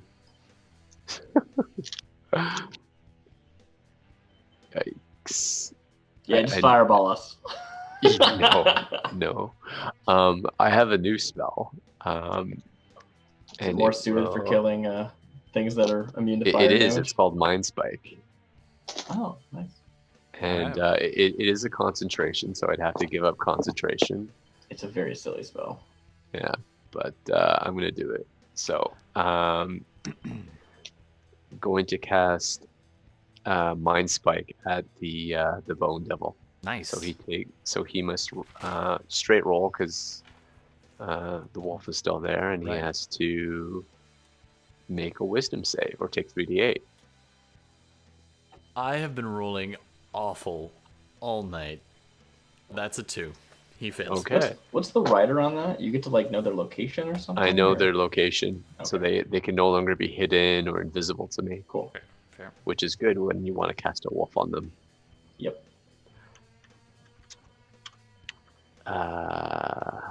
Sorry. Let me just check the damage. 3D, It's 3D8. 3d8. Okay. Yeah. 20 points of damage. Psychic. Whoa, psychic. He is not immune to psychic. That's good. Yeah.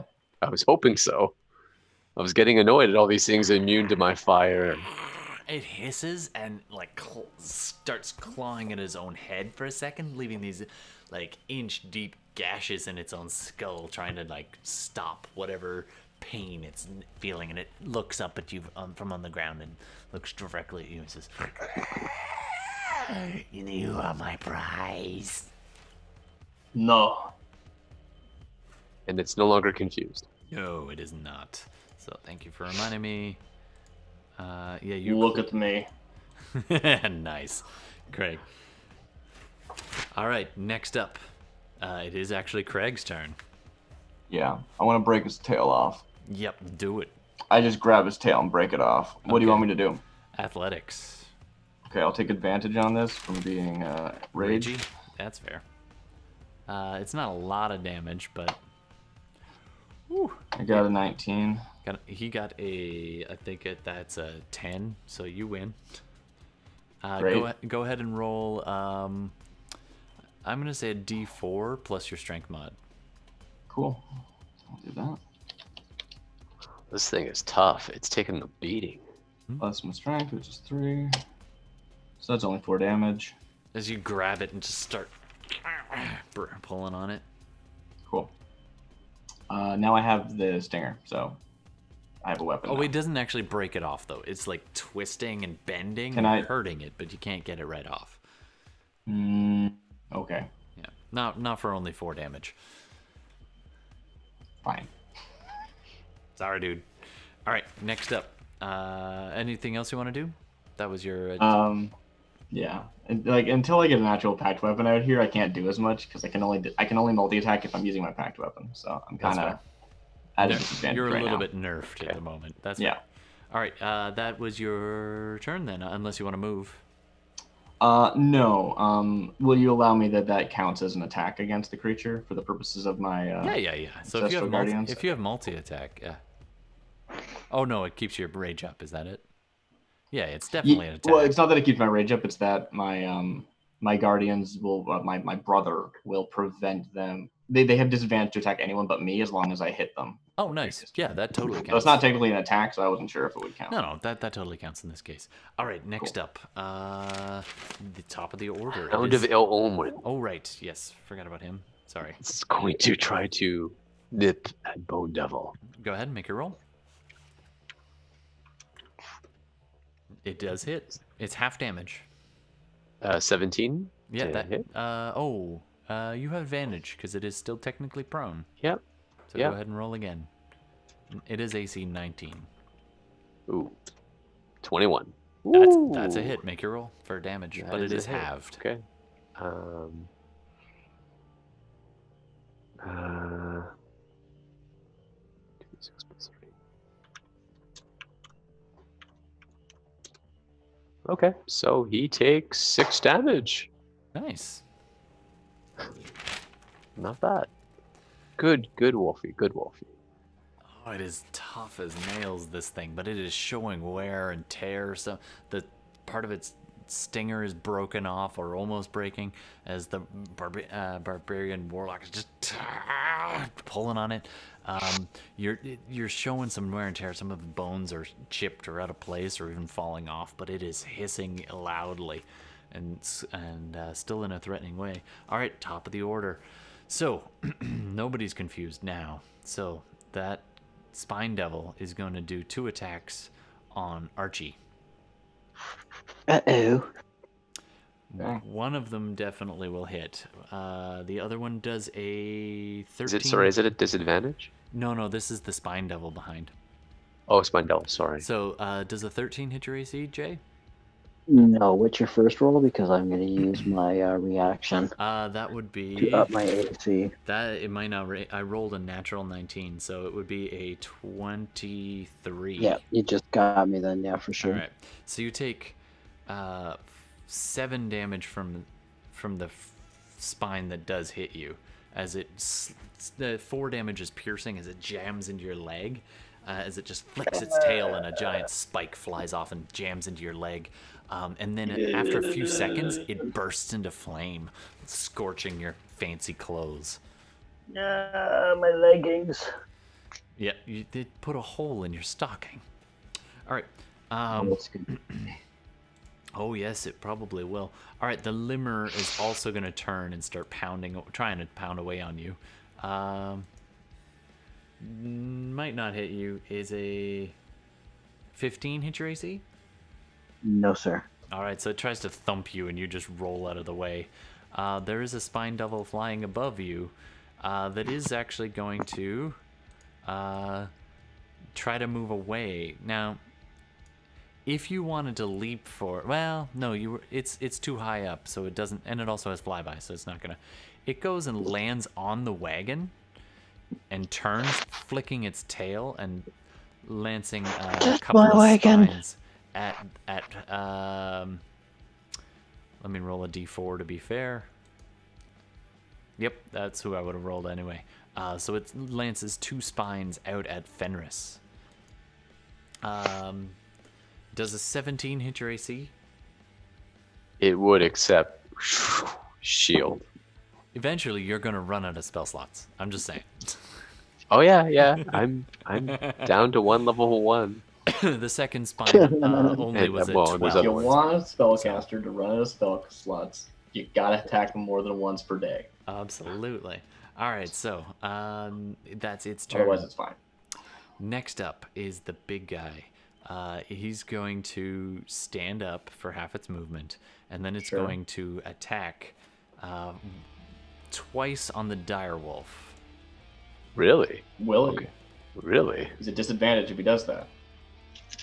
And I believe that the way marking usually works, at least the way... I don't remember if it specifically states or Oh, anything, that's but right. it usually marks where they know for the purposes of making an informed decision gameplay-wise. Yeah, that's fair. But this direwolf has been making it fail all of its saves, so it really Oh. wants it gone. So it does 1 attack on it, misses badly. It's gonna try. What type of Yeah. attacks are these? Because it's important about They're damage size and melee. They're scratching with claws. So Okay. first claw, second claw is a 5. It's missing this direwolf as it just seems very distracted by Kragg. It's annoyed at Kragg now, so it's gonna lash out at Kragg with its stinger. No disadvantage, right? stuff. Not against me, no. Does a 19 hit you? 19 hits me. All right, so you're This is this tail that I was like grappling with earlier. yeah. So it wiggles free and lashes out at you. It That does sucks. 15 damage. Piercing damage. So that's halved. But Yeah. it does 5d6 poison damage. Yeah, I know. 15's half, is that what you said? Yeah, 15's halved. Do you have resistance against poison? I do not. So you take 20 poison damage and do a DC 14 save for me, please. I assume that's con. Yep. So that would make sense. Yep. Okay. 18. Yeah, nice. You pass. So you were not considered poisoned for the mechanical No. effect. So you're okay, but you took a wee bit of damage as this stinger just lashes out at you. Archie, I will you say I'm see- disappointed that its stinger had full ability, considering I tried to rip it off last turn. well, it just wiggled it free and. Yeah, I know. All right, next It's up. cool. That is all of them, I believe. No, that was great. That like I got to do the thing that they're designed to do, right? Absolutely. Good. Well, you stopped it from trying to kill the direwolf. That was the main thing. All right. Yeah, totally. Next up, we have Darmita, followed by Archibald. So he is now standing, Mm-hmm. and my hunter's mark is on him. Yep. I'm gonna take my first shot. This should do it. It's got it, right?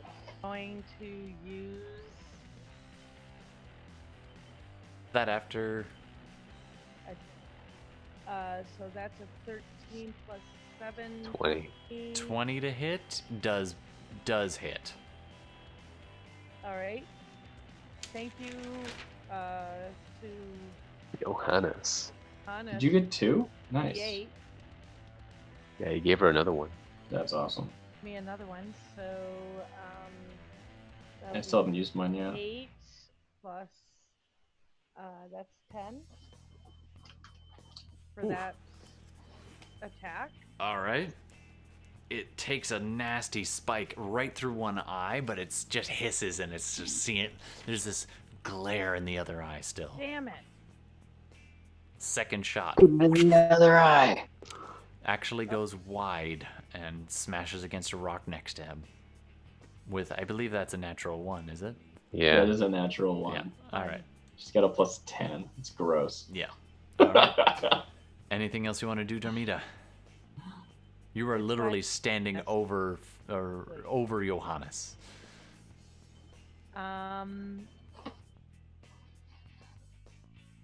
You want to move, do a bonus? I will. Can I guess, bonus action help him up? Sure. Yeah. You can help him up. I'll allow that. All right. Next up, so you reach down, you do the buddy grab, and pull him to his feet. Next up. The Roman grab. Yep. Next up is Benkuhm. Benkuhm goes, leaps up on the remains of the rock that Kragg was on, and then tries to do a Johannes maneuver and leap up towards this bone devil, which is sitting on the wagon.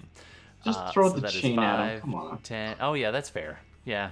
He wants to do what what Johannes did. I So thought you didn't see it. well, he knew he leapt. He didn't see the actual 5, 10. Let me show you how you really do it. Yep, and that's 20. And he rolls a 16, so with his athletics, that's going to do it. So he lands right up next to this big thing and smashes it twice with an 18 and a 16. Both of them hit. Yeah.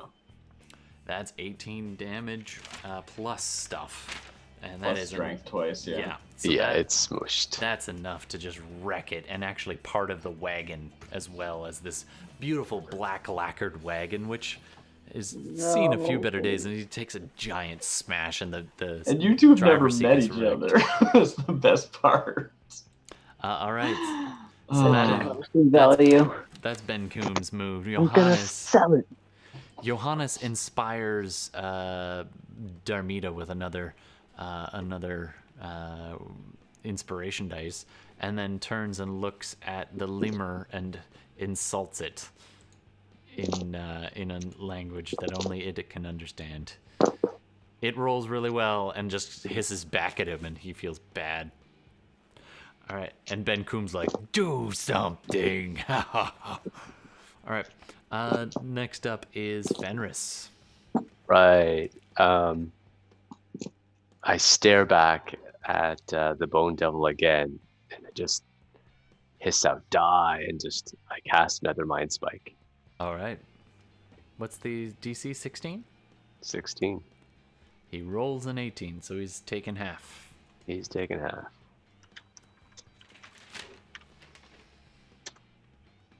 Ooh, Ooh, that's he's not a only great taken roll. 4.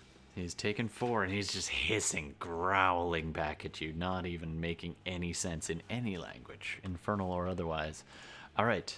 Then do you have a You might have bonus? skipped me there again. I think I did. Oh, Sorry, dude. Oh, yeah. Yeah, I forgot you were right before Benkuhm. All right, Archie, you were so thrown off by all this stuff. You are toe-to-toe with not one, but 2 devils, and one flying over their back. It's another day at the office. What do I you think do? I'm gonna go for a big guy. What I'd like to try to do is, I might have noticed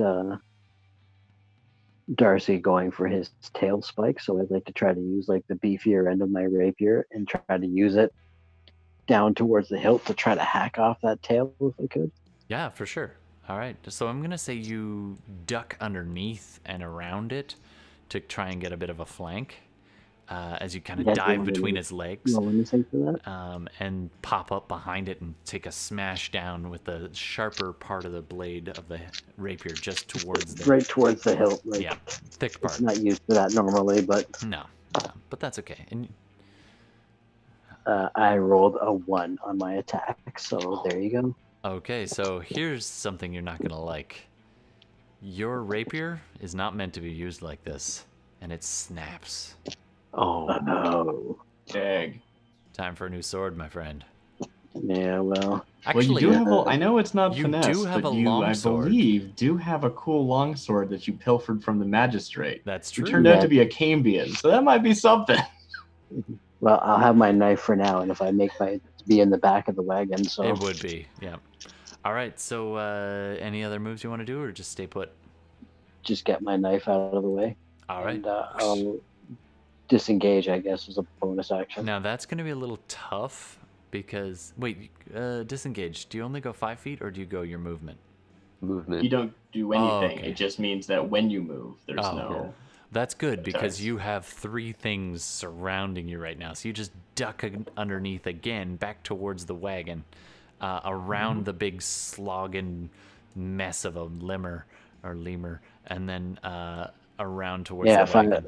I know the sword's there, so I'll make my way as close to the wagon as I can. Yeah, you have enough movement to get right back to the door and fling open the door, and it's sitting there on the thing. I'll even include that as part of your bonus action for next turn. You can grab it. All right. So uncivilized. It's a long sword. Ugh. All right, next up is... Now it's Fenris, right? No, Fenris went. There's just one. Now I it's went, Kragg. It's me. You are right up in his grill, the dire wolf growling next to you. Yes. So, even though you said that he slips that tail spike, whatever you want to call it, You can grab it again. out of my grip, I would like to propose that since I did succeed on basically a grapple trick against it last time, I would love to just continue with that motion and drive this into them. Attack with their own tail. Sure. Cool. You'll have to do an attack. I'm gonna say it's at. Do I just not add my proficiency because it's not because Stop it hitting isn't yourself. Stop hitting yourself. a weapon that I would have been Yeah. trained with? Yeah, that's fair. Very few people train with Trained in tail. random tail. Yeah, so I don't get my +6, I get +3 instead. That is That not does enough. not make it. And I believe that their AC is like 21, so even It's- if I get an it's 8 on the 19. D8, I can't succeed. Yeah, it's 19. So I'm not going to waste the The thing. inspiration. Okay. Cool. So you do get another attack though, right? You get 2? I get 2 attacks if I attack with my packed weapon. And only with my packed weapon. Oh, I thought. Unless you want to say that this is an infernal weapon and therefore I No. get it. It's not a packed weapon. No. All right. Sorry, dude. Yep. All It's right. cool. Next up, enter your standpoint. I am delirious. I'm a raging rager. Stop hitting yourself. All right. Yeah, exactly. Ting, ting, ting, ting, ting. The ghost of your brother is saying that to you, and you're just echoing it like Stop puppet. hitting yourself. Stop hitting yourself. Exactly like every That's right. brother ever said. All right, next up is back to the top as they go. All right, the limmer's going to try and attack Jay. And rolls a No. 19. Does the direwolf get to attack? Oh, right. Sorry, I keep forgetting that guy. Wolfie. Wolfie. Wolfie. He could do a little bit. I don't know if he'll be able to do enough, but you never know. Oh, 19. 19 hits. Ho, ho, ho, ho, ho. Just roll your damage. It's half.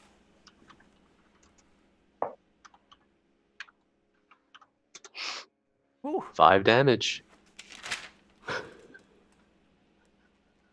Just hacking away, chipping away. It grabs onto this thing like its lower jaw and just dangling off of his jaw, and the jaw starts to unhinge, and you can just see this thing is barely holding itself together.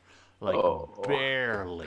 It would have been so much funny if Oh Wolfie yeah. finished him, but Oh, okay. that was super close. All right. I rolled that one. Now it's its turn, and it's gonna go after Kragg again. Great. With all. It is no longer at disadvantage to attack other people, though. Just so you know. Oh, It only okay. lasts until for the one turn. If I don't hit them again, you have to It's, hit with the attack, not just make it's the still attack. gonna go for you.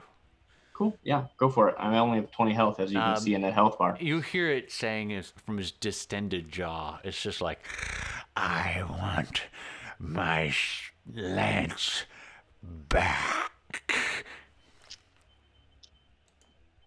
Ooh, that's first attack is gonna miss you as it claws at you. Second attack, That'll hit. That'll hit with a 24. Doing, Wait, what's the bonus for the first one? it's a +8 to attack. So it. Let me double check. I think I might have 12 AC. That might Ooh. hit. Yeah, that might hit. No, I have 14 AC. Okay, so first one misses. So second then it'll one hit. Is it +8 to hit? Yeah, it's +8 to hit. So 6 + 8, 14. Oh, yeah. No, I Oh, did the math okay. wrong. So, So only first one attack misses. Oh, no, it's a does D8. Never mind. 9 Yeah. damage. Second attack does 7 more damage. And then it raises that. I'm gonna say Wait, this 9 is first. it so then that's half? claws you, and then it raises its stinger up to get you one more time. But I'm gonna say this is at disadvantage because you are grappling its own stinger. What was the second damage? It was 3 plus what? 7. For how much? 7? So I'll half that. It's 3. Bloody barbarians. All right. Yeah. Luckily, And those were 2 separate attacks. I'm I gonna got an extra free yeah. health off that. Yeah, I'm going to say that this also is at disadvantage with its stinger because you are busy trying to grapple that stinger. Thank you. Oh, that's probably going to miss. Well, maybe not. So an No, 8 it can plus hit me. is It can hit me. 16. On a, it hits me on a 6. 16. Oh, dear. Okay, so 2d8 plus 4 is 11 damage from the piercing. That's halved. Yeah, the poison will probably kill me, though. And 5d6 for poison. Yeah, is it'd be hard 20. for that not to kill me. Ouch. Great. So it just sinks this stinger into me, and I'm like holding in there, and then just like you see like probably the veins start to go black around my neck. Yeah. And I just collapse to the ground.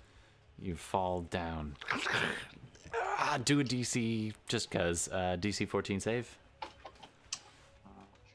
I can do that. while we're at it. I fail. All right, so you are considered poisoned if you somehow get up in the next minute. All right, Nice. this thing lords over you and is like, there's a flash of fire next to you as your rage drops, but the flames from your eyes just, and this flicker next to you. Up comes your lance. Your lance actually appears next to you on the ground, flaming, and it reaches down and grabs it. That's gonna Man, be. it sucks that it cost me a full action to do that. This is flavor. No, go for it. It I'm not picks actually it up and complaining. looks at it and says. At which point, Yep, that's its turn. Next up, the Spine Devil. This is not fight music. This is devil music. Arm candy. No, thank you. All right. Spine Devil lances at. Let's say Archie. 2 going at Archie. Natural 20 and a 14. The second one doesn't hit. Okay, nice. It does 7 damage in all, 4 piercing, 3 fire. Got it.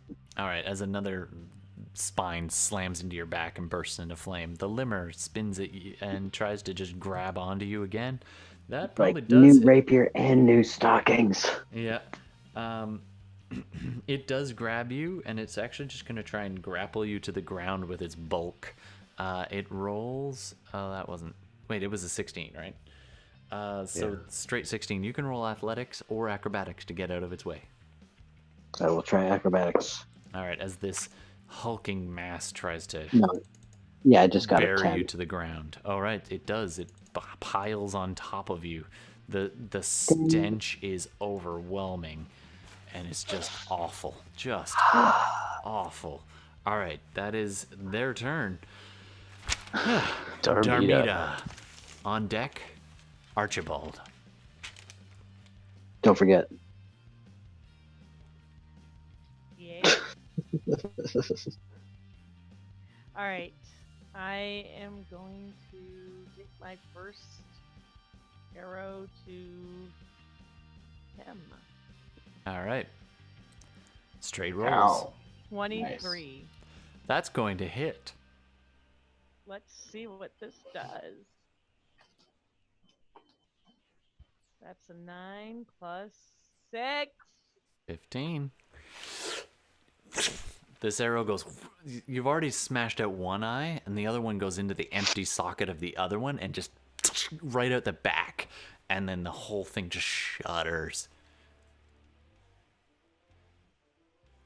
And Is it dead? the bones just fall to piles, pieces as it falls, as it hisses, and the lance falls out of its hand as it goes and hits the ground and stays burning next to the fallen Kragg.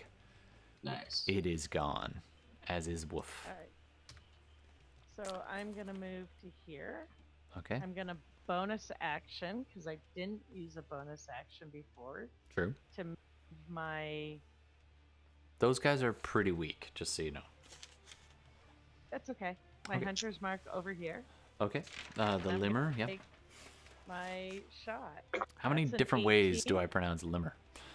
All right, that's a I don't hit. know. It's got an AC of 7. Uh-huh.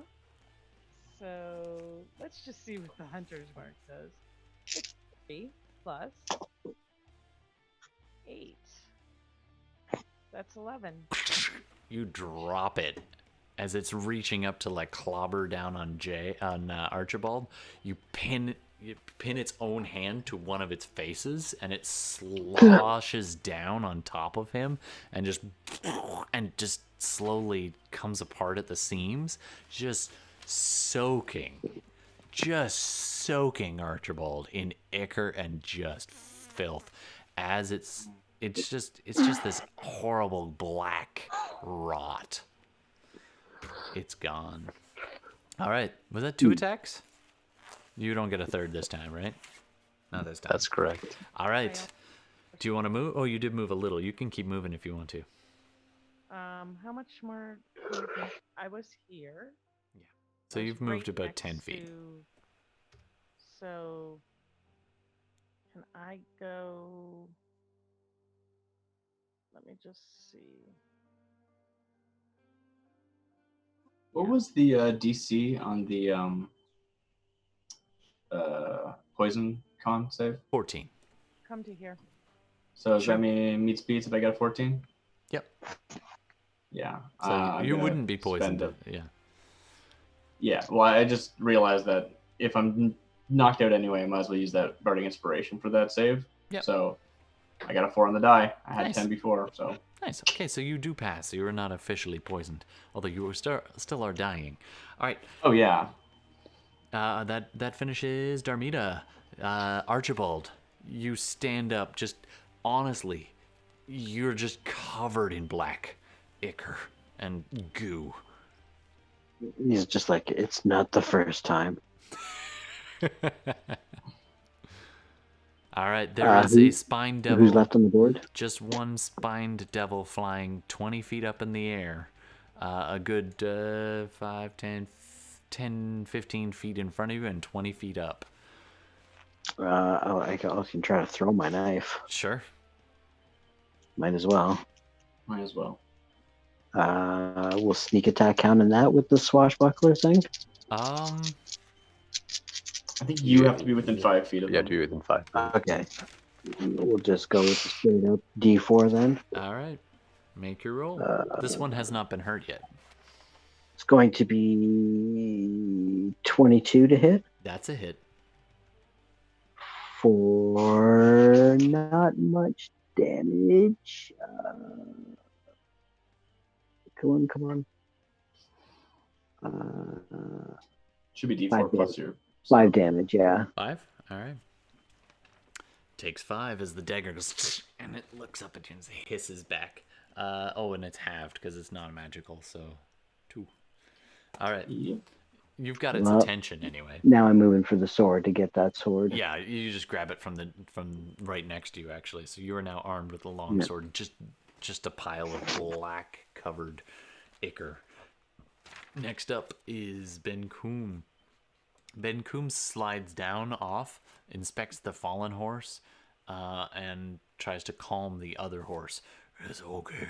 He grabs its head and forces it to look at him as this horse has been freaking out. He kicks over the body of one of the fallen limbers and just nose to nose with this horse, just wrestling it into submission. That's his turn. All right. Johannes stands up and looks at the scene. Takes 5, Prestidigitation. 10, 15 feet forward, looking at Benkuhm and says, you don't have to kiss the horse. And he looks down at the fallen Kragg and goes, get up. Healing word, D4. All right, let's do it. That's going to be 6 hit points to Kragg. You are no longer dying. I didn't even get to do a single death save. I'm so sad. I didn't. It's your fault. I know, but that's what Johannes would do. All right. Probably. Let me blade it a little bit, maybe. And then he's going to Cutting Words the Spine Devil. And it fails. And takes 4 psychic damage. As he's just like, we're going to win, you know. Totally bummed. Yep. Definitely a sad demon. All right. Or devil. All right. Up next is... I forgot about all of my workish traits. Fenris. Oh, yeah. You would have not died. I would have got an extra D6 on my crit, and I would have been dropped to 1 hit point instead of dying. Yeah, that's true. Hey. You were trying to join your brother, and your brother looks at you and says, no. Not today. Not today. All right. So I walk over to the others and I look up on the last spine demon and I understand what he said in Infernal. And I say, well, we won today now. And I cast Mind Spike. Nice. On him. That is a 14. That's a fail. Failed. It's a fail. Ooh. Lots of damage. Ooh, I'm gonna use my last my last sorcery point to reroll that. 2. That's better. That's 19. much better. That's much better. That is much better. Go ahead and describe it, sir. So as I say those last words, just kind of almost like a vibration goes out from me, right? And just kind of encompasses the spine devil, and you could just see his head, just his eyes start to bleed, his ears start to bleed, and he just crumples over and falls to the ground. Absolutely. He falls down clutching and it's just hissing and hits the ground and just keeps going, and it just disappears into ash. And that is the end of their ambush. Congratulations, you've managed to survive the vanguard of the Knights of Pelor attack. Nice. It's a good thing Good you were job, traveling guys. today, guys, because it was going to be 3 times the amount if the main force was here. Mind you, honestly, I barely scratched you. Although I did my job. I took all of the damage. Exactly. I don't know if that's actually true or not, but You took a bunch of it it. did take a lot. Yeah. Archie took a bit. Fenris took Yeah, some. that's true. Yeah. I took nothing. Oh, This that's time. right. But Took a few attacks. it but you didn't almost take any got hits, away with yeah. you. At least a little bit. You were gonna Misty Step. I know. Let me dream a while. All right, thanks very sorry. much, guys. So you're panting in the aftermath of the battle. The adrenaline starts to fade as you take stock. What do you want to say to You look, take in the carnage of the scene. I stand up and I'm like, press to whatever that spell is to clean me up. Johannes walks up and he's just like, I think I like you better this way. And he I almost forgot. And he turns around without casting prestidigitation and walks away. I almost Can you forgot. at least fix the chariot? He keeps walking back to the people who are hiding on the far side of the river. Yeah, I'm going over to them. I'm going over to the old man to check on him. I'm gonna go over to The old as Archibald, yeah. and I'm going to be. Oh, I forgot. Well, it's good to see you again. And here's the 125 gold. Your cut. Oh, well, thank you. Deal's a deal. Sorry Deal's about a your deal. wagon, Benkuhm Wait calls till we down. sell this wagon. Yeah. So you can add 125 gold to your character sheet. Will do. Benkuhm has, let's see if he successfully calmed the horse with a natural 20. Nice. That horse loves him. Yeah. Loves him. Are the other two horses still with Kara? Yep. One of them was dead. The other, the three that you have. So there are still two horses. You can easily put that one in place of the other dead horse on this wagon and make it functional again, although it does have a partly broken driver's seat. That's fine. We'll do that. We'll fix it. All right, you guys loot the bodies. Well, I need to sort of have a little scene. Sorry. Yeah. Do it up, Kragg. What's up? Kragg starts to get to their feet. Their rage is clear from their eyes from having been knocked unconscious. And they look down at this lance, this pike. And I think it's the first time they've ever actually seen it. Yeah, They without the rage. were in a fugue state when they had it before. And they just pick it up and they're just looking at it and sort of feel the balance in their hand. And it feels perfect. For some reason, it feels perfect. Nice. Your brother gives an approving nod. There's nothing left of the bone devil, right? No, there's some shards. You can take a trophy if you'd like. No, I just wanted to take its tail if I could, No. but I can't. I'm gonna turn that into a weapon. It'll be awesome. I'm not gonna do that. It's fine. You do have its lance. I have its lance. Your brother gives this nod. The body of your brother's been standing stock straight up next to where you kind of a little bit further back from where you engaged this thing. Mm-hmm. And it doesn't move, but in your mind, you see your brother give an approving nod, and then it crumples to the ground. Right. You pick him back up, Yeah. sling him over your shoulders as the others wrestle the horses around. I'm also gonna look for. I'll leave them to loot the bodies. None of the devils have anything on them, but the knights and the guards and all of them do. We'll deal with the loot next game, though. You walk up to the old man, Darmita, the old hermit who's been sitting on the horse that you abandoned and ran into the battle. He looks up at you, looks down at you as you come up, and he's like, "Oh, Darmita. Very important. Look." And he holds out a couple of shiny stones. This one. I'll Well, take one. You take it. He says, he mutters something. Do a quick perception check for me.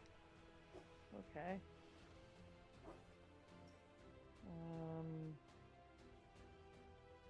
I suck at perception, just saying.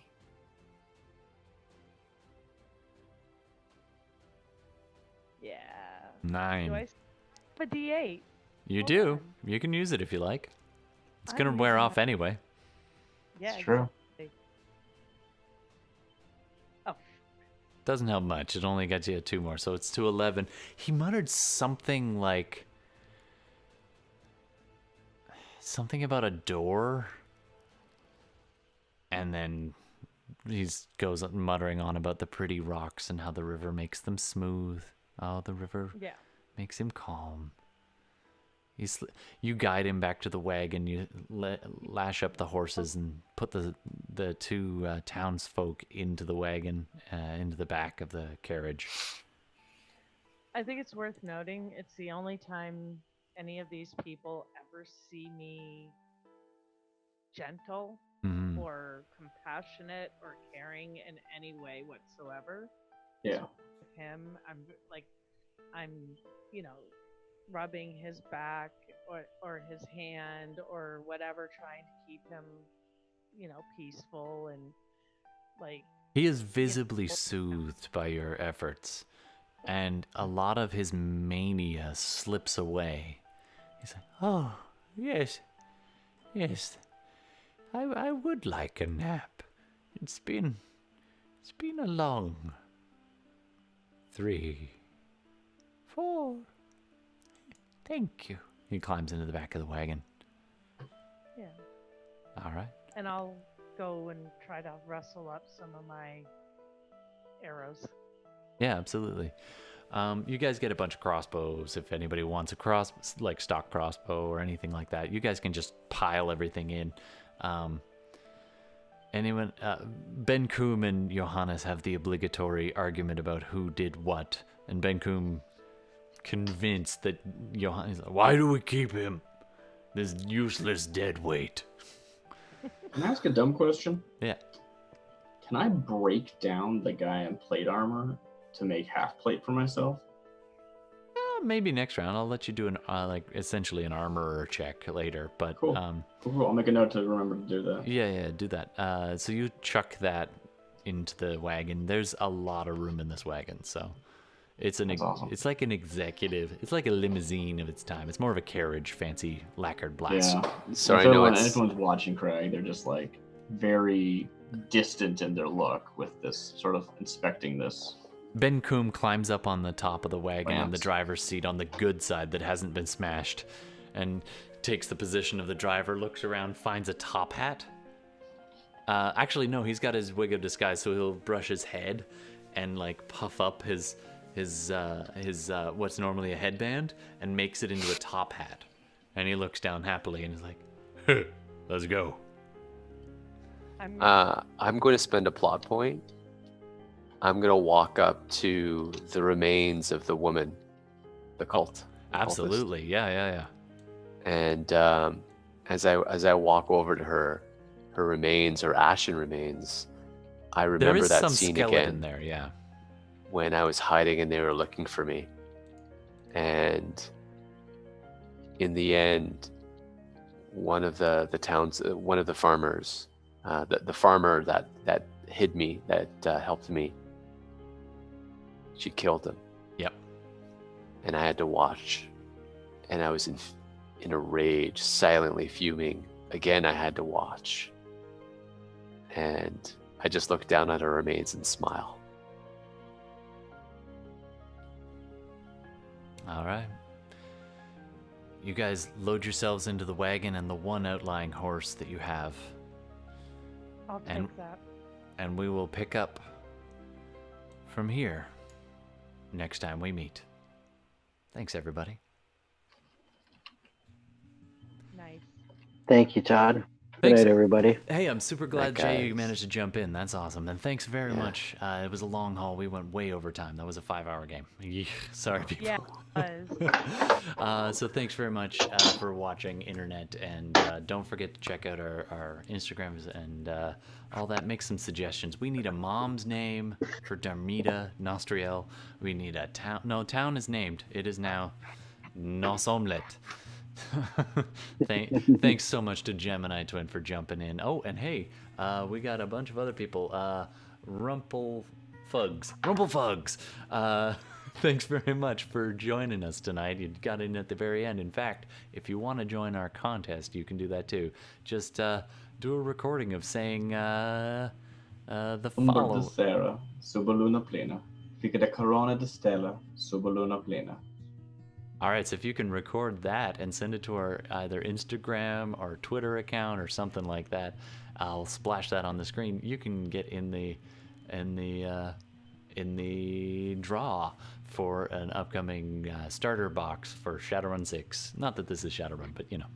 And thanks, but generally, just check us out. We also have podcasts and all that stuff. Yeah.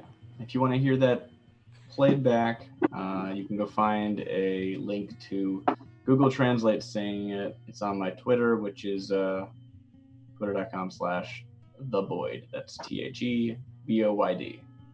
All right. So, or a reasonable facsimile thereof. That's totally fine. So anyway, jump in. We've got lots of backstory. So thanks so much to our players tonight. And thanks for joining us. And we are SideQuests Live. Cheers, Bye-bye, everybody. everybody. Have a good night, guys.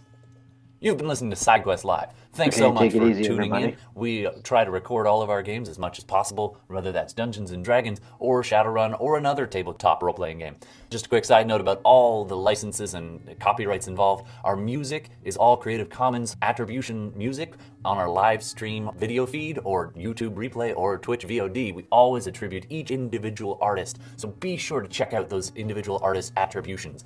Lots of love to so many people who make their work available so that we can do what we do. So thank you. It influences our game. It makes it immeasurably better. So much appreciation for them. Let's not forget the makers of the games. Dungeons & Dragons is copywritten by Wizards of the Coast. They own it. They make it available to all of us to play, and it's wonderful. We are in no way affiliated with them, and nor do they endorse this podcast, but we are very appreciative. The other game we often play is Shadowrun, which is Catalyst Games, and again, we are not affiliated with them, and they do not endorse us, but we really appreciate their game, and we hope you appreciate our game. Thanks so much for tuning in. Don't forget to check us out on Instagram and Twitch and YouTube and watch for those live games once we're streaming them out. And of course, we do accept suggestions for names, so please hit us up on Instagram and name our stuff. All right, thanks so much. I'm Todd, and this has been SideQuests Live. We'll see you again soon.